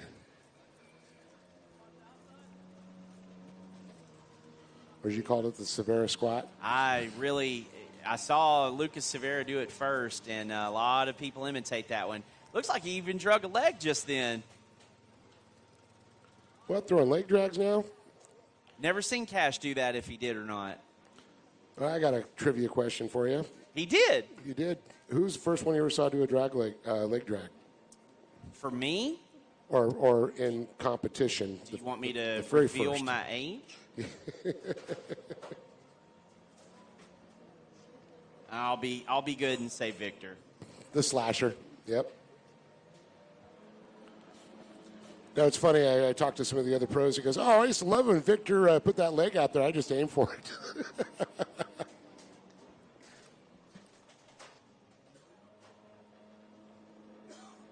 Cash putting McKenna there a lap down. And he is throwing a little showboating out there.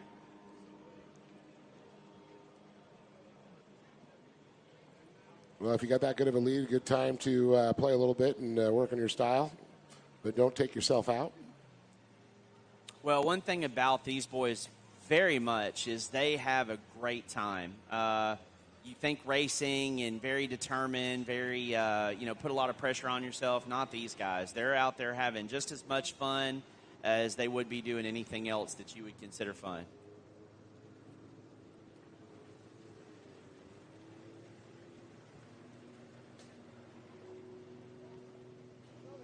Now, and also, I believe, school's out for a lot of these kids now? Yes. So summer has officially started, and it's race season. And as a parent, that could be a good or a bad thing. So race number 3 is on the line next. Race number 4 in staging. 5 on deck. Brody Superior's going to go by. Still waiting for McKenna Berkland to come by again. See, like McKenna and their group from Nebraska, this is the first thawed water that they've seen so far this season. They're waiting on the snow to dry up there. And the checker flag comes out for Cash McClure on 33 out of Sodadisi, Tennessee. Cash once again riding for TC Free Ride, VP Racing, 60 helmets, ODI, McClure Racing, Tasco gloves, and GK, Action Sports canopies, GoPro, Chase Plumbing, and Mechanical, and competitive crankshafts, and FL Visual. Christian Bain coming across in second out of Oklahoma City. He's a 405 motorsport racer, and he's riding for Works, Liquid Moly, McClure Racing, Naughty Water Racing, and Wild Bill Construction. There's McKenna. She's going to make her way across, standing up across that line. Like to see that. So it's the most you said you've seen her stand in all the races so far. So she's progressing. She's waking up. Last year, she only did it once, and it was the last round of the year. And this is the first round I've seen her this year, and she stood up most of the time. Love hearing that. Only one moto she rode on her knees.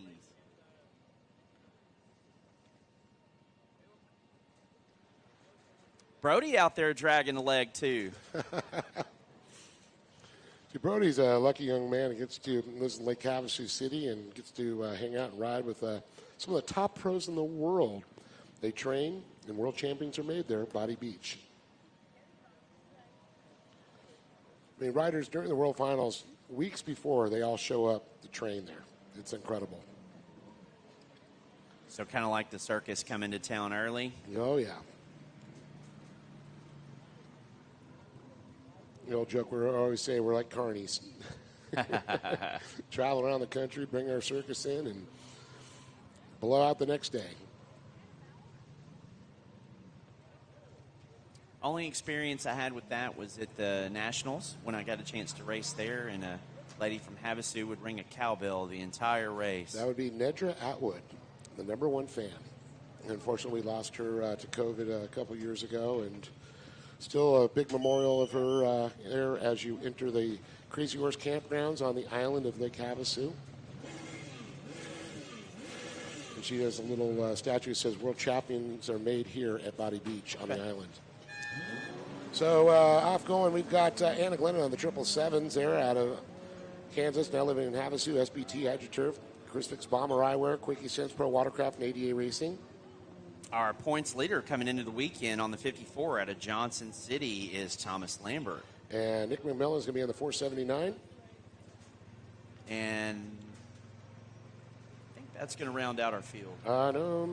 We've got 4 racers out there, so Adrian Frisk is going to be out there. Okay, like. So he's out of Kingwood, Texas, and he is 4F photography. He's been doing double duty here, racing and snapping some photos. Well, it's going to be Anna Glennon on the 777s out there. We're going to take the whole shot coming around the inside there. Lambert going to be on the outside, so we see who's going to get the whole shot here. It's going to be Jet Girl, Anna Glennon. Yeah, but that brand new fuel pump in the 54 boat starting to really break in now. And I can tell you there is a difference there in the position that he's sitting now with that new fuel pump. You're right. I think it's getting stronger every time he goes out on the course, and he's right on Jet Girl's heels right now. Okay, so we do have another different rider, right? I don't think Fisk is out there. I think it is Dennis Robinson, possibly. It is Dennis on the number 60. Okay, borrowed property.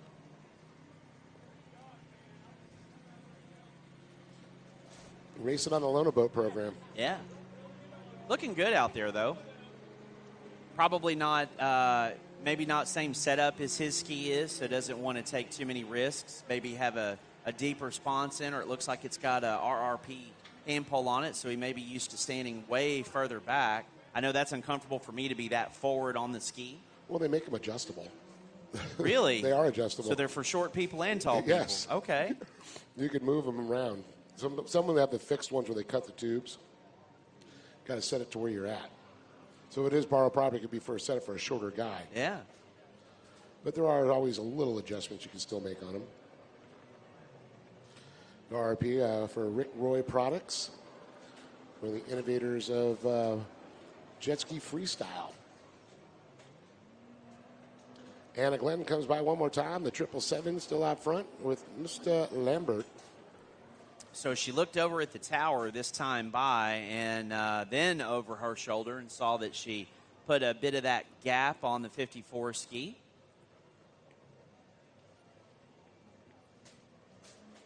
Those boats are definitely set up for their rider. Anna is small and petite, so her hand pole is very short, so she can get up aggressive on the stance of the ski. I don't even think that boat knows there's anybody on its back. It may not. Now, Thomas there in second place, he's about our size as far as height goes, Dave, and hand pole significantly longer, and you see him more on the back of it there.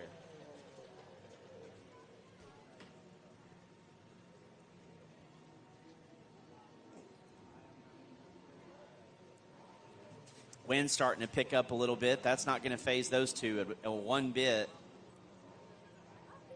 I'm okay with it. It makes the weather really nice right now. Yeah, it's like they turned the fan on up here. Yeah.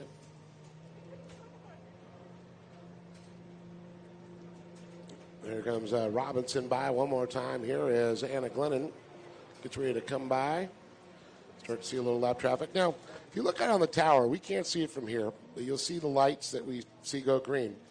Just on the outside of it, that is a clock. So the riders know how much time is left there. So they know it's counting down, and they know, okay, one or two more laps, I'm going to see a white flag maybe.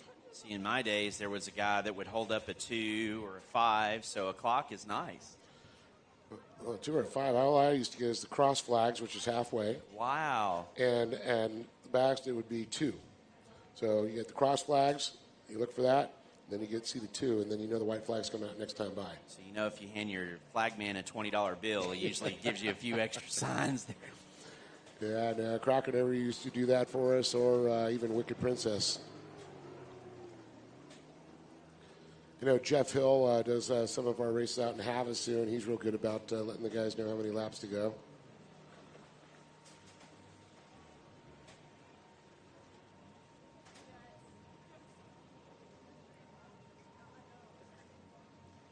So if we look on the great shot there of Anna Glennon, as Charles is going to follow her around here. Anna knows the assignment. She's got a mostly black boat there with bright numbers, and then she's probably got the orangest bright helmet I've ever seen, so always know where she's at on the water. That's one thing that we've implicated in the IGSBA is no more like white helmets or even light blue that go into the water, because we went bright colors. So if a rider goes down, we're going to be able to see that helmet of that rider down. More of a visual aid. Well, it certainly helps us up here in the tower.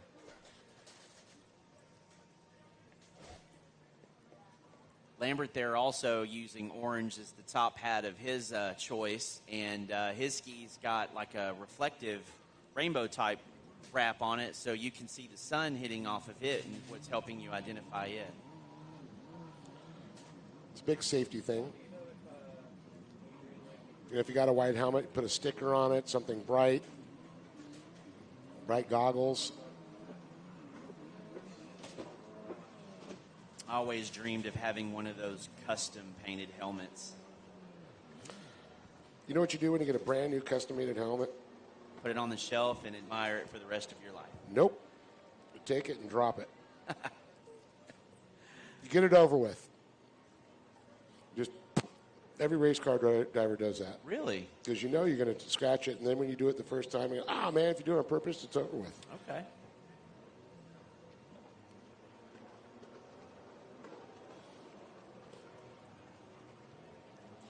Remember some of the car racing I did, the sponsors would always end up with one of my helmets, and the only ones I got left are the plain white ones. Wow. Never got to keep one of my painted helmets.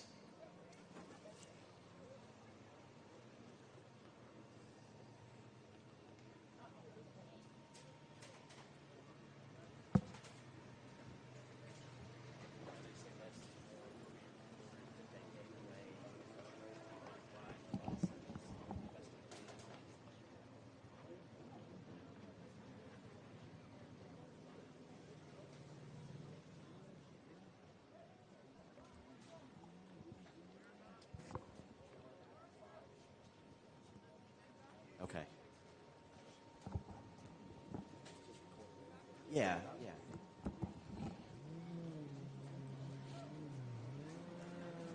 All right, we got the 60 back up underway, and Charles is focused in on the leaders there. Anna Glennon still on that sure can outside split, much like everybody else. And she'll be seeing the white flag this next time by.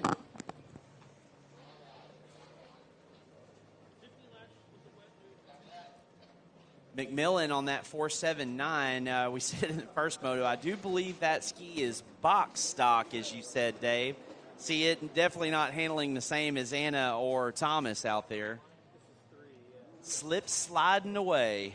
Well, you know, one thing I know about Anna, she said she just picked that up. Her dad picked the ski up for her and, you know, put some parts on it and came racing. So a brand new boat for her, as I know her boats are in her place in Lake Havasu City.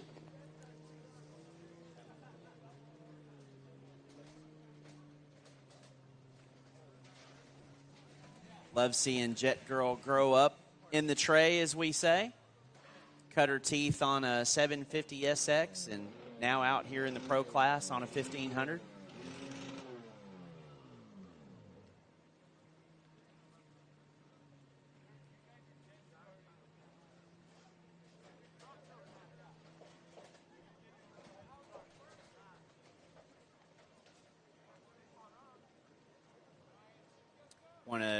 We've been mentioning, but want to say thank you to Charles for up here, giving us all the footage you're seeing online.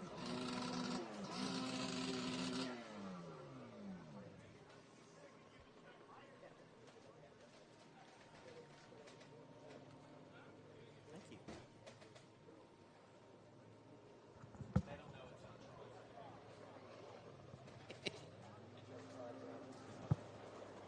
And the checkered flag for Anna Jet Girl Glennon. Round of applause for her.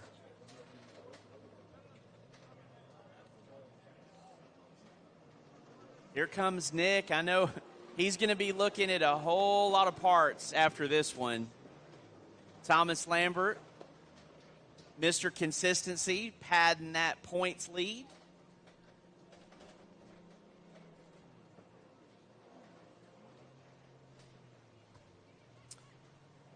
So Ryan Poper down here, he's stepped up his starting game every time. I believe he's done letting everybody go with his motor running. He's done a dead engine start, and this time we're going to watch him do a Le Mans style start.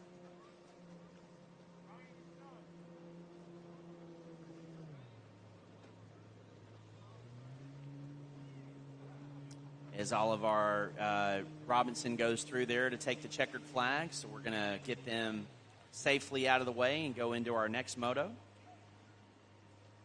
Well, we're going to switch it up from 4 strokes to 2-stroke time. It looks like the lights class on the line at this point. All right, on that 11, out of Albuquerque, New Mexico, riding for Leisure Pools, it's Ryan Poper. And on the 106, it's going to be Javier Falcone out of Quinlan, Texas there, riding for the Junkies LLC, the Dumpies LLC, Travers Construction Group, Laird Inc., and Lonme. On the 319, out of Plattsmouth, Nebraska, riding for All Seasons Motorsports, TC Freeride and Dean's team, it's Bentley Cox. And on the 41, out of Wichita, Kansas, riding for Naughty Water Racing and Dad, it's Tristan Hebert. And on the 27, also out of Wichita, Kansas, just a few doors down from Trent, on Naughty Water Racing, Trent Cornett. Brothers. You always wonder how that ride home is. Yeah. It's like the movie Step Brothers. They actually ride. Yeah, I can imagine that. Did we just become best friends? Exactly. I really we build a bunk beds. Look for so much more room for activities. Okay, hold on a second. I just got to say the house in Havasu has a triple high bunk bed for the boys. Really? 3 stories high. Well, Bill built it. Okay. That's what actually made me think of that. Okay. Tristan and Trent and Ryan actually ride every available class they have a jet ski for. So they're our iron boys. Oh, Javier going to join Ryan in the Le Mans start. I like it. Javier using the hop method to get on his ski. Oh, he was on there quick. There goes Ryan Poper. little less hurried. He says, all right, we're going to have some fun. Hippity hop over the top he goes, those little wakes. I like the fact that Ryan likes to push himself. He does, he goes, man, anybody could ride out front. He says, you got to come from the back if you're going to ride with the best in the world. He's training now for the championships. One of the first racers that I asked to actually do that, to take me up on it, and was one of the first people after it was over with to come thank me, to say I never thought about doing that, and I'm glad I did. I had a chance training with the old school Mahler Racing back in the days. It was sponsored by Yamaha, won their first championship for him, Kawasaki. And he always said, man, you can ride smooth water. Show me you can ride in rough water. Then I'll respect you. So on that inside start, we got the 319 of Bentley Cox going to take the Fuel 1 hole shot. And look right there, the 27 is going to be Trent Coronet. On that 10 out of Rockwall, Texas, that's Trevor Burns. Which I'm glad they got his number right here finally. Yeah, we had a bit of a issue with that in the first moto, but we got it straight. Because here's the funny thing is the Popers will run a 10, they also run 11, so that's why I was so confused. Yes. Tristan Hebert behind Trevor on the 41. Then Javier and Ryan, who decided to start a bit different, are trying to run up through the field. Javier leading the way right now in front of Ryan. They're coming up to Tristan. Looks like they're making it up to the back of the pack here. Bobby Cardone to the tower, please. Bobby Cardone. Now, Javier's electing to stand up straight and gain speed, but Ryan leaning way off the back, doing that squat.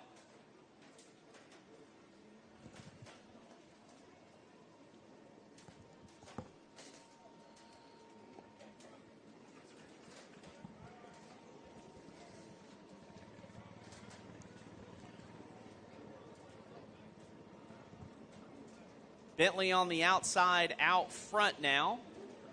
Plattsmouth, Nebraska's Bentley Cox looks very, very comfortable on that Superjet. He gives that big right look over his right shoulder there and see where did everybody go. Well, not far behind. It's going to be the 27 there of Trent Coronet. And Trevor Burns, followed by Tristan Hebert. Ryan Poper able to get by Falcone at this point. Falcone's going, why did I do that? Why did I do that? Well, and I think, honestly, the waves in what they're trying to do are very, very difficult. And Javier said you could have all of that whitewash water you want. I'm just going to follow you through it.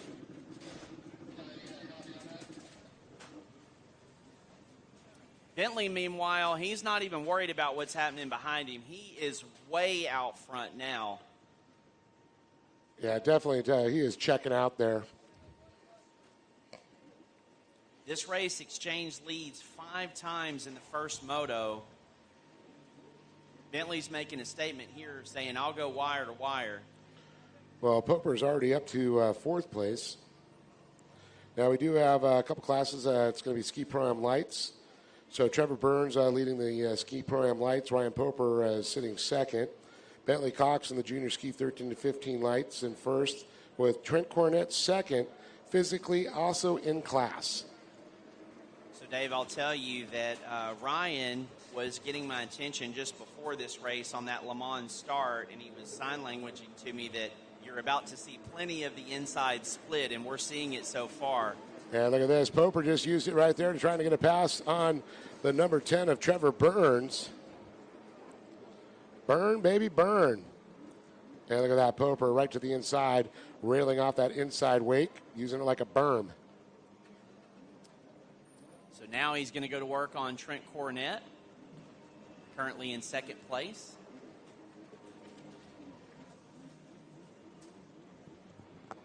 Bobby Cardone to the tower. Oh, got it. Got to wire you up, baby.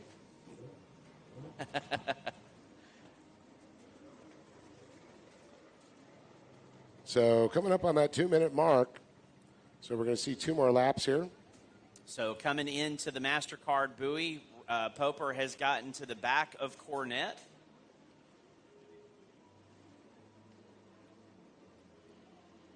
So Ryan Poperell leading his class. He's going to use that SBT inside split. And he did a really nice game with cat and mouse there on Trent. Got right back behind him to let him know he was there.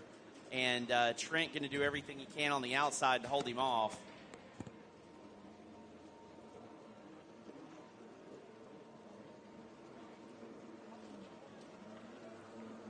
So Cox still have to worry about one guy now coming for him, Poper. Is there enough time here? Because next time by, the white flag will come out. Bentley Cox still in the lead. Ryan Poper now goes into second overall. Still both, respectively winning their classes, though. So I just saw Ryan Poper actually tighten his goggle straps up and pull on his glove. He is going to work to try to do everything he can on this last lap.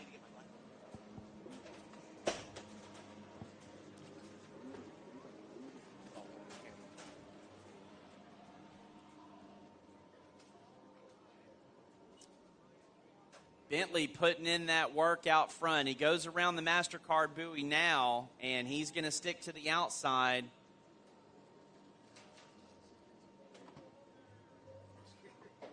Poper doesn't want to. No, I guess Poper knew he wasn't going to catch him. Oh, hello. And checks up just a bit so he can be in the mix there with Trent and Javier.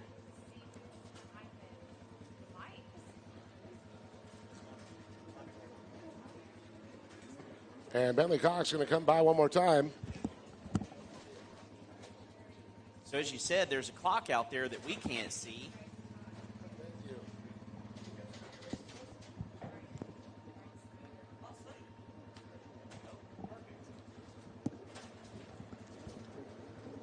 Trevor actually gaining a spot back there.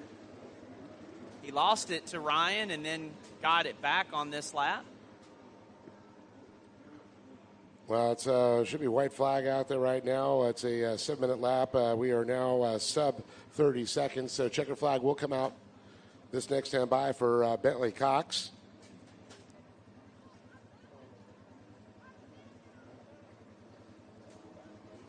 Bentley way out front now. Yeah, definitely is checked out. That's a Texas-sized lead if I'd ever say so. Everything's bigger in Texas, right? Including Bentley Cox's lead. Yes, that's right.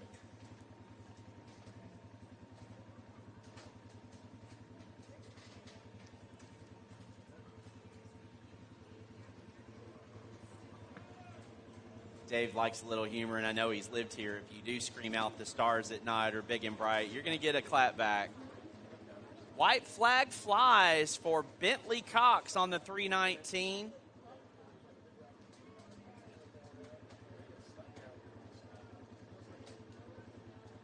All by himself in the lead. And as we go back to second place, it looks like Trevor Burns is settled back in on that number 10.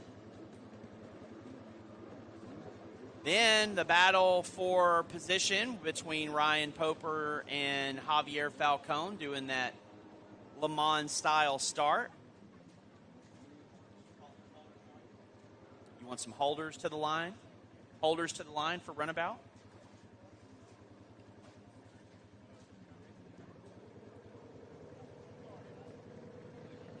Looks like Mr. Nooch needs a holder. He's nodding yes.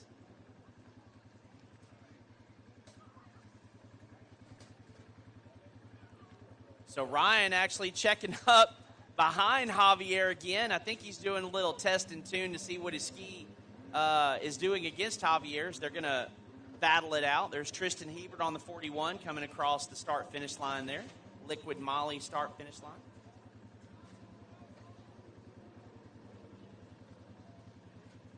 MasterCard buoy for Javier and Ryan.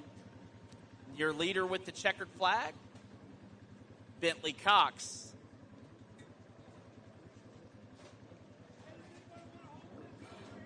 Then here comes Trent. He lost the goggles there, so he'll stroll across. And second place in the moto, I've got scored Trevor Burns, followed by Too Close to Call. We'll have to go to the transponders, Javier Falcone and Ryan Pope.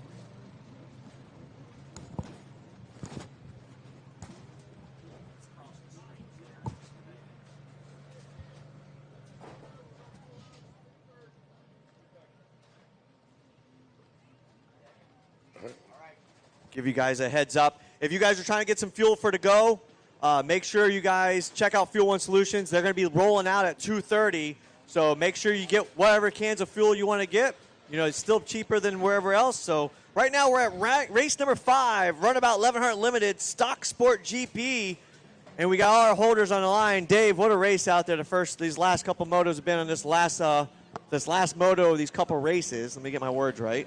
Still a little amped up from the Moto 1 final race with us. What a battle that was. Oh, man, that was a great race. But I got to say, this is interesting because we've got different types of runabouts out there, and we also got sport boats out there, too. Yep, so HX. It's kind of like getting everybody out there to go racing. Yeah, I mean, that Spark, I have to give it up. That Spark, that boat number 636, which is going to be Matt Reeves, has really put it out there. He's not letting them just walk away. He's giving them a battle. You also had Nunchik out there with Ian. He was out there holding it down, too. So it was a pretty good, decent race right there. So I'm excited to see what we got going. But the Jet Blaster, we can't sleep on the Jet Blaster either. He's been pulling it out there. So let's see what goes down. And, this is going to be one of those CBS Sports. This is going to be a fun, exciting one. Yeah, definitely. And, of course, the EX out there, those machines also bring the game there. The Jet Blaster, the Spark. We've got a HX out there. We're mixing them up like cake batter. Yes, sir. And right now we got the whistle to go. Terry's ready to get these guys on the show. So we got Joey Bolden not making the call here, but it's going to be Richie Fennell on the number 8, Sean Cox on 319, Jimmy Waldrop on the 725, Charles Stackhouse on the 2003, Ian Nuschke on the 114, Matt Reeves on the 636, and then you've got Scott Wilson on the 301, which I believe that 301, did it make the call? Oh, what about the Sea-Doo 405?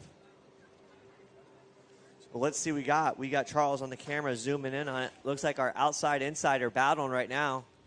The Jet Blaster's giving a run for it, which is going to be Sean Cox. And Sean Cox has been on point here the entire time there, Bobby. Yeah, he's been doing a great run. The Jet Blaster's all over him, though, so they're going to be outside. Let's see what's going to be like right here coming up to the decision buoy. It's going to be side by side. Who's going to get to the red buoy first? Is Cox going to shut the door? Yep, he shuts the door right there, so that's going to be an easy run right there. But remember, we can't sleep on the 319. Actually, Sean Cox is the inside. I apologize. Yes. Yeah, that's the Cowie-looking EX. He's digging the inside again, but it was 301. That was Scott Wilson. Well, Scott Wilson coming in second cross there. Yeah, so let me get my numbers right. So this is going to be a good battle. Look, they're all tight right now. Look at that. And I believe that Jet Blaster coming across there in third place. Now, what's the difference between the EX and the Blaster? It's kind of a new design, the Jet Blaster, because I remember the Wave Blaster. Yep. Now it's the Jet Blaster. Yeah, Jet Blaster has that little bit more sporty style hull, a little bit smaller. EX is a little bit wider because they wanted a little bit more smaller ski, but they got a wider base plate. So the Jet Blaster is more of their attempt to go against the Tricks, the Sea-Doo Tricks. Okay, so what kind of motor platform are they running between the EX? I still believe they're still the TR1. TR1s, still okay. TR1s. 1049 motor. Yep, still reliable, strong motors. Look how it is. 1, 2, 3, 4, 5, 6, all spread out beautiful right now. But let that water turn up, and we'll show you what happens. Well, it's currently Sean Cox out front on the 319, followed by Scott Wilson on the 301. Jimmy Waldrop is on the 725, and that's when we talked about the Jet Blaster there. It's kind of got the see-through window there. It's kind of an interesting design. Like I said, it's got that sporty look to it, especially with that red hull. It really just snaps out, and it looks really good. You could definitely tell the difference of it out there. Well, the SBT inside split definitely being utilized by Sean Cox. He got the whole shot on it, so he's going to stick with it there. The SBT outside is going to be the 301 there. Scott Wilson. Yep. Wilson looking strong. And then you got Jimmy Waldrop there on that Jet Blaster. And then the Spark comes across there. That's going to be Matt Reeves that we talked about. He's been real consistent. Consistent, yeah. He had Moto 2 yesterday. He got out front for a while, and he was there. He was holding it off for a good, strong time, and then the Jet Blaster, everybody kind of started getting around. So a little bit of turn. And this goes to tell you, too, we're not used to big, long backstretch. So a lot of people are set for tight courses, and so maybe some people went turn the wrenches last night and changed some things like we did with my boat. We did a change, but unfortunately the prop we had, Caldwell's gave me a good prop, and a pump to use because we sucked up rocks. I just didn't have that top end like I usually have. And, man, those other boats, you could see it. And let's talk about this. It's like, what can you change on this class on a stock class? I know it's scoop grate, ride plates, maybe some sponsons. I think that's it. That's you it? can't. And a tune. You can run a tune. Good tune. What about air intake? Any air cleaners, or is that I don't stock know box? I don't know if they're allowed to do the deletes or anything like that. To be honest, we have to look that up. Kind of more of a stock box, smaller motors than your class that you're running. Right. Good battle right there. What can you change in your class? So in my class, it's all handling mods, and we can only do the prop. Okay, so probably intake the same rate for this prop, one. yeah. Okay. So basically all handling mods, tune, prop. And I know that Joey and I were touching on it just a little bit. They're talking about the sponson setups, the height and the depth. Mm-hmm. You know, smooth water, big course. What are you looking for? What kind of setup on that? So depending on your riding style too, if you have the sponson set deep, it's going to be really aggressive. So faster turns. Yeah, so really aggressive. But you want to find a happy medium because kind of what the sponsons also do, they put stability while you're on plane too. Keep you from doing that dance. Okay. So you kind of don't want them digging too hard, but you want them to be able to dig. So a lot of guys run them high, a lot of guys run them middle. I kind of like mine in the middle in certain conditions, and I might go down like one notch if I know the course is going to be super tight and I want to get through it fast. Kind of a rider preference. Yeah, rider preference. Got it. Well, as we look back out, still Sean Cox on the top right-hand side. He got off the Jet Tribe backstretch there as he's running to the inside. And once again, he goes to the SPT inside split. Dude, he has been loving that inside. And I would say he's probably one of the only few that have been doing it. Ski GP, they had a couple that were doing it, but it's working for him. Yeah, we were talking about there earlier today and yesterday that if your boat's dialed in for it and you feel like that's the momentum, go for it. You know, that's where you want to do it. And he's been proving that his boat is dialed for that position. So go with what you're most comfortable with or at least familiar with here. Yeah, I'm not going to lie. I was thinking about taking the inside while I was out there, but I was like, I'm already in a rhythm. I already got a nice smooth, point A, point B decision. So it's like, why mess it up? 301 looking like he's getting beat up there a little bit. Yeah, Scott Wilson. Scott Wilson is getting that little chop wake right there in the finish line, the Liquid Moly finish line. What was the times on that? Well, I'm looking, I was just going to go there. Thanks for thinking about it. The 121.2 for Sean Cox. Scott Wilson with a 122.8 to Jimmy Waldrop to a 122.7. So they're all running 122s in the top three. Matt Reeves, a little bit off pace there, about on the 127.1. But Ian Nuchke with a 126.4. Ian running on that runabout 1100 stock machine. Yeah, I think he's battling with the spark right now. So he's probably trying to push hard to get around that spark, and that's what's giving him that drive. Did you guys give him a shout out there on that Moto 1 right there on that runabout? Yes. That GP 1800. He was having issues with the injector wires giving him problems. So we gave him a little on-the-fly MacGyver trick, some zip ties, and got him going. And I was surprised to see him there for a moment. I saw him from a corner from my eye. I was like, oh, man. Well, I just want to know, did you use the spring from a ballpoint pen? Yeah, that's funny. That's MacGyver. I wonder how many people actually know what MacGyver is. Not the new MacGyver, the old school MacGyver. Dean Richardson? Yeah, that was Richard Dean or something? Yeah, one of the two, back and forth. So, look, Ian's really trying to get after that spark. All right, so Ian's going to go inside. The spark's going to go outside. Let's see if Ian can carry the speed through there. That's the battle we're looking at right now. Charles will get on him here in a sec. He's getting the jet blaster going through. And then we got Ian on that nice blue EX battling on the inside. He's coming around the last buoy of the blue. He's going to hit this green right here. Let's see if he gets around this spark finally. As long as he doesn't hiccup this green buoy right here and can carry the speed. This could be a good battle coming through the start.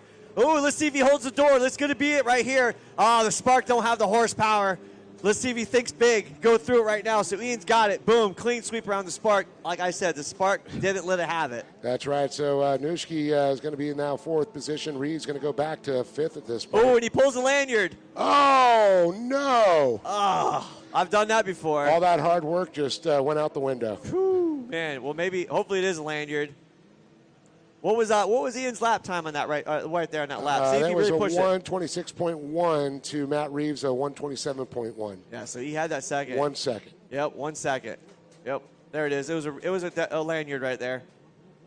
So first time ever running a runabout down in Naples, I jumped on an FCR, Gorgeous Borges we call him, Mike Borges. And I'm used to running the Sea-Doo, so the clip's low, like an HX. Yep.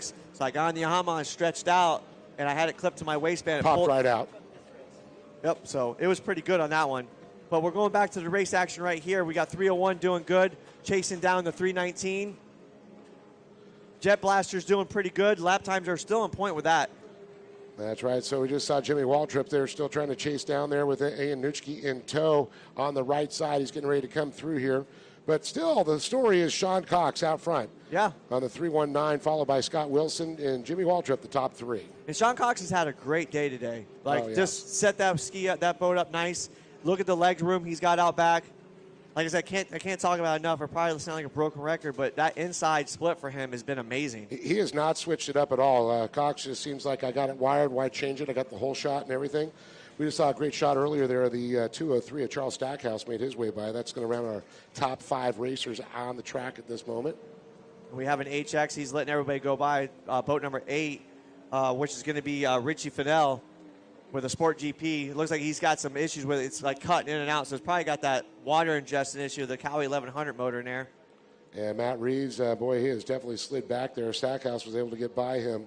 So Reeves got a little off pace there on that spark. You got to wonder if there's some issues under the hood. Yeah, well, when he pulled the lanyard, we sat there for a little while, so it's going to take him a hot minute to get caught back up. But our leader coming through again, Sean Cox, looking amazing out there. Followed up by the boat 301, which is Scott Wilson, coming out of Springfield, sponsored by PBA Racing, Papa's Bank Account, Wilson Premier Powder, Concrete Delivered, Precast Solutions, and All Season Motorsports.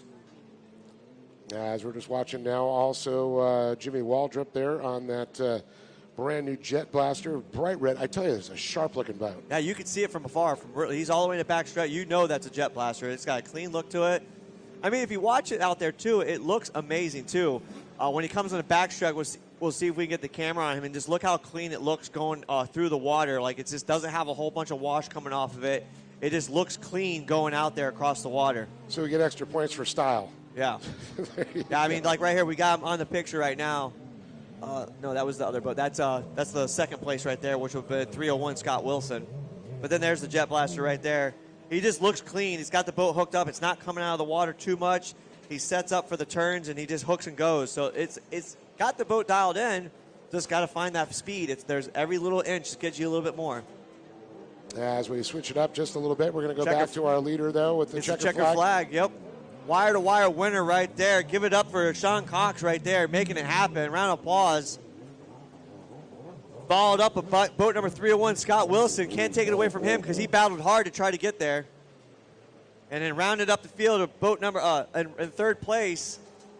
Go ahead, Dave, with that one. What was that one right there? That is going to be Jimmy Waldrop. Jimmy Waldrop there on that beautiful brand new Jet Blaster there he just got there. And that's going to be our top 3 coming across there. Charles Stackhouse so far trying to get across there in that 4th position, running that 2003 number on there.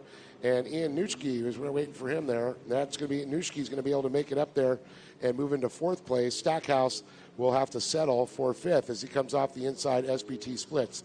So that's going to round it up here for the Runabout 1100 Limited class. Great class. Race number 6, them guys are already on the line for us. We were really paying attention to that race, so slacking on that one. So Pro-Am Ski GP Vet, Grandmaster, you guys are on the line with your holders. Race number 6.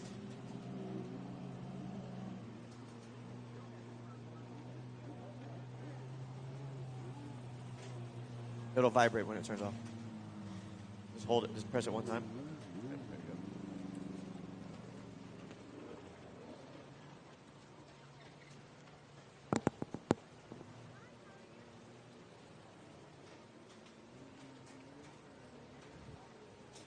All right. While we're waiting here, we'll call it out.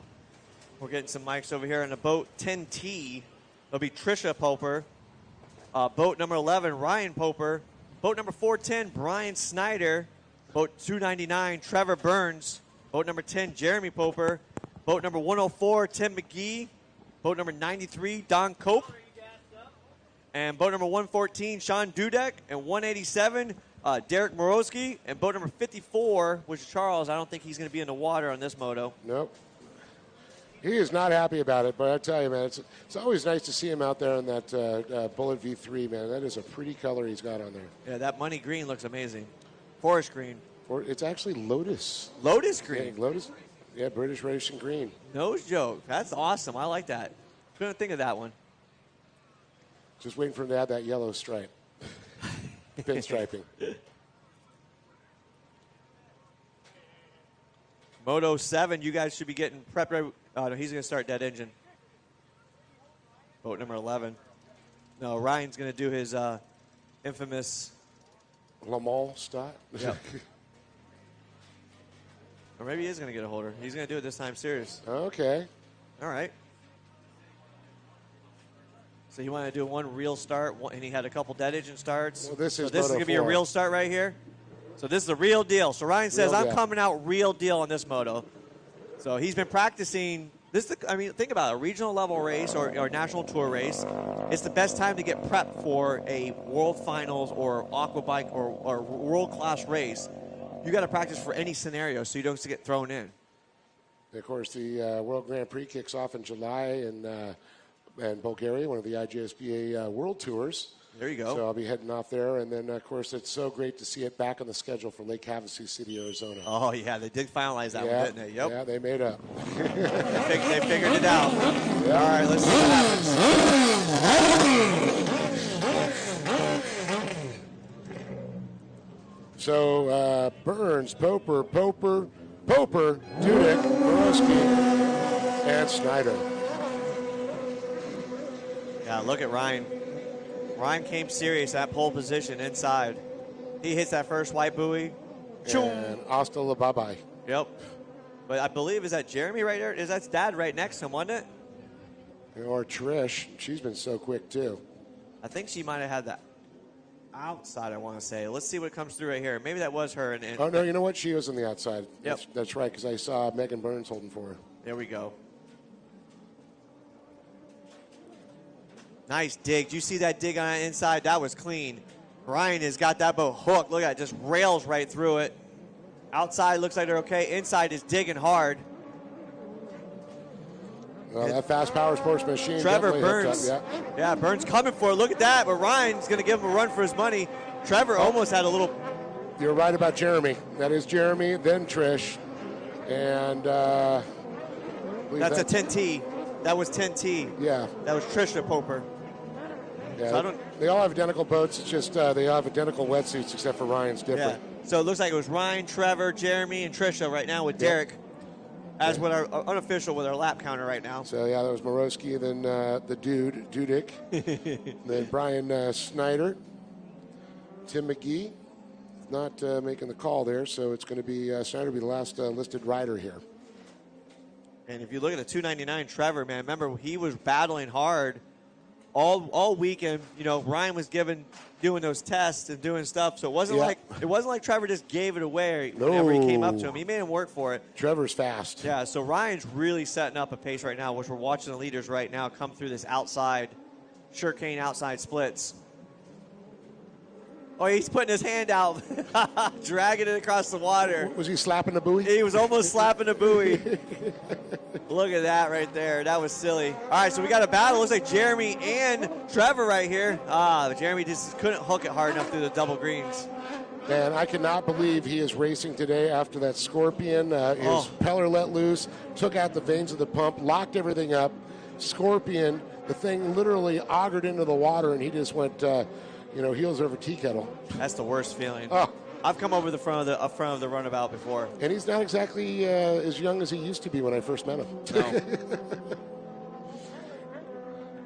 No. His son, actually, Ryan just graduated high school, I believe, Thursday before coming out here. Right. A lot of guys, everyone's having their graduation party. Cooper Caldwell, he had to leave yesterday to go to a graduation party because his is next week, I believe it is. So, everyone's graduating, so it's good to see, what's going to happen, with these kids racing. Are they going to continue to drive, or is college going to take over?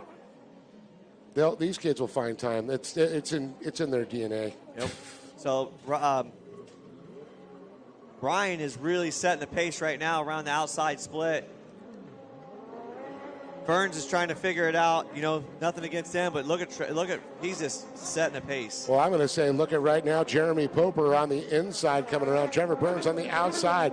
Poper's going to come out in the exact same position he did on the last lap there. So Burns definitely got the speed. Yeah. Let's see what he had for time right there. Trevor had a 1:15.458. Ryan's setting a 1:11.893. And look at Poper. Yeah, Poper. Jeremy had a 1:14.561, so he had the faster lap, so he was coming for him. And Trisha Poper dropping down at 119 right now. Tomorowski's 124 and Dudek's 125. So they're there. It's ready for it. Dudek's out there just putting laps in. You know, he had all that surgery done, had his neck fused and stuff like that, so it's good to see him getting back into rhythm. Well, he says just not actually get feeling back in his hands, he said. Yeah, he hadn't had it for a while, so that's good recovery. We're back to our leader right now. He's coming from the Shurkan outside splits. And like we've been talking all day, Ryan Poper is really just carving this course up. Like, he's not even letting off. Like, he's not even putting it into, like, I got the lead pace. He's putting in a record lap time pace is what he's feeling like doing.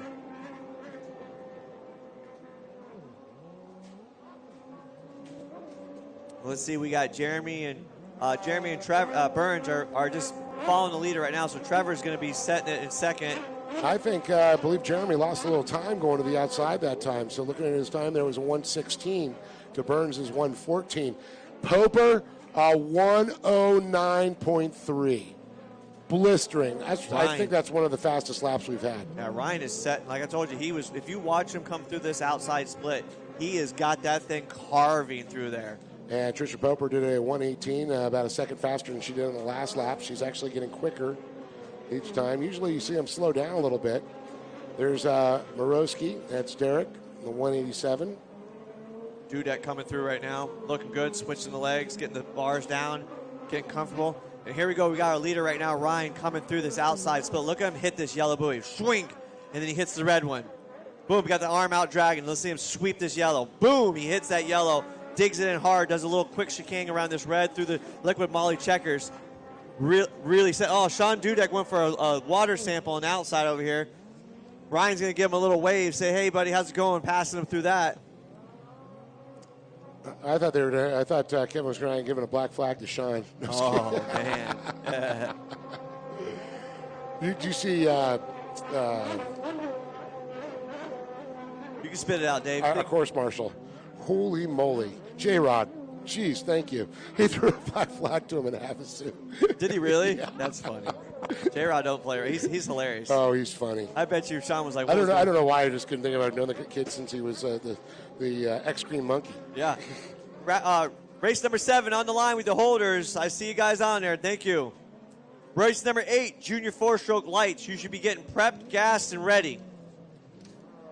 All right, we should be seeing what time we got. We got 3 minutes left on this one.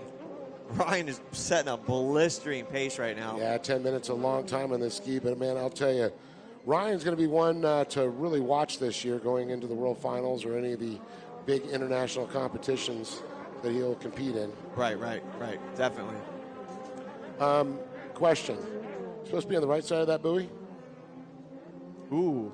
Which one are we talking about? The right? Oh, did he come from the inside merge on that white? Snyder. Oh. He was on this side of the buoy. If he came from the inside across that merge buoy, that's an instant. Dun. Which one is it? Right here? 410. There you go. Can't miss buoys like that. And just remember, everything's officially unofficial coming out of our mouths. Yep. Oh, I only call it as I see it. Call as I see it. What a great turnout, though. This was a good round. 95 riders here in Paris, Texas. Great turnout. And a big thanks, of course, to the town of Paris for letting us be part of racing here in Lake Crook. Yep, and then we had the mayor down here hanging out with us. That's so awesome. Yep. You've heard me say this on the show many times. If you're able to get the mayor involved, have him come down and hang out. That really sets the bar and gives them an idea of what's going on. Yeah, Sean is exhausted right now. You can see him. He is beat. Well, the guy has been traveling like a madman around the country, putting on all these pro watercross and running his business. And then, in 2 weeks, he's got East Coast Watercross. It's been back-to-back. Yeah. Look at Ryan. Let's see what that lap was right there. Ryan.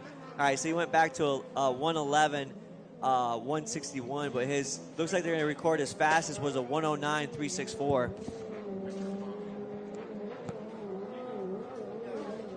Hey,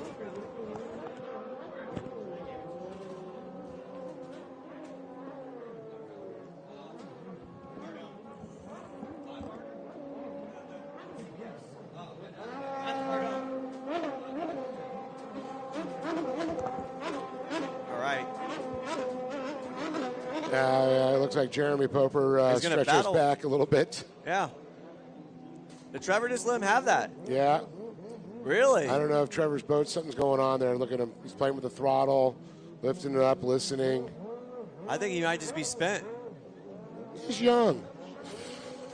Well, dude, look, actually, look at it. It's got some smoke. It has a weird smoke color to it coming out of it. Yeah, that's not. Oh, there it is. You see it? I know it's a splash, but there was a minute where it was like some blue smoke coming out of it. It was looking weird. They always say it's always fastest before it goes bye-bye. Yeah, we'll see when he comes back.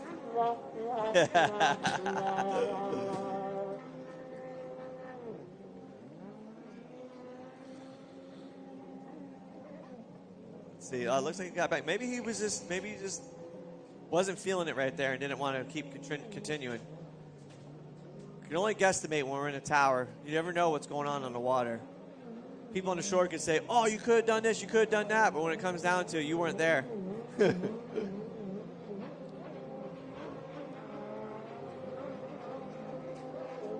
So we got 22 seconds. White flag will be coming out. So Ryan our leader is actually coming up. He's lapped all the way up to third place right now. So he's really setting the pace. No, not third place, up to fourth, I believe. Yes. Morosky sitting in that fourth, or actually fifth. It's going to be Ryan Poper, Jeremy Poper, Trevor Burns, Trisha Poper, Derek Morosky, and Brian Snyder, followed by the dude, Sean Dudek. So there's the white flag right there. And I can tell you right now, they are very, very happy. Yeah, they're going to walk around with a good race weekend. And then we got race 7 on the line with their holders ready to go. And remember, guys, after your moto, you go up to the tech tent, turn in your transponder, and whatever the tech guy wants, you got to comply with it. And if you need any fuel, reach up with the Fuel One guys, get their fuel, get it going.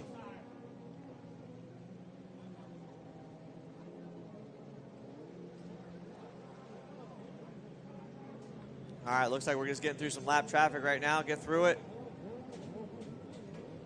It's going to be a nice, easy battle. Last lap. I bet you everyone's excited. What did they run, like a 12-minute lap? 15? Whew. Oh, man, I'll tell you. 10 minutes made the distance here. Checker flag will be coming out for that number 11 machine as it turns and burns and rips around the track. Ryan the Ripper. I think he went on the inside. Yes, he did. Yeah, he's carving that inside. Look at that dig right there. Beautiful lines. Oh, look at him slow down. He's like, man, I don't need to push it anymore. Yeah, I don't need to go swimming right now. Yep, there he goes. He settles. He sees a checker. Looks back. He knows what time it is. He goes, Trish, you're going to make you do one more lap. If he would have beat her across, she would have got the checkered. Yeah. Made her do an extra lap. Oh, man. Oh, man. Evil. Oh, she was smart. She saw what time it was. Oh, no, he made her go do it. She has to because she didn't get the checkered flag. Yeah, she has to go around. Yeah, so that's, oh, man. That would have messed with her position. Yep. Because she'll have that lap, you know what I mean? Yes. Yep, so that has to finish. Everyone behind is getting a checker, but she didn't get it, so she has to have that lap go through.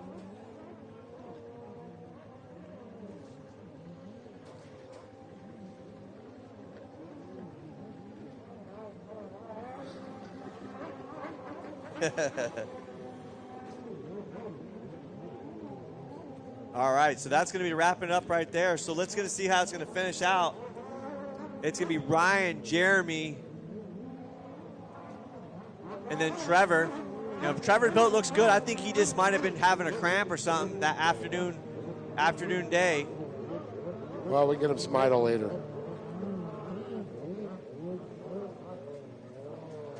No, but there was a funny colored smoke coming out of that boat. It was. I saw it when he first came through, and he did that. Wait, lifted it up, kind of looking down. Stretched his arms out. Yep. Yeah, he's kind of wondering. So. And Trisha Poper is going to come across in that fourth position. All right, race number 7's on the line. Junior Ski 4-stroke lights. She's going to be like, thanks, Ryan. Boat number 187, Felix Minocro. Well, no, Minocri. Wait, say it again. I don't know how. I cannot pronounce. It's when I read it, it messes me up. Okay. It's Felix Myronenko. Myron Yanko.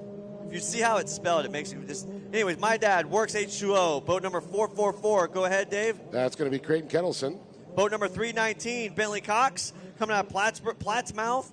All Seasons Motorsports, CC Free Ride, Dean's team. And 627 is going to be Trent Cornett out of Wichita, Kansas on the Naughty Water Racing sponsored boat. On boat number 41, going to be Tristan Hebert coming on a Yamaha, Naughty Water Racing, and his dad. Getting ready to recreate the movie, Step Brothers movie. All right. We got room for activities. Oh, man. Race number 8, I need you guys getting geared up and fueled up, ready to go. Race number 8, start getting geared up and fueled up.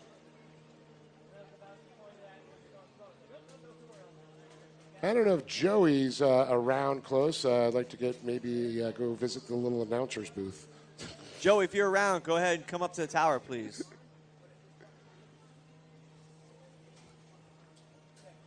He'll be coming.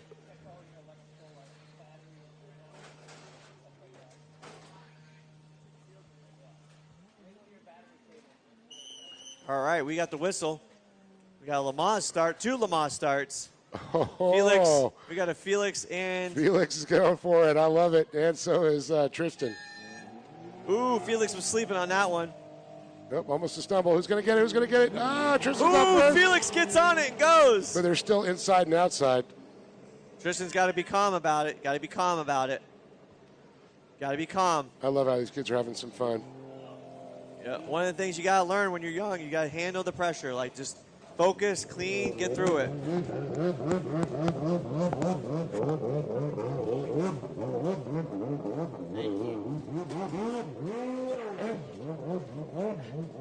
All right, let's see what we got. We got a good start. Felix on the inside on that Superjet. That's going to be the 1A7. I think he's going to have a clean hole shot right there with the Le Mans start.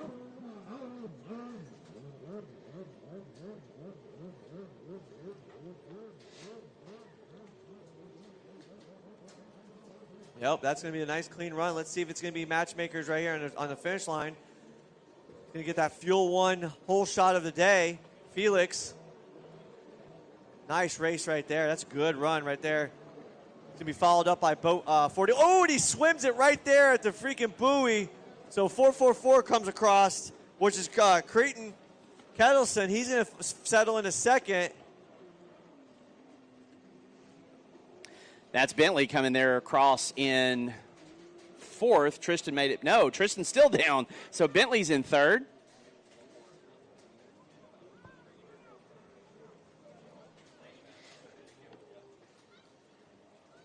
How you doing, Bobby? You know, another day. Quick announcement. Anyone that has GoPro footage, you got to go see the CBS guys. Make yourself famous. Get your sponsor seen. Get on there. Looks like, who's that, Tristan? Who's that right there still swimming right there? Tristan Ski's not starting back up after that spill. I think that's probably what made him fall in the first place, because he was set up and it just laid right over on him. So that might have been what happened, because it was not a situation for him just to fall for no reason. So there might be just a startup issue, and that was just causing issues. I don't think that was the same one that rolled upside down yesterday, was it? No, sir. I believe that was the 802. Okay. Yeah, it looks like 41's going to have issues. Tough break for Tristan right there. That would explain the fall. There was no reason for him to fall right there because he was set up perfect. So Felix is going to have a great run right here. Going to go around the yellow flags, make sure there's no issues, give him plenty of room. First Marshal Kevin Scott's got the hook, bringing it in. We got a good battle in 2nd and 3rd right here. So they're going to see the yellow flag and check up for the boat going across the start-finish line. So no passing on yellows. Stay your course. And then boat number 319, Bentley's looking for a hunt. Look, he's going to dig on the inside. Bentley's going to take that. Yeah, he said, nope, you should have been paying attention. Left that door, but shuts the inside door. Boom. And then he swings out. No water for him. We were saying this during your races, Bobby. That's pretty much been the favorite spot for passing today, is over there in that double yellow box turn over there. Race number 8 on the line with your holders. Race number 8. And another thing, too, guys, as you're packing up and finishing up the day, before the end of the day, make sure you leave the place better than you came here. That means pick up anything that you see on the ground. Let's make sure we leave our race site looking good and beautiful. We want to make sure it looks better than how it was when we showed up, minus the tracks, because the rain made it worse. So good race. Felix looks like he's just out front setting a nice pace. And Felix lap time right now, I don't know why they have Bentley out front, but Felix right now is there it is, a 127.357 is what he just ran. Bentley's running a 127.645. So Bentley right there on that bright blue and silver 319 Superjet.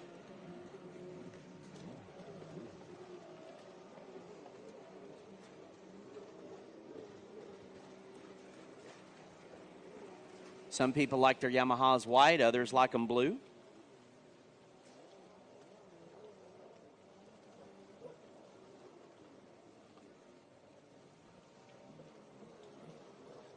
Kind of an easy race right here.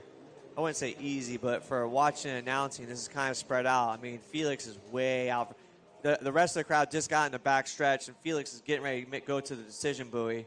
So he's got open, clean water. I would almost say he could take a water sample and probably get back on the boat. And then it would be a start having a race. I call this one a 50-50. Your leader is on one side of the track, and exactly 50%, half the track away, is second place. Anything can happen in a race, though. We still got a minute and 47 seconds in this race. So, you never want – we've seen worse happen. Boats break in, exhaust, a prop coming apart, stuffing up your pump. Haven't seen that in a long time. Supercharger left us this weekend. Yeah, Supercharger exploded on that purple RXTX. Tristan Hebert on the 41 back underway. Got that ski fired off after they got it back to the beach. Right, RXT, not RXTX. RXT. Yeah, did they get that boat fired back up? Yeah, so he's back up underway. He's chasing those vital points in this round for the road to Havasu. He's been out to the West Coast and 2 rounds here in Texas. So as long as he just needs to make sure he doesn't get a DNF. He's got to finish the race.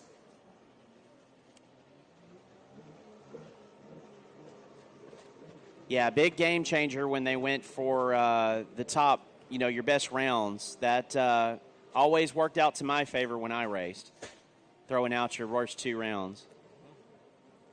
And the way it stands right now, with Tori not coming out and Cooper only having, so me and Cooper have both done 2 and Tori only doing 1. So we still got Avon Park to race to, and we already know Cooper's going to be going to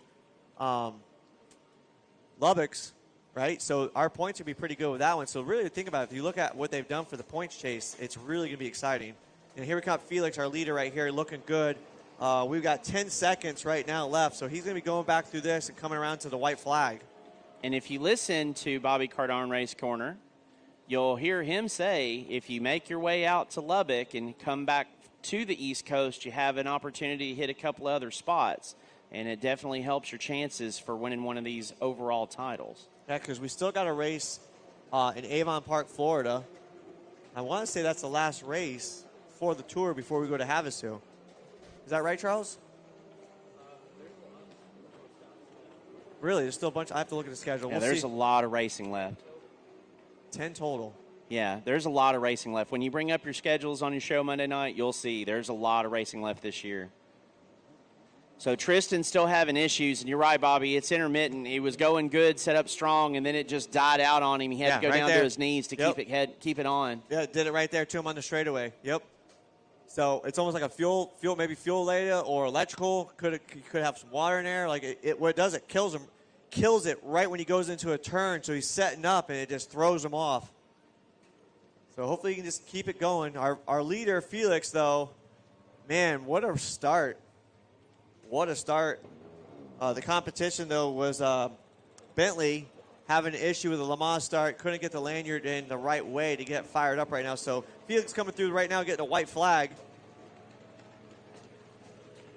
And we're going to go right into our race 8, which will be junior ski 4-stroke ski lights 10 to 12. These classes so evenly matched. Oh, we got a rider down on the back. Yep, Wait a minute. You said anything can happen. Who did it happen to? Is that Felix that went down out there? No, it's not Felix that went down out there. It's Tristan again. That boat's it's giving him a heck of a time out there. Yeah, Bentley looking around, trying to see what's going on. Yeah, so Felix is out there clean. Look at that boat, looks good on the camera right now. He's got up over the handlebars. He's getting it, keeping the nose down, keeping it from bouncing out there in that back stretch. So every time I see Felix, I think he grows about half an inch every year, and always long and lean on the stand-ups. But this particular year, they've got that handling just down pat, especially on this long course. They run their own sponson. Yeah, that's what we were talking about. Me and Dave were talking about that. They built their own style sponson within regulations and rules, too. So give a round of applause for Felix. He's come around 2 more buoys. He's going to come through that liquid Moly finish line. Nice round of applause.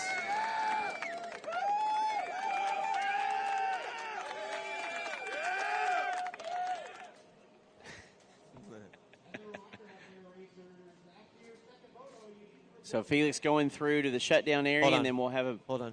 Sean's talking. Go ahead, Sean. All the riders need to bring your transponders to tech. Remember, all riders, your final moto, Moto 2, unless you have multiple races, you need to bring your transponder up along with tech. Don't get that DQ for nothing. Bentley coming through, getting a checker flag right there.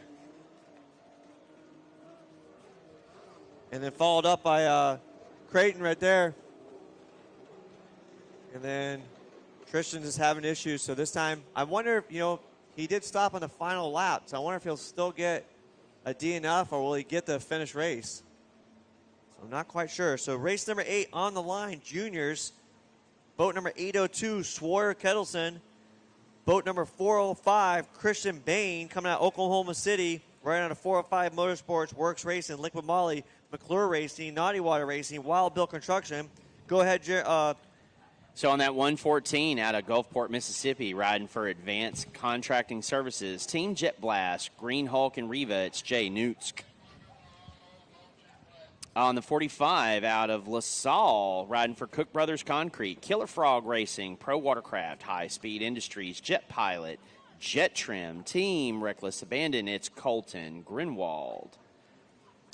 Boat number 33, Cash McClure, TC Freeride, VP Racing, 6D, ODI, McClure Racing, Tasco, NGK, Action Sports, Canopies, GoPro, Chase Plumbing and Mechanical, Competitive Crankshack, and Florida Visual.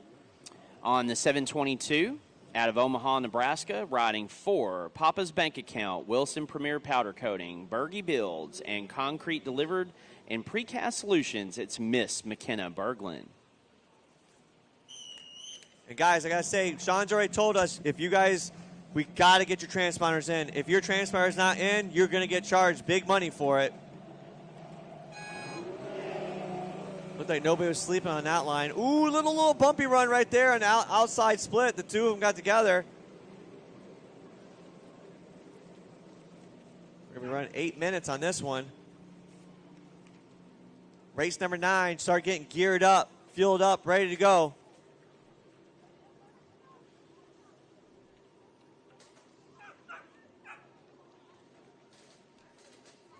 So it looks like there's a nice clean start. Inside, outside is a nice little battle. We got an inside going in first. Let's see what we got. So everybody's coming around looking for that Fuel 1 hole shot right now. Let's see who's going to dig. Ooh, someone's almost swimming on the outside. Inside is digging hard. Whoa! Almost went swimming on the outside. Well, right here. Ooh, there's going to be a battle. Colton's going to go for it. Grinwald for 33. Let's see if Grinwald will go in and shut the door for 33. Let's see if they go big into it. He goes, oh, he gets it. Nice. He shuts the door. Watch out. Watch out, Joey. Good race right there. Grinwald taking out freaking hole shot. That's what time it was with Cash McClure right there. Got some real gutsy moves going on this start, and I almost lost my footing up here. Grinwald said, I'm going to make myself look big, and he went through it, looked big. Wow. It may have looked a little sketchy up here, but I think it looked good right there in the water with him. He probably had a good visual of it, but he definitely went for it. Nice. But mad props to McClure Cash, dude. He was very aware, held his line, went in smoothly. But look at Grinwald just stretching his legs right now. Looks like there's a yellow flag out there. Are they fixing one of the buoys? Yeah, so that's just a buoy adjustment right there. All right, so Cash goes inside. Grinwald's going outside. Let's see what we got. It's going to be a good battle right here. Course Marshal's going right in the middle of the guys. All right, got him out of the way. Oh, Cash is going to dig in. Let's see if freaking Grinwald's got to get through this wake from a lap rider. This is going to be another situation here on the start. Oh, Cash stuffs it on that center green. So Cash having to deal with a little bit of a wake from that course marshal adjustment there. Yeah, it's stumbled him up pretty good on there, but Grinwald's on a roll right now. Let's see what his lap time. Grinwald ran a 1:24.21. That's awesome. Cash McClure was running a 1:26.4. Christian Baines in third running a 1:35.39. And then JC Nuchik running a 1:29.967. So, I mean, we got a good pace right here running.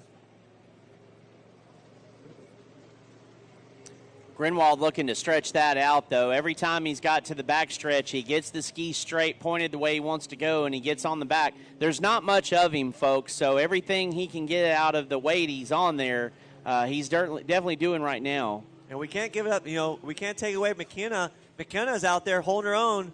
You know, she's sitting in, 1, 2, 3, 4, 5. She's in 5th place, so she's still holding her own. McKenna, to me, looks way more comfortable on the two-stroke Superjet, but she's putting in her time on this four-stroke class as well. So Cash follows Grinwald into the outside. Grinwald is just hooking and going. He's got that Superjet looking fly.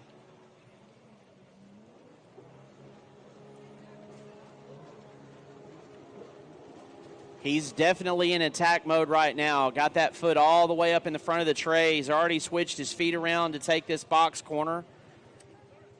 Cash is in hot pursuit behind him. Race number 9 on the line. Race number 9, Ski Master Stock. I'm going to need one holder to help out Thomas Lambert, number 54, please. Since I'm up in the tower, got to get one holder for boat number 54.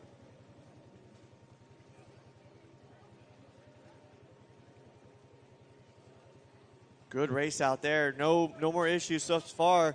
We've got 3 minutes and 30 seconds left in this race. Cash is really trying everything he can to reel him in. He's tried leaning off the back of the boat the last few laps. Now he's actually putting his head over the hood, trying to keep the nose from bobbing up and down. Seems to be working for him. He's made up some ground on Colton.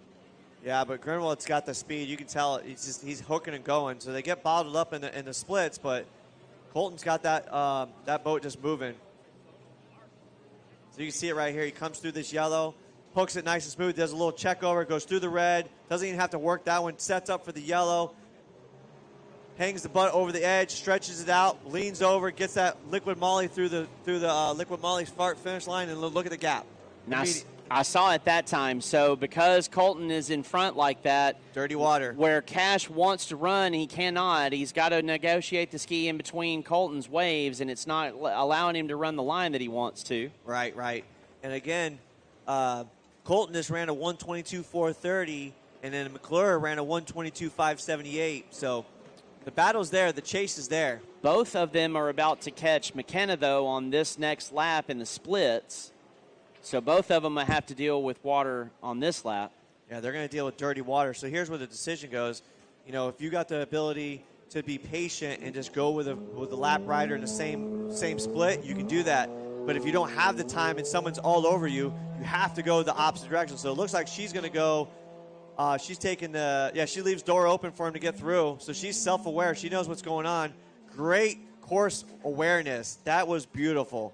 So Cash is taking your other advice to go towards the inside, knowing he's going to have to deal with the lap rider. And see, with that being said, Joey, the fact is that Cash didn't think that lapper was going to see and get out of the way fast. So it's one of those 50-50s you take. But Colton had the opportunity. She gave him the opportunity. Great self-awareness. And look at that. Look how much of a gap that just put. Yeah, so that hurt Cash a lot on that lap for that decision.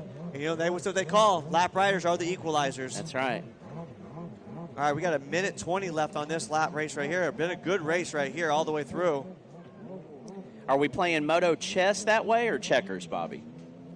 Could be chess, setting up. You know, you're always thinking about the next move. Like I was telling Dave, you know, one of the things I learned from like Sam Nemi, you know, he taught me a lot of stuff in the beginning. He always told me, never worry about the buoy you're going to for the passing. Set up for the 2 buoys ahead. That's absolutely great advice. Thank you, Ian.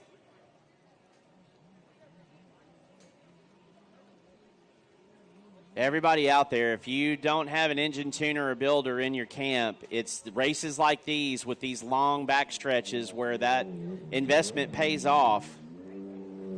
Nothing like having a really good, tight relationship with a solid engine builder or a tuner. Me and JP Racing have spent countless hours of data logging. I do a lot of my own data logging with HP tuners. I do all my data logging. I send it off. He tells me what we think. And one of the biggest feedbacks is, you know, JP Racing wasn't really into race riding. He was, you know, racing. He was just a wreck rider. That's right. And he took a chance with me, and we have exploded with this. He's gotten some great tunes for the wreck riders. White flag is out right now. Colton looking good. Grinwald's going to take this wire-to-wire race. McClure, we're not going to take it away from him. He had a good battle. He had an opportunity, man, just bobbled him in that one move. And then once, I think he just got that mindset. He's like, you know what, I'm just going to sit on this one and flow it out. Well, there again, they got a long season ahead of both of them. Colton out on the West Coast and making his way east, and Cash in the middle of America. So they've done East Coast racing, and they've been now here into the Mid-Americas, and I know they'll be at Havasu before it's over with. And then our back racing, we can't take away. There was a good battle for 4th and 5th, I believe it is. So Jace Nucci, he's looking good with a 130, 162. With Christian Bain right there with a 129.568. So it goes like this: Grinwald, McClure, Bain, Nutschke, and McKinney. So, I mean, it's been a good race in the back half of the race. We've been talking about the front all day. Yeah. But really what it comes down to has been an awesome racing from front to back. And you can say that especially about Christian here. So he and Newts are really in the same exact battle, just different positions on the race course and in the race itself. They're doing the same things. Well, look right here. I don't mean to interrupt you, Joey, but we might have a battle. McClure just dug in deep. He wanted to sit one more time, but Colton took it all the way. A round of applause. Right there. That was phenomenal. Good racing right there by the juniors. That was a battle from front to rear. We're looking for one holder down the line, please. Can I get one holder on the line, please? All right. Race number 9 is on the line. Looking for one more holder. What's the boat number? We got a holder that can hold up down there? It's not Adrian. There we go. We got someone coming down. And we need another one. Nope, never mind. Grinwald's pointing.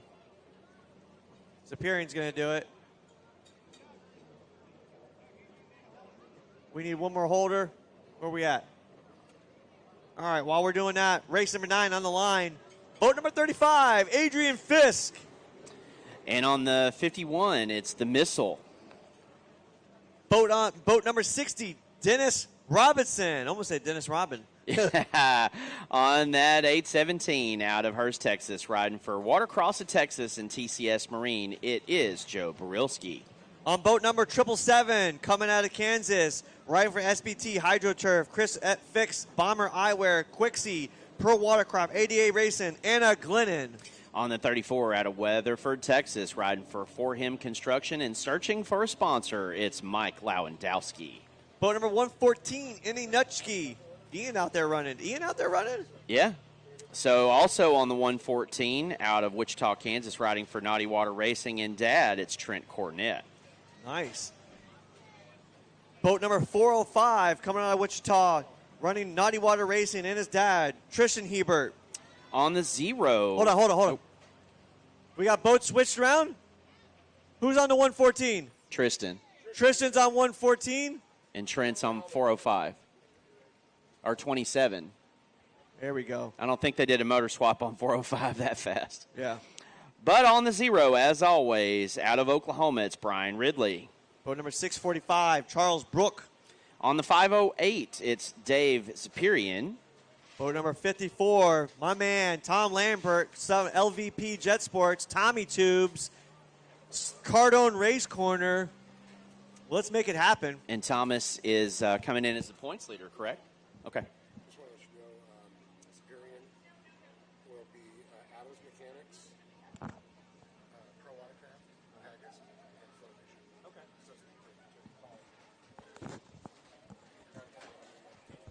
We were saying, getting some updates up here that Superior rides for Pro Watercraft and Flow Vision and Adams Mechanics. Yeah. Coming all the way from Havasu. Who's calling the hole shot? The road to Havasu comes from Havasu. We got a hole shot call on the outside. What boat number is that? Grinwald's got his hand up. Oh, 51. Grinwald. Oh, Grinwald calling it. 51 saying the missile's gonna prove us. I can't see the race numbers. The holder's in the way.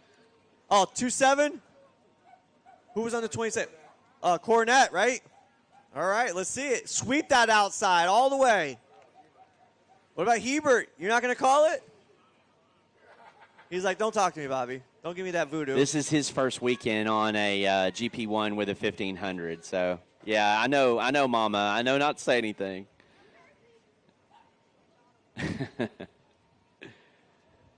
Remember, I need all transponders turned in, please. Transponders turned in.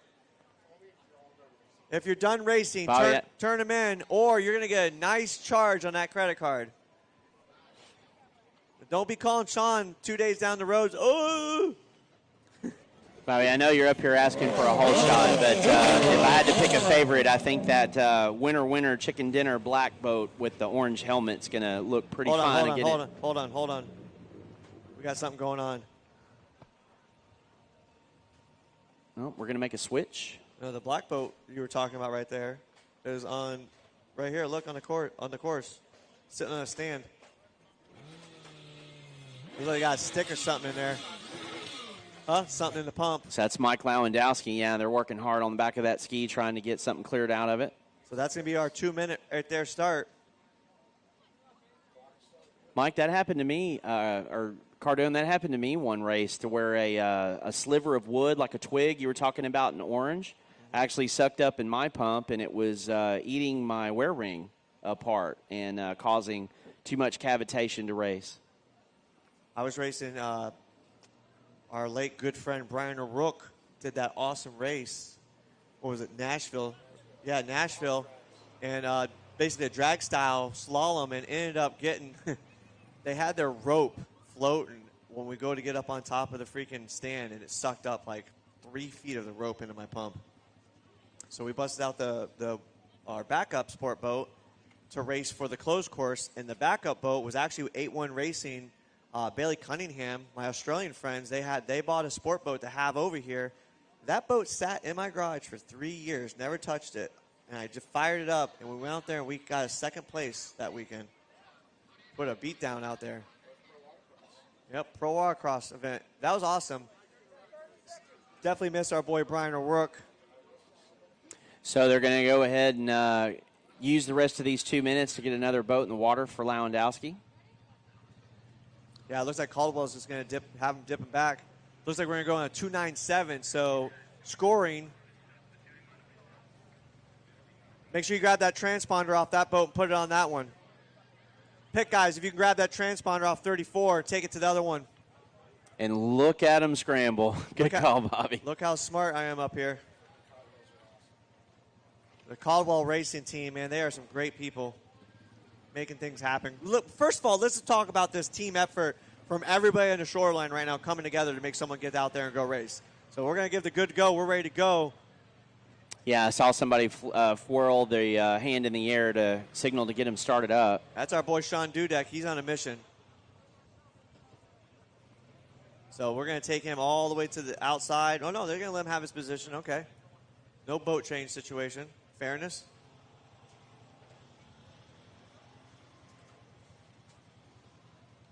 Yeah, so the Caldwell group actually trains with Mike. Mike has a spot on one of the lakes there in the Dallas area, and they go back behind his house. He's got a buoy course set up all the time. So that's one of the practice spots in the Dallas area. Let's see what Missile Mike can do. I think he's going to go out there and rip it. Remember, he's on a stock 1500. Or modified, yeah, vet.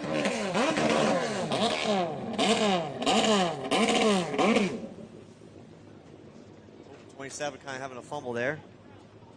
Oh, low battery, got to plug it in.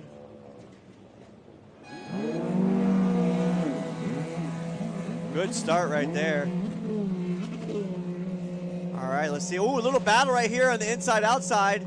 Pole position, pushing him out. He was getting pinched a little bit. Said, I'm not playing that game. So they're going to go 3 wide right there.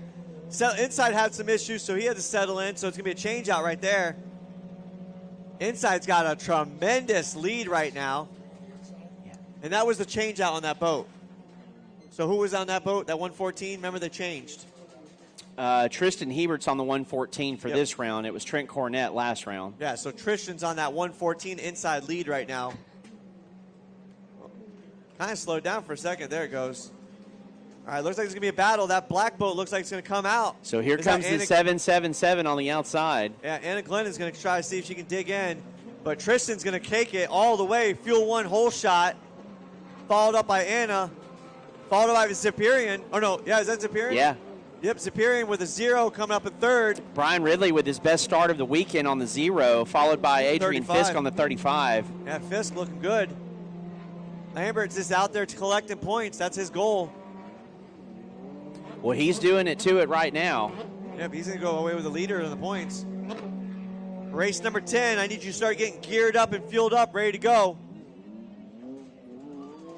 Ski amateur 4-stroke. So look at that lead right there. Tristan out there stretching it out. Anna Glennon's got some company coming up right now, which is, what did we say that was? That was Ziperian. Ziperian's been in front of her all weekend, so he might have had a silly start there. That might have been that little bobble we were talking about, that mix-up on the outside together. He had a P1. I think 2 P1s, correct? 3 P1s. So we'll see what happens with him. Unofficial up here talking. So everyone's following. 1, 2, and 3 are following outside. Tristan looking good. So Adrian Fisk using the SBT inside split to try to get through some of this traffic a little easier than having to battle them. Yeah, I think he's going to lose some momentum right there. Think again. I do believe he's going to get in front of Brian Ridley on this one, Bobby. I don't think so. I think Brian's going to carry the speed. Oh, I know my racers, Bobby. Frisk said it, but look, hey, look at Brian right now, 0-0. See if he cuts on the inside, sweeps it around. No, he didn't want to dig it. So Brian knows this is his last opportunity to race for the weekend. I said I see a little bit different in him, and best start I've seen him have in a while, but he's out there battling hard with Adrian Fisk right now. The Missile, though, right behind them. Then Trent Cornett.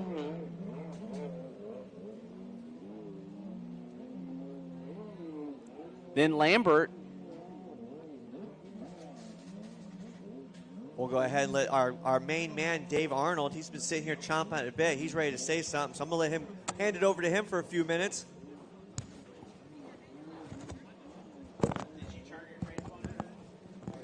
Okay.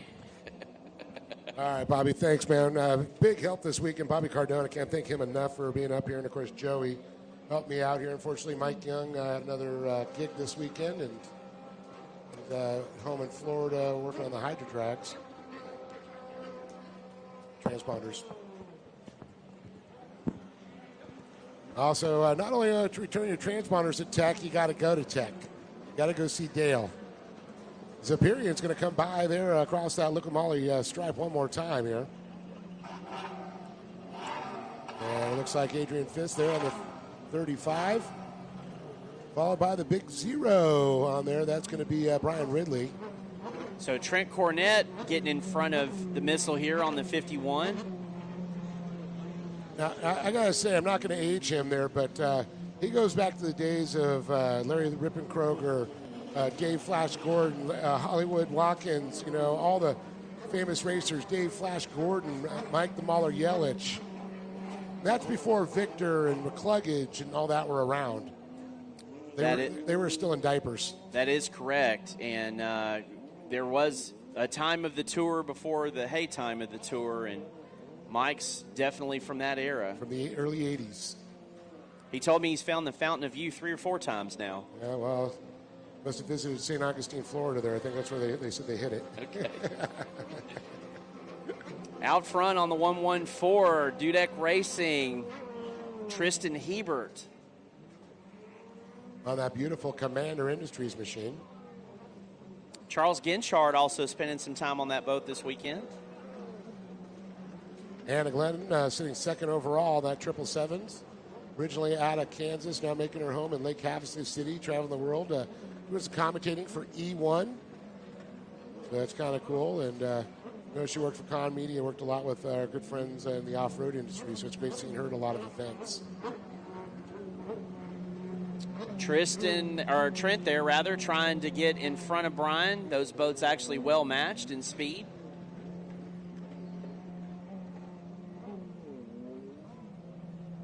One cool thing you were saying about Anna doing the media type stuff, you really get a feel for what it is like to live and jet ski in the Lake Havasu City area. She covers that scene well. I will agree with that for sure, as well as many other motorsports.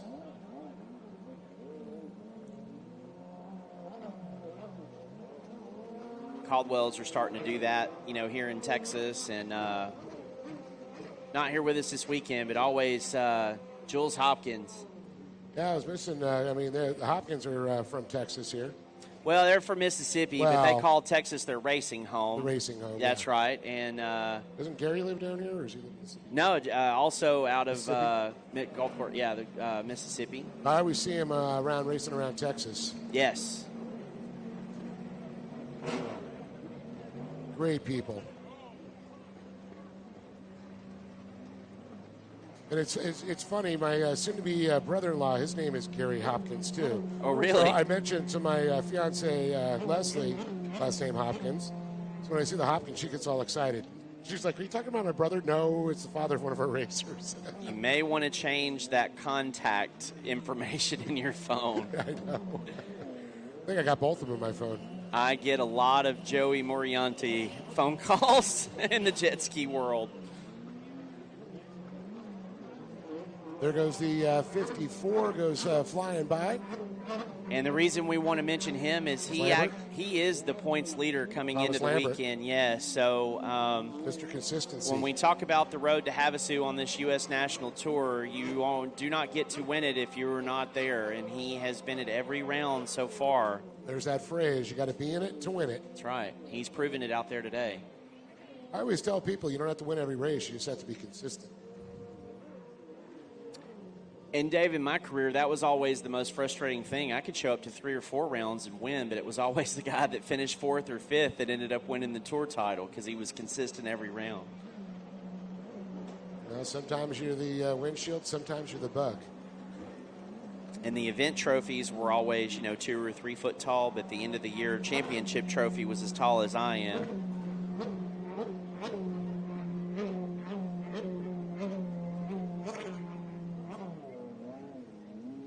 Well, Tristan Hebert still out in front here as I look at the time to go here under white flag conditions will be flying here.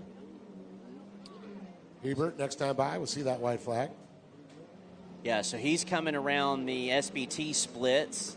I think we spoke that into reality that riders weren't using them enough. Now we're starting to see more movement on them. And I'll tell you, I worked for Cox on that in the runabout category.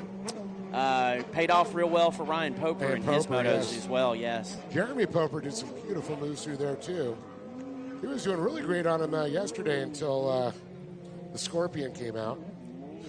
Yeah, so as much as we were talking about the course and everything in the inside split and that long blue buoy, they were saying that today this last 2 green buoys have shortened up.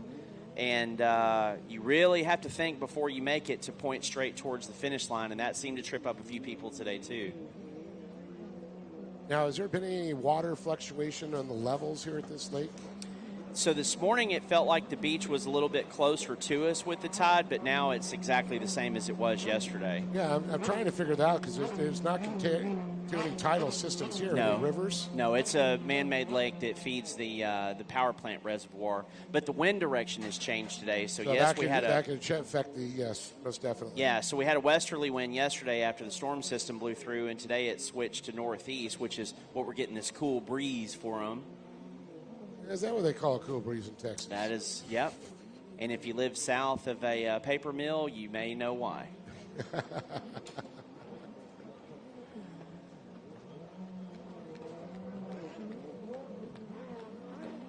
Well, white flag will keep coming back in, and the checkered flag will come out now for Tristan Hebert on the 114. Great job, Tristan. Waiting on second overall, first in her class, Anna Glennon, the 777s. She's coming around the sugar can, gas can backstretch now into the split. So we got to tell her she's got to go to the SBT because that's her sponsor. You are now dedicated to inside splits only. She accepts a lot of challenges, too. And there she is, the 777s. Anna Glennon takes the win. Also, great run by Ziprian there.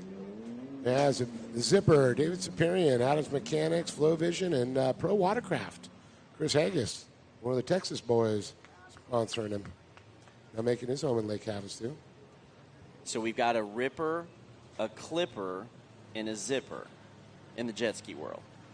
Just don't count your clipper in the zipper. Man, that's not a good day. Yeah, but the clipper is only 2.12 feet tall. You ever talk to Mike Lippenstein? Everything coincides to 2.12. I was there in 2.12 seconds.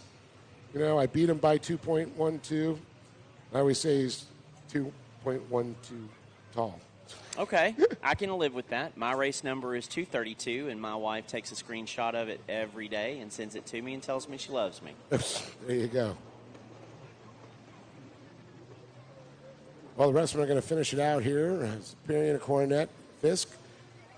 L.A. Thomas Lambert doing well. They're seventh, but it's all about points accumulated for him. Still going to retain the points lead heading into the next round, which will be Lubbock, Texas.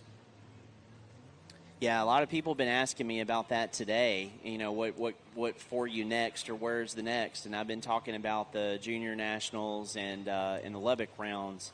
I believe in my heart it's going to be the best jet ski racing we've had in the state of Texas in quite some time. And if it's any result of this event, that's going to hold to be true. Yeah, I definitely agree with you on that. It's going to be a good one. Yeah, you don't even want to know my next schedule. Actually, next week will be fun. Mark Gomez is going to be doing some backflips in a pond, Corona, California, for a children's charity. I'll be calling the action for that for him. Then I head off for the Baja 500. You can catch me on the live stream there. Just spent some time in Ensenada, Mexico, actually. It's beautiful country there. You know that's where the margarita was invented, right there at the Riviera. I went to the Riviera. The Riviera and the church right next to it. So we're getting ready to go back to racing here. Race number 10 on the line right now. Who do we got? Charles. Ashley's trying to take a picture. And we are green, green, green. We're going to have Felix Marnienko on the UA7, 296 me, Baron Merrick. Javier Falcone on the 106, and Kyla DeRosers on the 710. So no mistaking Kyla out there. She is that bright pink Superjet with all of the bright pink gear. That is the SureCan Superjet. The official. That's right. Fuel container of the Pro Watercross Tour. Also Jump Pup Fit, Pro Watercross, BJ's Performance, a good friend Jason Schreiner over there. Bomber Eyewear, Insta360 Unlimited, GPO, Blue Collar Beef Jerky, Hydrofy Electrolytes, SureCan USA, Misadventure Life, and Rebel Optics. Javier Falcone's going to be on the Junkies LLC, the Dumpies LLC, Travelers Construction Group, and Larrett Inc. and Lawn Me. Paramedic on the Monster Energy, Cotwell Racing, Commander Yamaha, Reva Racing, Blosian, Jet Tribe, Jet Trim, D-Strong 60 Helmets, Impros Circus Media, And it looks like it's going to be Baron Marinick. Felix Marinenko. He's out of Ukraine, but they call it Fort Worth, Texas. He rides for his dad in H2O Works Designs. And, we just had a racer go. Was that Javier just went down? No, it's Felix on the UA7, sorry. Yeah. So Felix is my green helmet, Tristan is my yellow helmet, and Javier is my orange helmet. You like your primary colors? Yeah, they're my crayons. Crayons, yep. Joey Crayola. Yeah.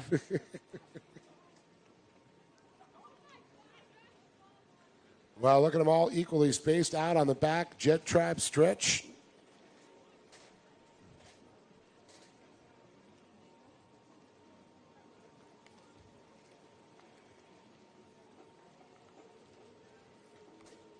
This class all weekend long really been competitive. We've seen each one of them get a whole shot, and depending on whether they stay on the whole time, which one of them wins it.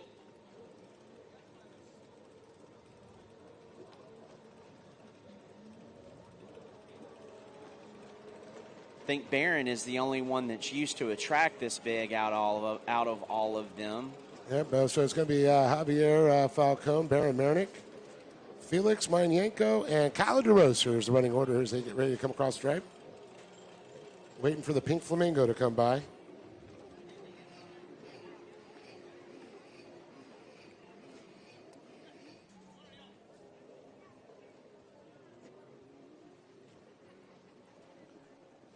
Kyle DeRosa family comes from the off-road industry. Her dad, Joe DeRosa, is a well-known desert racer over the years. And, she's involved with a little off-road, but loves jet ski racing and watercraft racing, period.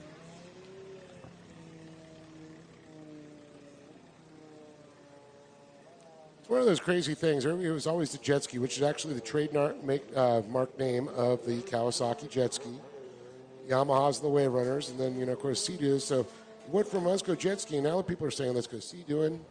Yeah. Let's go get the Wave Runners out. Yeah. That could be anything. Yeah. It's kind of a generic term it's become, even though it's monikered towards the manufacturer. Usually. Sure. Like Surecan. Well, my first Sure. my first vehicle was a Jeep, and it was actually very difficult to find a little jerry can like that to put on the back to be nostalgic. But Surecan definitely fits that order, and probably going to be an accessory I buy to put either on the back of my golf cart or my Jeep. Very versatile. Your golf cart takes gas? It does. Oh, okay. I do not want to be one of those people that runs out of battery halfway home and stuck. It's the bar runner. No, just kidding. Grocery getter? Friday night high school football close parking. Oh, I got you.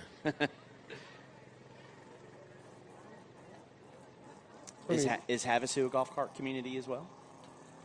Yeah, but ours have bigger motors. Call them UTVs. I got you.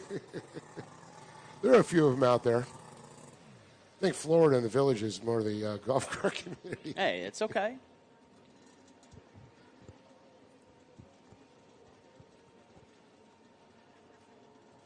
Right now, it's gets the best gas mileage out of my fleet, so I'll take it. Yeah, I get great gas mileage. Can't even pass a gas station.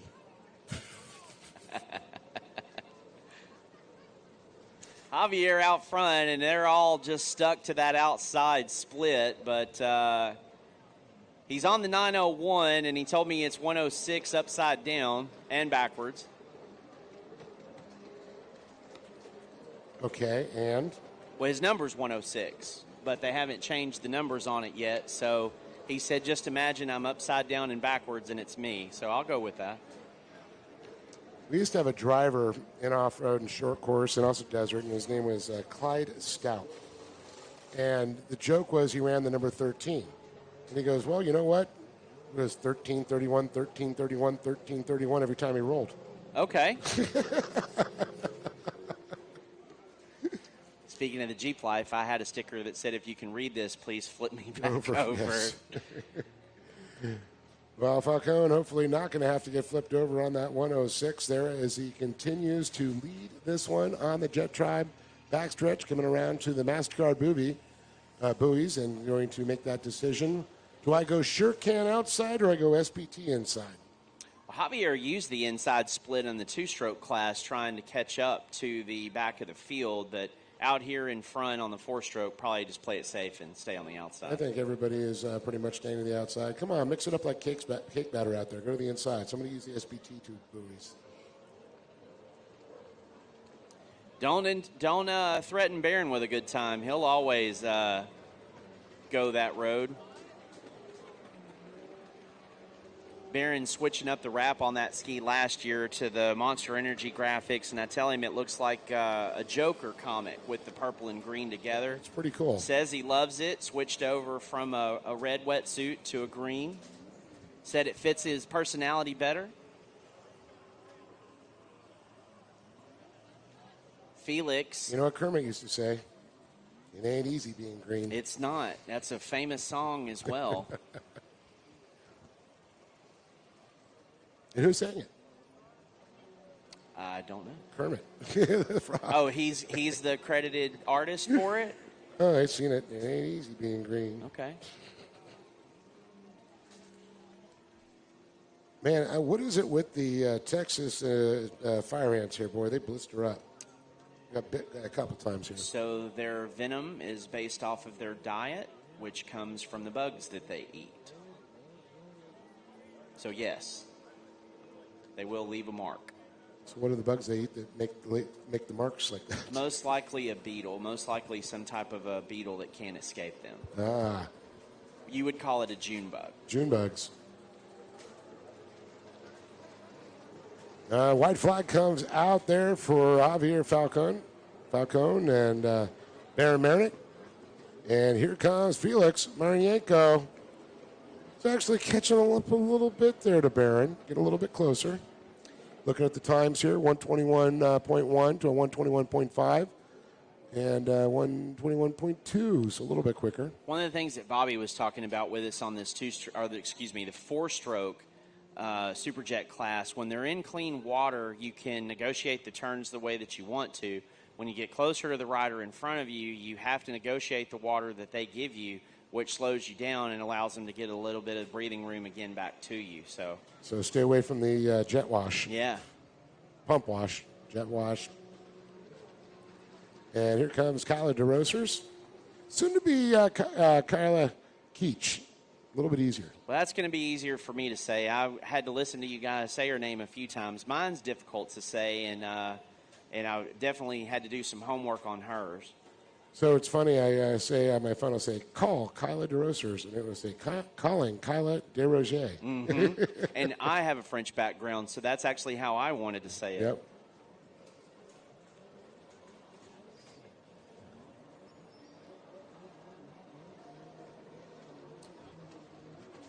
Winner, winner, chicken dinner, they say. Yeah.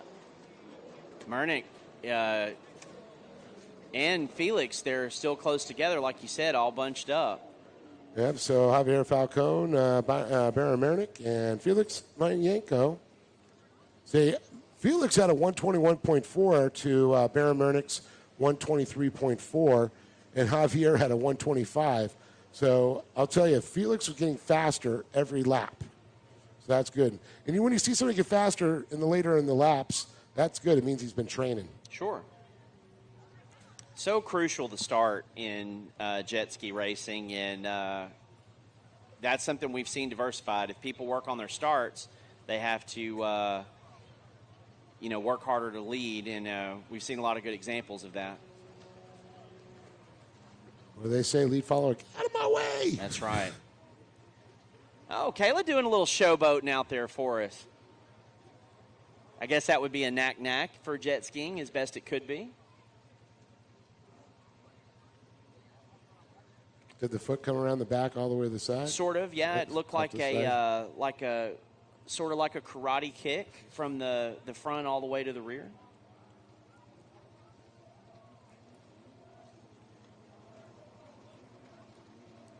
Say I'm blessed to see a knack-knack in person and in real life. For the man that invented it. That's right. Tim Judge. He was a bad man on a ski, I'll tell you.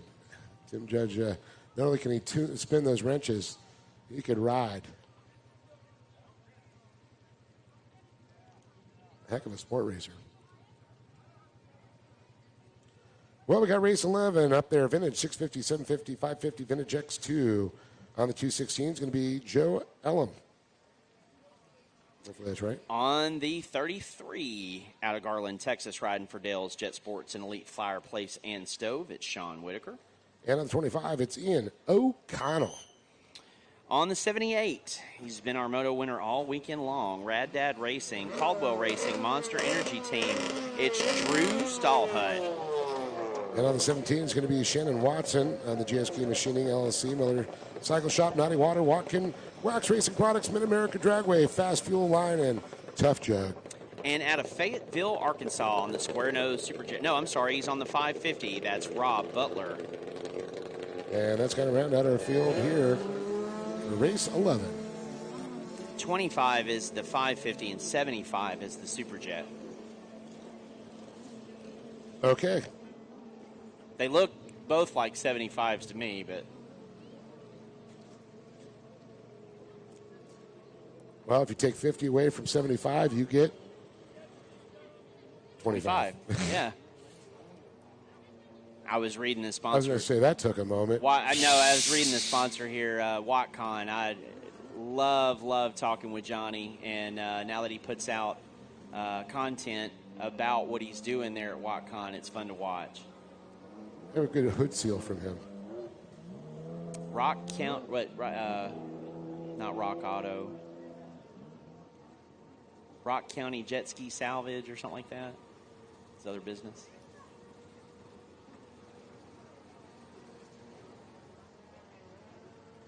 So we have seen a whole lot of that 78 X2 out front.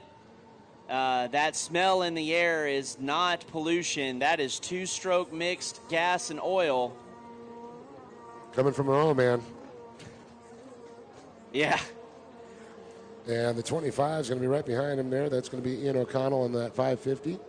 Then that's Rob Butler on the 75 Superjet, followed by Sean Whitaker. That's the best start he's had all weekend. And Shannon Watson getting his ski back on the water and running. It's a good-looking X2, the blue and the white. So that ski's actually switched up. It used to be very bright yellow, like the liquid Moly buoy out there, about that same color with blue numbers on it.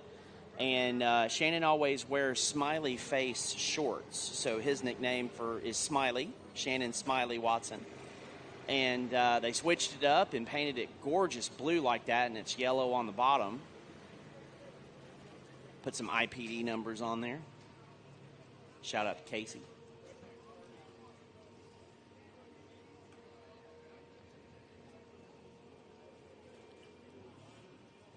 Shannon was in the 650 X2 class and really struggled for many, many years, and they obtained a 750 engine and sent it off, believe, to the East Coast, got it refitted and rebuilt and stored everything, and now he's actually one of the prominent vintage racers in the country.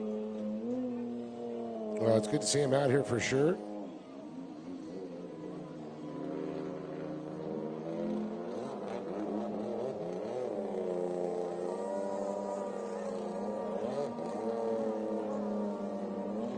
Bobby says angry weed eaters. That one I do hear. Yeah. Sounds like a sewing machine on steroids. So, there's a lot of vintage racing in America right now to where it's nostalgia. It's kind of like a car show or a show and shine and an event.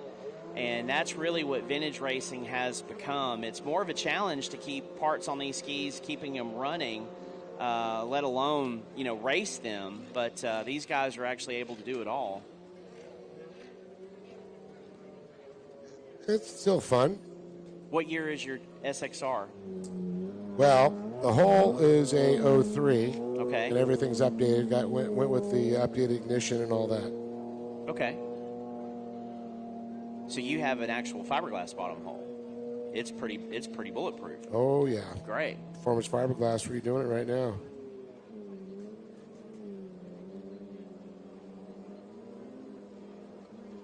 Should pick it up here real shortly, hopefully. Just wanted to do the Run What You Brung class. Or out in Parker, but unfortunately I'll be working that weekend. I guess I could do a Friday bonsai run to Parker.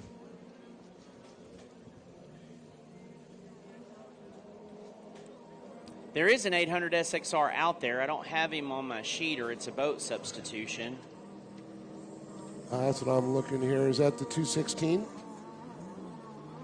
It is. They have it right on the show today. Joe Alam. Okay, Joe Alam's out there. He was on a different ski yesterday. It was 92 750 SX. Ooh, talk about riding a pencil. So a stock 550 440 is like riding a skateboard with a handlebar on it. But yeah, 750 SX, that just one I was never able to master. I had a SXI and an SXI Pro. SXI Pro I could rip on. Dual carbs, good wide tray. Not like an 800 wide, though. No, and an 800 wide with tubbies was as close to a Cadillac as you could get. Well, that's why mine's set up. Mine's like a CTS Cadillac, though. Yeah. Well, yeah, sporty Cadillac, of course. So it's a Brougham. So yeah, Muscatel. Muscatel. So Sean Whitaker has just been cranking away at this 33 X2 all off season, and I think every gremlin that can be under the hood has faced him. He has found him. He has found him and started to defeat him. He's up and on plane. The ski's moving forward. I think yesterday he had a tilt trim issue that zip ties have fixed today. Zip ties and duct tape. Oh, no. 75 goes down, loses 2 positions on the backstretch. And Butler was running third there, so that's going to drop him back to fifth. That allows Whitaker and Watson to get by. So we got 3 in the X2 class, 2 disciplines. That's a 750 X2 in the lead. It's actually a 650 X2 in second place, and 750 X2 in third.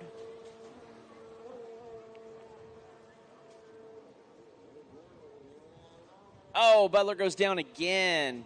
Looks like he might be dropping a cylinder out there. It doesn't look like it's under the power it was. This became a 325? Yes. Oh, yeah, he's not moving away from the buoys there at all. No. He's getting to them okay, but he's not getting away from them at all. See if he can limp that back into the pits. Well, the clock has expired on this 7-minute race here. Sean looking down at his boat, I think it's actually starting to spit and sputter a little bit more. You can see a lot of the exhaust coming out of the side of it. That was always a rough thing. A lot of guys would do the rear exhaust because when you lean over to the left, you get a face full. That is correct, and that hot exhaust gas and water mixed hitting your bare arm sometimes is not pleasant. Then you get it in the face on the right turns. Correct. It's kind of flow right over again on you. With a helmet, not so bad, but when you're riding, without a helmet at home, absolutely. Yeah. No, I think the helmet sometimes traps it.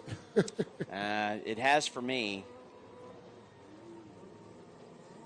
So Drew going to take the white flag this time by. Mama Stall Hut down there on the beach. I think it's almost cruel to make these guys go 7 minutes. Yeah, so... They're not always the youngest out there either. No. So when I get home, it's really funny you say that. So when I get home and all my locals that are basically the vintage mafia, that's what they call themselves, is the good time mafia, and they're all vintage. They'll say, I can't believe those motors live for 7 minutes all weekend long. And I'm like, yeah, call them today and see how well they're living. Well, in the vintage class, I believe Dale's Jet Sports is going to be sponsoring new cranks. Yeah, and I want to say Ian was at Orange. So coming into this weekend for the 550 vintage class, I believe he will come in and leave the point leader. That's a good thing. I know that the West Coast, the Havasu races did have vintage, and it was more, full than this. They'll come on later as the summer goes on. I think we had 2 or 3. They're out there for sure. It's just whether or not, Yeah. Looking at how big these courses are and as you said, the shape and the age of them, it's a difficult decision to commit to. Yeah, some of the 550s know that there's new direction, new owners with everything, and that's so. But we have big numbers when it comes to the Best in the West series. Yeah. So Drew taking that checkered flag across the Liquid Moly finish line. The Drewski. Skinny Drew. Asked him what he was going to do if he got all the wins this weekend. He said he was going to go shoot a gun. That's what we do to celebrate victory in Texas, is pop the 6-shooter. He said he was going to do it when he got home. Just not at your neighbor's house. No, not in the direction of anybody. Don't shoot up either. What goes up must come down. All right, switching gears here. We're going to move it on to race number 12 here. Oh, been looking forward to this one all weekend long. On the 296, we have Baron Mernick, and he's riding for Monster Energy, Caldwell Racing, Commander, Yamaha, Riva Racing, Blosian, Jet Tribe, Jet Trim, Dean Strong, 6D Helmets, Impros, Circus Media, and Jay Caldwell Custom Pools. And on the 322 is going to be Tristan Hebert out of Wichita, Kansas, riding on as Commander. For the Naughty Water Racing and Pops. Just one door down from Tristan is Trent Cornett. He's out of Wichita, Kansas, on the Commander, riding for Naughty Water Racing. And the 279 is Eric Grunwald out of South Illinois, riding for Fast Power Sports. Fast Power Sports sponsored High Speed Industries, Team Reckless Abandonment. And so far all weekend, our moto winner on the 29 out of Rockwell, Texas, riding for Fast Power Sports, Window Tints of Altus, Leisure Pools, 10 Racing, WXGP, 100%, Jet Trim, ODI Grips, Naughty Shine, and OGO, Miss Megan Burns. Well, Megan, big winner from moto number 3. She'll be on the inside pole.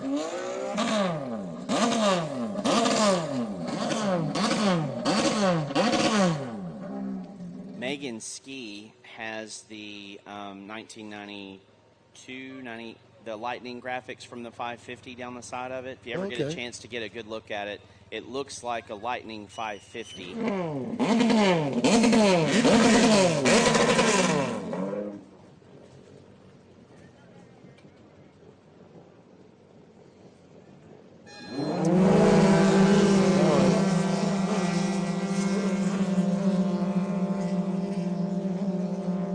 So I believe that's the quickest light they've had all weekend, Dave. You do not want to be kept sleeping on that one. Looked to me like a little bit like everybody was. That was a quick one.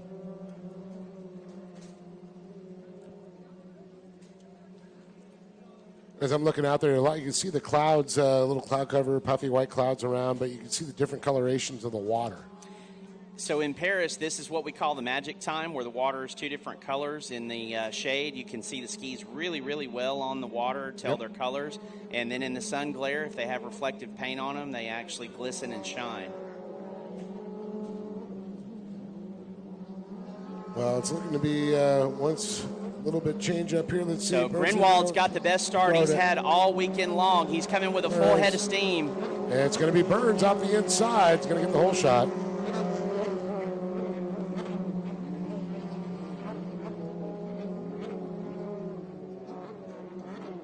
Looks to me like it's Burns, Grinwald, Hebert, Cornett. Mernick and Cornett. You can see a battle going on for third right now. I can see Hebert involved in that one with Mernick. See the yellow helmet there, able to get by. Yeah, so the tennis ball just lost a position on that corner. So Murnick pulling away from Hebert, then back to Trent Cornett. A couple of good kids, man. I'll tell you, all these kids out here. Both of them coming off a extended football season, making the playoffs in basketball and track. Follow both the boys in the off season. Brother Jackson just graduated a few weeks ago. Good to see them all together celebrating that. Action Jackson. Stalker. I was kidding. Kidding. Wow. So on that exchange there on the shore can outstretch, the buoys have actually all lined up, and that is the straightest I have seen that chicane. They all just blew through it, and Cornett on the outside hasn't seen that yet and just lost all of his momentum he had on the inside. And that's going to hold on to Hebert will hold on to that fourth position, but it's still Burns, Grunwald, Murnick, Hebert, and Cornett. Charles, to get a shot of it the next time by when you come through, they're almost not turning at all now on that back stretch, on the back split section.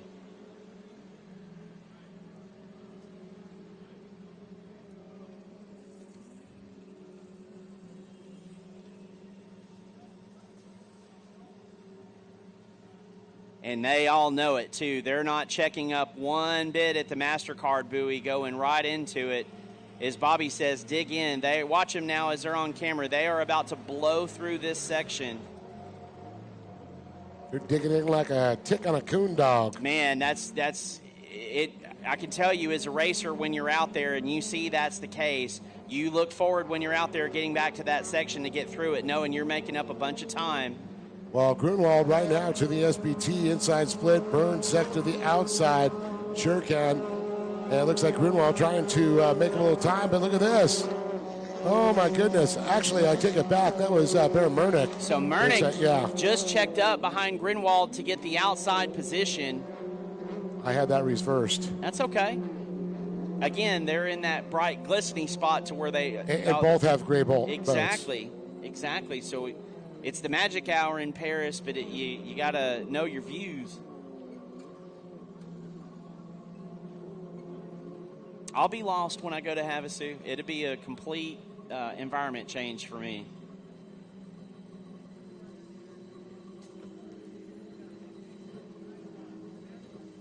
So with that defense on his second place position against Murnick, Grunwald lost all of his space that he had close to Burns.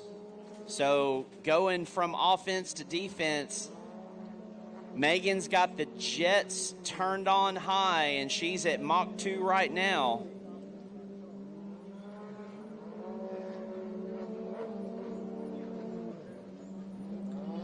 Barron's going to get a view of why they're so much faster on the outside this time. And he'll say, okay, I'm not doing that again. Oh! Good save there by Baron Murnick. You got it right on camera, too. He's going to shake that off and go back on the attack. It's all good. You can see him a little backstretch there. That's one thing about these GP1 holes. When they get sideways like that, you can stomp your foot on it, get it straightened back up, and they're not as I don't see people falling on them as easily. No. Notice some of the skis are becoming a little more forgiving than they were the original versions. Yeah, I noticed how the nose flares on them catch a lot of the water to keep the spray away from you. They also help when it flips over sideways like that to give you extra buoyancy for it not to roll over. It's kind of like a top sponson. Yeah, in a way. It serves two purposes. Or it rips off and completely flies off. I've seen that too. I tell you, when they first started running these things, the amount of spray that threw off the side of them that hit the rider and the rider riding it, it was crazy.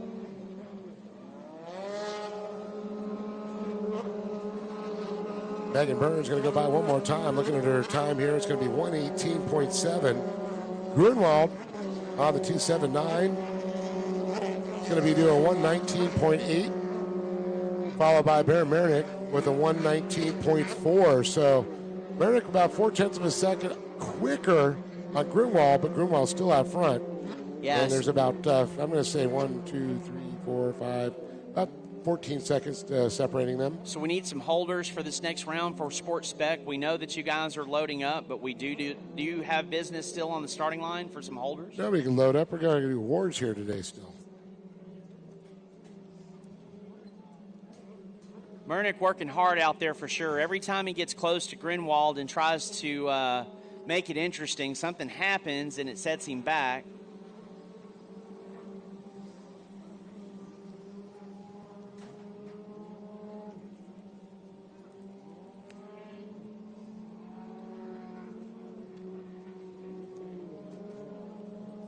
So this next time by, let's see, Burns is probably going to beat the clock here.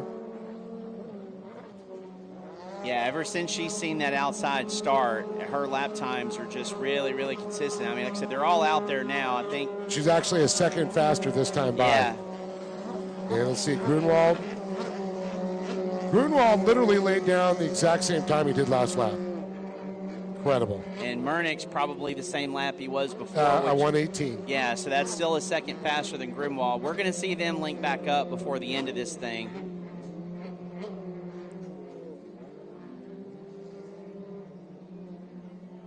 Tristan and Trent both telling me that riding the 1500 class probably gassed them energy-wise a little bit more than normal for this one, but both of them still doing a great job in third and fourth on this one.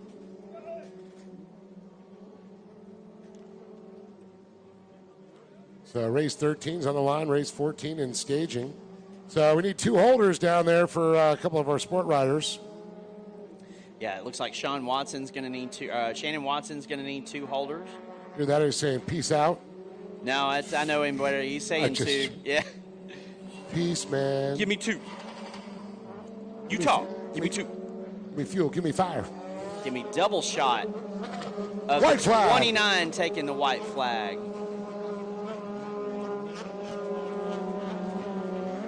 Just like I called it, Baron Murnick. Both of them is 297, 279 out there together. It throws me.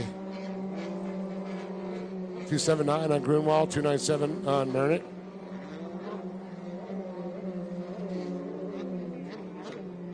Well, when they're regional racing and they're the only one, that's okay. But when they all come together at the World Finals. The best part's when we have three boats of the same numbers. Well, it's going to have a little number in front of it, or a little letter, and I'm like, really?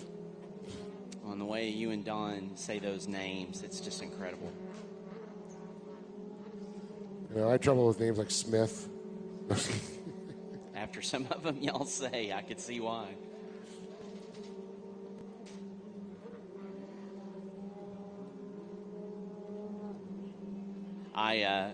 Where I'm from, Hebert is Abear, so I got corrected a lot with that with Tristan. Hebert. Terry tells me all the time it doesn't matter to him. Just don't call him late for dinner? That's right. Or talk about his hair. That's the checkered flag for Megan. Going through that liquid Moly finish line. So, of course, Megan Burns is going to be getting that Fuel One pull shot once again. We'll see her on the top box at the awards ceremony. Question is Grinwald still going to be taller than her on the second place? It's a tall guy. Trent Cornette looks exhausted out there, jumping off the 27. Tristan giving him a little bit of a spray down there. And he's out there telling him thank you with his hands. Again, after this one, everybody happy and high-fiving and, talking about how much fun they had. There's the high five.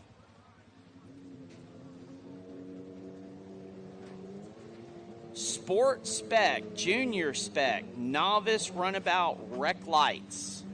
Race number 13, Moto number 4. Last time we will see them this weekend. On the number 8, out of San Marcos, Texas, riding for Vibration Audio, Miss Haley Hernandez.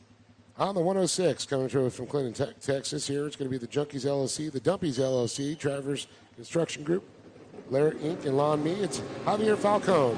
On the 410 out of Sulphur Springs, Texas, on the Wave Blaster, riding for WXGP, Elite Fireplace, IDP, Dale's Jet Sports, and CUI Heat, it's Brian Snyder. And on the 69 is going to be Joey Molden out of Kaufman, Texas, on the Greener Grass Landscaping and Irrigation. On that 5-5 out of Fort Worth, Texas, riding for Monster Energy, Monster Army, Caldwell Racing, Munn Racing, 60 Helmets, Circus Media, Jet Tribe, Jet Trim, Dean Strong, Commander, Yamaha, and Reva Racing, it's Strauss Murnick. And on the 523 is going to be Shannon Watson on the GSK Machining LLC, and Miller Cycle Shop, Naughty Water, Watkin, Wax Racing Products, Mid-America Dragway, Fast Flow Fuel Line, and Tough Chug.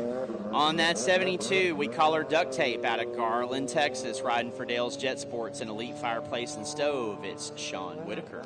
Jason Newski is going to be on the 114 out of Gulfport, Mississippi, riding the Advanced Contracting Services, Jet Blast, Green Hulk, and Riva. Good old Dave Bambas. And on that 33 out of Saudi Daisy, Tennessee, riding for TC Freeride, VP Racing, 60, ODI, McClure Racing, Tasco, NGK, Action, Sports and Canopies, GoPro, Chase Plumbing and Mechanical, Competitive Crankshaft, and FL Visual. It's Cash, Money, McClure.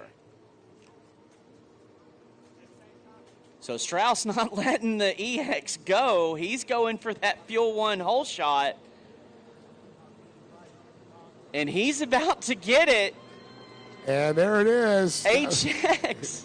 Strauss Murnick gets that Fuel One Solutions hole shot. And the beach is going nuts for Strauss right now. Jay Newski's going to come across second. Javier Falcone, followed by Joey Molden, Sean Whitaker, Cash McClure, and Brian Snyder. And then Haley Hernandez. Best start for Haley so far this weekend, and then you round up behind her. It's Sean Whitaker on that duct tape. It's a fleet of blasters in the back. But the HX going to definitely take the whole shot and continue to lead here as he gets low in the profile position there, trying to be a little aerodynamic. Get his weight off the back of the boat. So if you follow Strauss online, you know he's a part of that Caldwell Racing camp, and they've been putting out content on a YouTube channel, and so they announced that he was going to be running the Sports Spec class this year. He's actually split the decision. Every weekend he's raced except this one. He's the clear winner this weekend, and the common denominator that everybody says, I quote Tori, you don't weigh nothing, so you're going to go faster than everybody else. Like a flea on a camel's back. Yeah. So Strauss Murnick out of Fort Worth, Texas.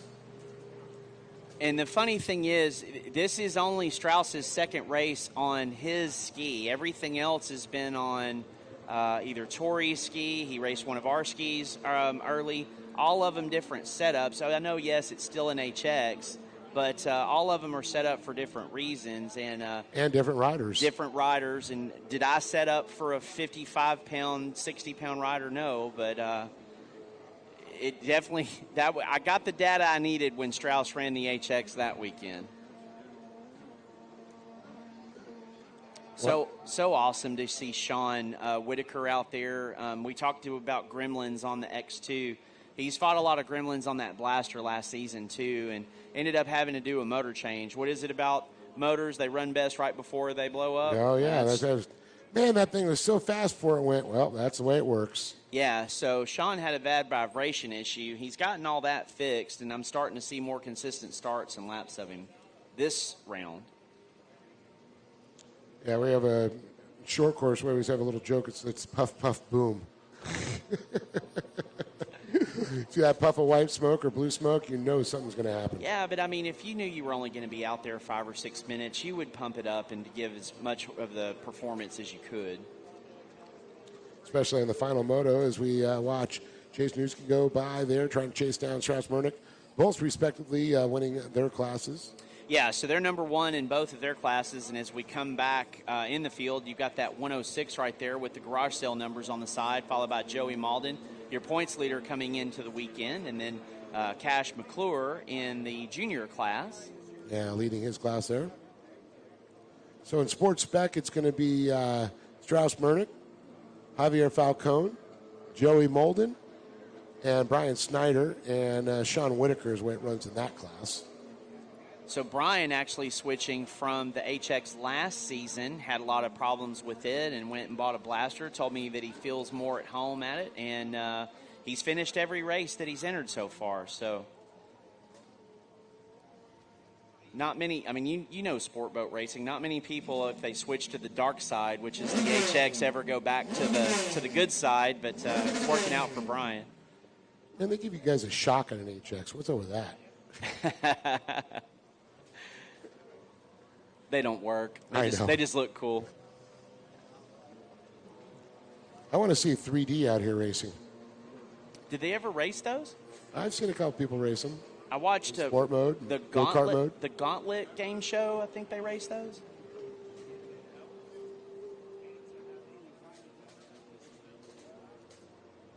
They raced those neat Honda Odysseys too.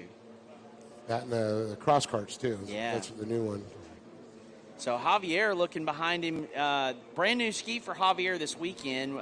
He raced Sports Spec as a guest appearance a few times last year on the 37 HX, which is mine, and he actually came from 5th to win the moto at the end of the weekend. And he loved it so much, he went out and got one? He did. He went. Right. He asked, "Hey, is there anybody for one with sale?" And we ended up finding one for him. It got delivered this weekend, and good to see him out there on it today. Very cool. Very cool. Well, we're down to 1 minute right now. So I have a feeling that we're going to go by one more time before they see that checkered flag.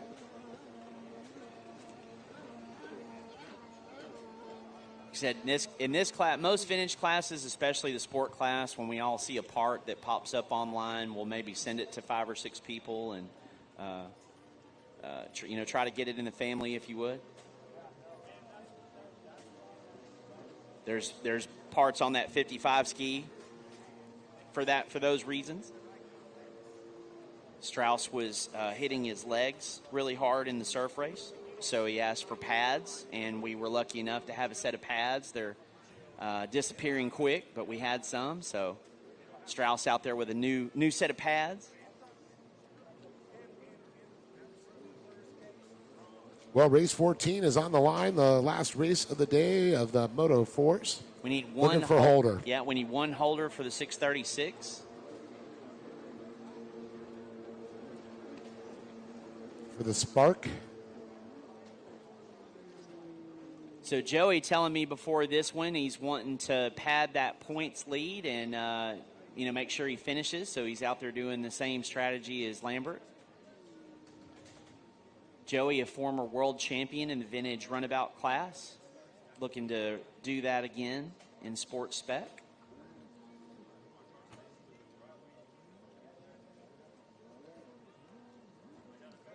Well, just waiting for Strauss Mernick now to come by one more time here. See that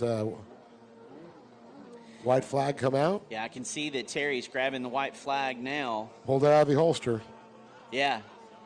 And the buoys have actually moved, so not so much of a straight line for the HXs now. They're having to switch back and forth a little bit. Nunst on that Jet Blast EX is in points in this class. He actually can run in the class behind it. We'll see if he backs-to-backs again. Earlier in the day, he won both.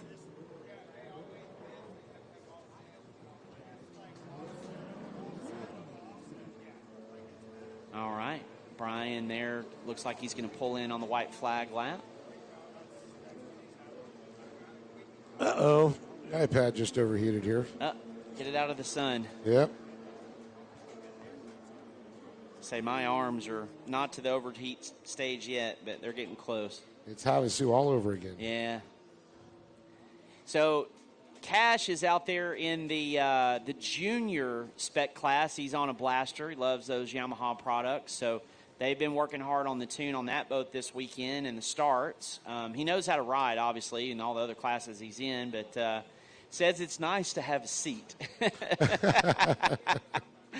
That is too funny. But he said there's no padding underneath it, so it's not that comfortable. It's just nice. Checkered flag for Strauss. Right on. Congratulations. And that's not sound effects. That is his cheering section in real life. Ian Nooch coming across in second. There you go. The crowd goes crazy. If you look down on the beach, there's a lot of smiling moms. Look, you just got to love this sport class. There's nothing not to love about it. Everybody in it is a passionate racer. It's just so much fun to watch and be a part of. Well, one thing I always love about the personal watercraft community, we are a family. A little dysfunctional, but still a family nevertheless. Yeah.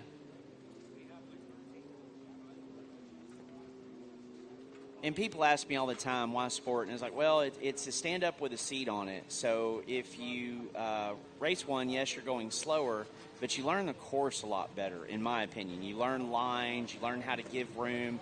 You have a better vision without the spray not hitting you to know your awareness of where you need to be and where somebody else is. So I think sport racing really helps a racer develop to that next level. I can see that.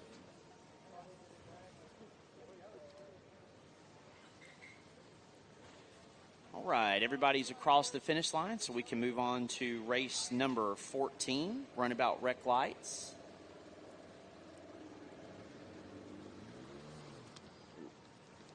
It looks to me like we will add the 114, so I'll go ahead and call him out. On the 114 out of Gulfport, Mississippi, riding for Team Jet Blast, it's J.C. Nooch. And then we got Jimmy Waldrop on the 725 out of Kyle, Texas. On the 11 out of Houston, she rides the Yamaha EX. That's Ashley Sewell. On the 636, going to be Matt Reeves out of Austin, Texas on the Liquid Moly. Good Chaos, Alchemy, Pro Rider, and Troy Lee Designs. And finally, on that 22, looking for him down there, out of North Richland Hills, he rides for Rad Dad Racing, Caldwell Racing, Monster Energy Team. It's Drew Stallhut.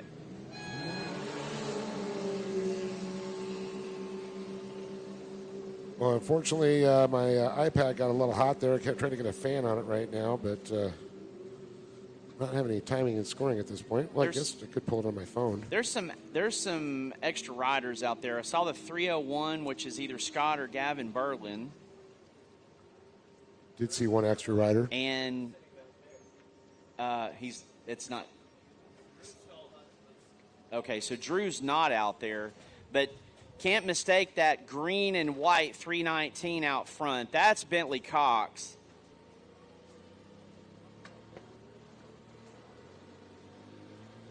Impromptu announcing day. Yeah, I know.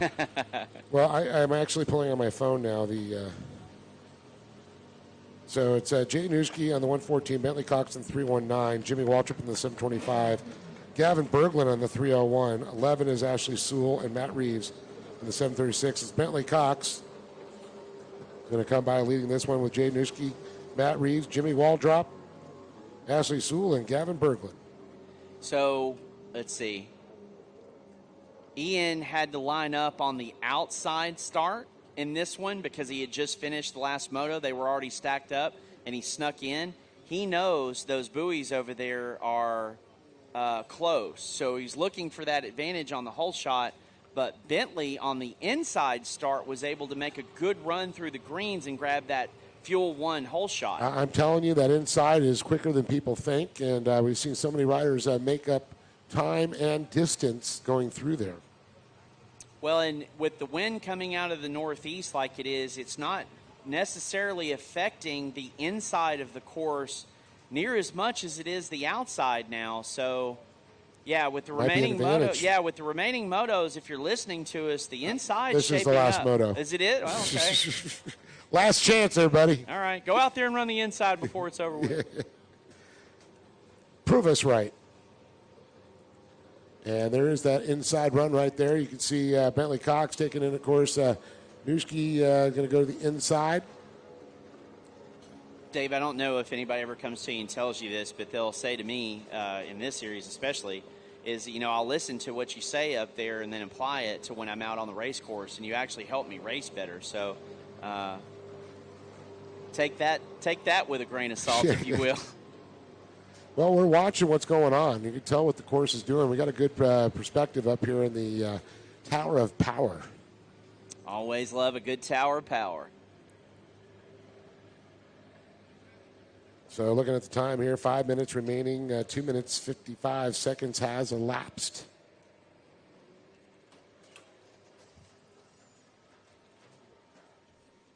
Again, I always try to include my staff here. Can't say enough good about Charles Ginchard behind the camera, providing all the stream footage for us and all the technology.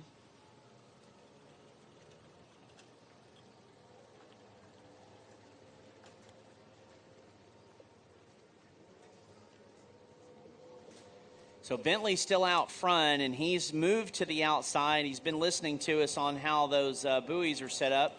He's taking advantage of that, not making that many moves coming off this SureCan outside. And Ian there, tucking right in behind him. Then we've got this new Jet Blaster, the real red ski out there. That's Jimmy Waldrop. He's out of Kyle.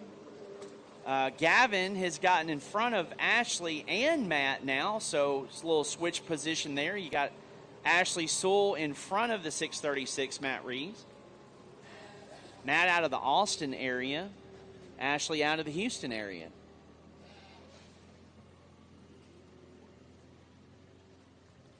Told me she moved from the 281 to the 713.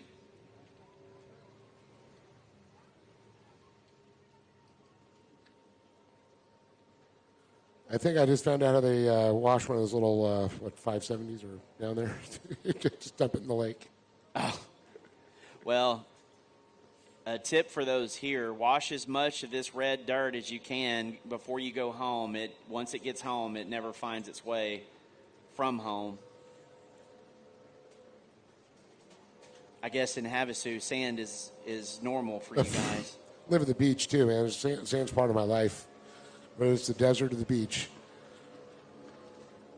So Bentley now taking a look behind him, and there is just nobody there.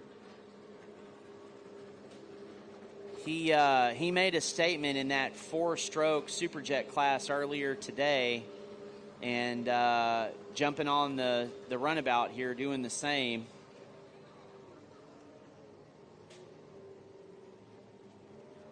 Jet Blast team in a lot of classes this weekend, also running a lot of laps. It helps to be a part of a team, you know, that's got backing, and the boat's out front right now. You see that. You've got the Cox family out of Nebraska. They all come down together with the Berglunds, and they team up. And Nooch there is part of Green Hulk and Riva Support. They're out of the Louisiana, Mississippi area. And then the Jet Blast team, or the Jet Blaster team, you know, he's a privateer coming out of the Austin area. But as he gets into this, I'm sure he'll hook up with Matt Reeves and start riding with people around there, and eventually they'll team up. We all gravitate to each other, that's for sure. Sure. I say family by water instead of blood.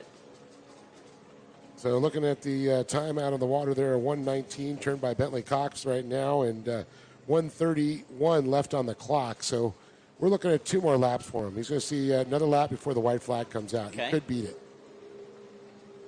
Well, he's not elbows are still up and the head is still down. He's not letting up on that 319 EX right now. Well, you don't want to do that with Nucci out there with the 114 as he continues to try and hunt him down there. And also Jimmy Waldrop. Tell you, Bentley's dad, Sean, they usually bring the vintage Sea-Doo X4 skis out here, and they'll bring a few of them. And between him and Ryan Smith, they really put on a show, racing each other on those small 2-stroke Sea-Doos. That's where the speed comes from. He knows how to ride a 2-stroke very well.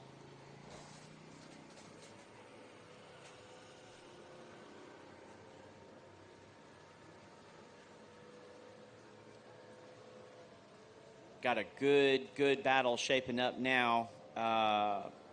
Waldrop has caught one buoy into Nooch. And Berglund, now that he's gotten around Sewell and Reeves, is looking on that inside split. So somebody must be signaling him down there to make up ground on third place. Well, next time around, Bentley Cox will see the white flag as Nooch go by there on the 114. Waldrop in tow on that Jet Blaster, the bright red machine. So Gavin actually coming from a very bad start and starting last, moving up through the pack now in contention for third place before this is over. Just got to catch Waldrop. Well, catching him is one thing, but then getting past him is a whole nother conversation. That is a true statement right there.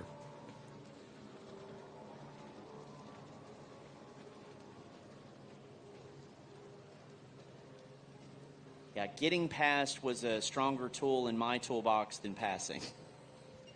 Yeah, getting past? Yeah, getting past I was definitely much better at than passing. If my brother's listening at home, he's laughing right now. Well, Bentley Cox coming around this next time. We'll be seeing the white flag, and there it is. It is out. One more lap to go here at Paris, Texas, Pro Watercross National Tour. Brought to you by Liqui Moly. Well, Dave, I said this yesterday, but I'm going to say it again. Thank you so much for coming this weekend and giving me all these opportunities and everything. I have had an absolute blast. Again, you're one of my heroes. Thank you, buddy. And I've watched you countless hours on TV, and it's just a pure honor to be here. I'm glad everybody that's here making it a part of it what it is. This is growing. It's getting way better. I'm proud of every aspect of it. Proud to be a part of it.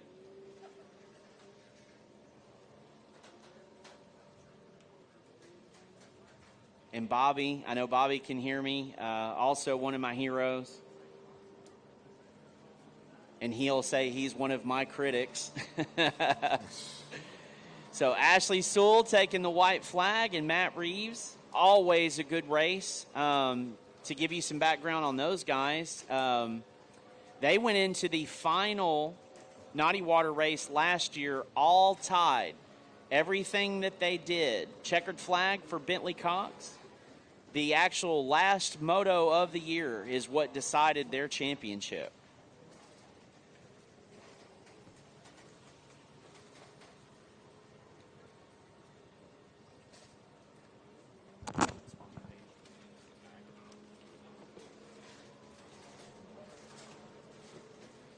Yeah, I want to thank you so much, Joey. And, of course, congratulations to everybody. Newt's going to come across there in the 114. Oh, they all finished. Well, yeah, everybody's finished. I think Ashley and Matt are the ones still out there racing. Nobody's on a victory lap. Well, before they make it around, I want to thank everybody for coming out here for Liqui Moly for the drivers. The Pro Watercross is proudly supported by Liqui Moly, a global leader in high-performance oil additives and help keep our racers running at peak performance. I also want to thank SureCan, the official fuel can of the Pro Watercross Tour, as well as Fuel One Solutions, the official fuel. I want a big thank out to all my friends out SBT, Cabrera Motorsports, Airstream Ventures, Aloha Medical Services, Beer Dart, Jet Tribe, Bomber Eyewear, Aerial Flicks, Charles Ginchard Photography, Works Components, Factory Fade, Young Guns, Jet Pump Fit, Hammerhead, as Ashley Sewell comes by and finish it out here. We got Matt Reeves. Also want to thank Side Company, 10mm Photo, 595 Handling Solutions, No Limit Metal Works, Pro Rider Magazine, the Rowdy Family, thank you so much. Junior Motors, RV and Marine, Anderson Power Sports, Naughty Water, and a very special thanks to the folks here in Paris, Texas, to the mayor, all the citizens, our EMS. We want to thank you guys so much for being part of the Pro Watercross Series here for round number 4. For myself, Dave Arnold, Joey, and Bobby, we'll see you next time on the water. But don't forget, 30 minutes from now, awards. That's right. And also want to remember people, we're heading to Lubbock, Texas, June 19th to 21st They've got beautiful RV spots. They'll give you some free RV placements there. You want to come a little early. It is a beautiful spot, so make sure you join us at the Pro Watercross and the Junior Nationals. Till then, we'll see you on the water.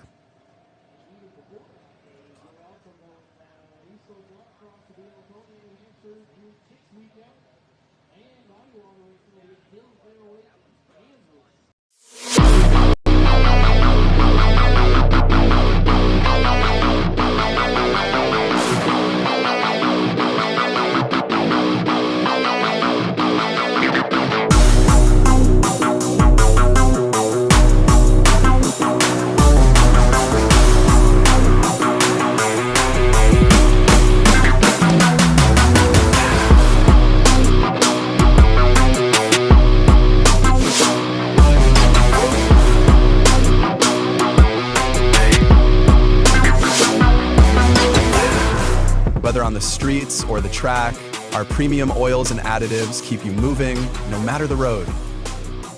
Powered by people, driven by passion.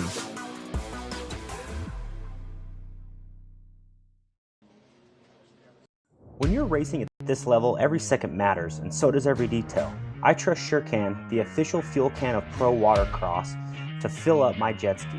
With the rotating spout at the bottom, I fuel up fast. No more tipping, no more spills. And the thumb control button at the top lets me dial in the flow so I get exactly what I need every time. Fuel smarter, race harder with SureCan.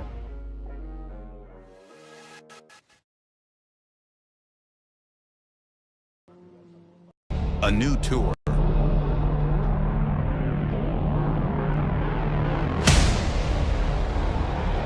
New energy. The best riders in the country. All chasing one thing. Havasu. This is speed. This is chaos.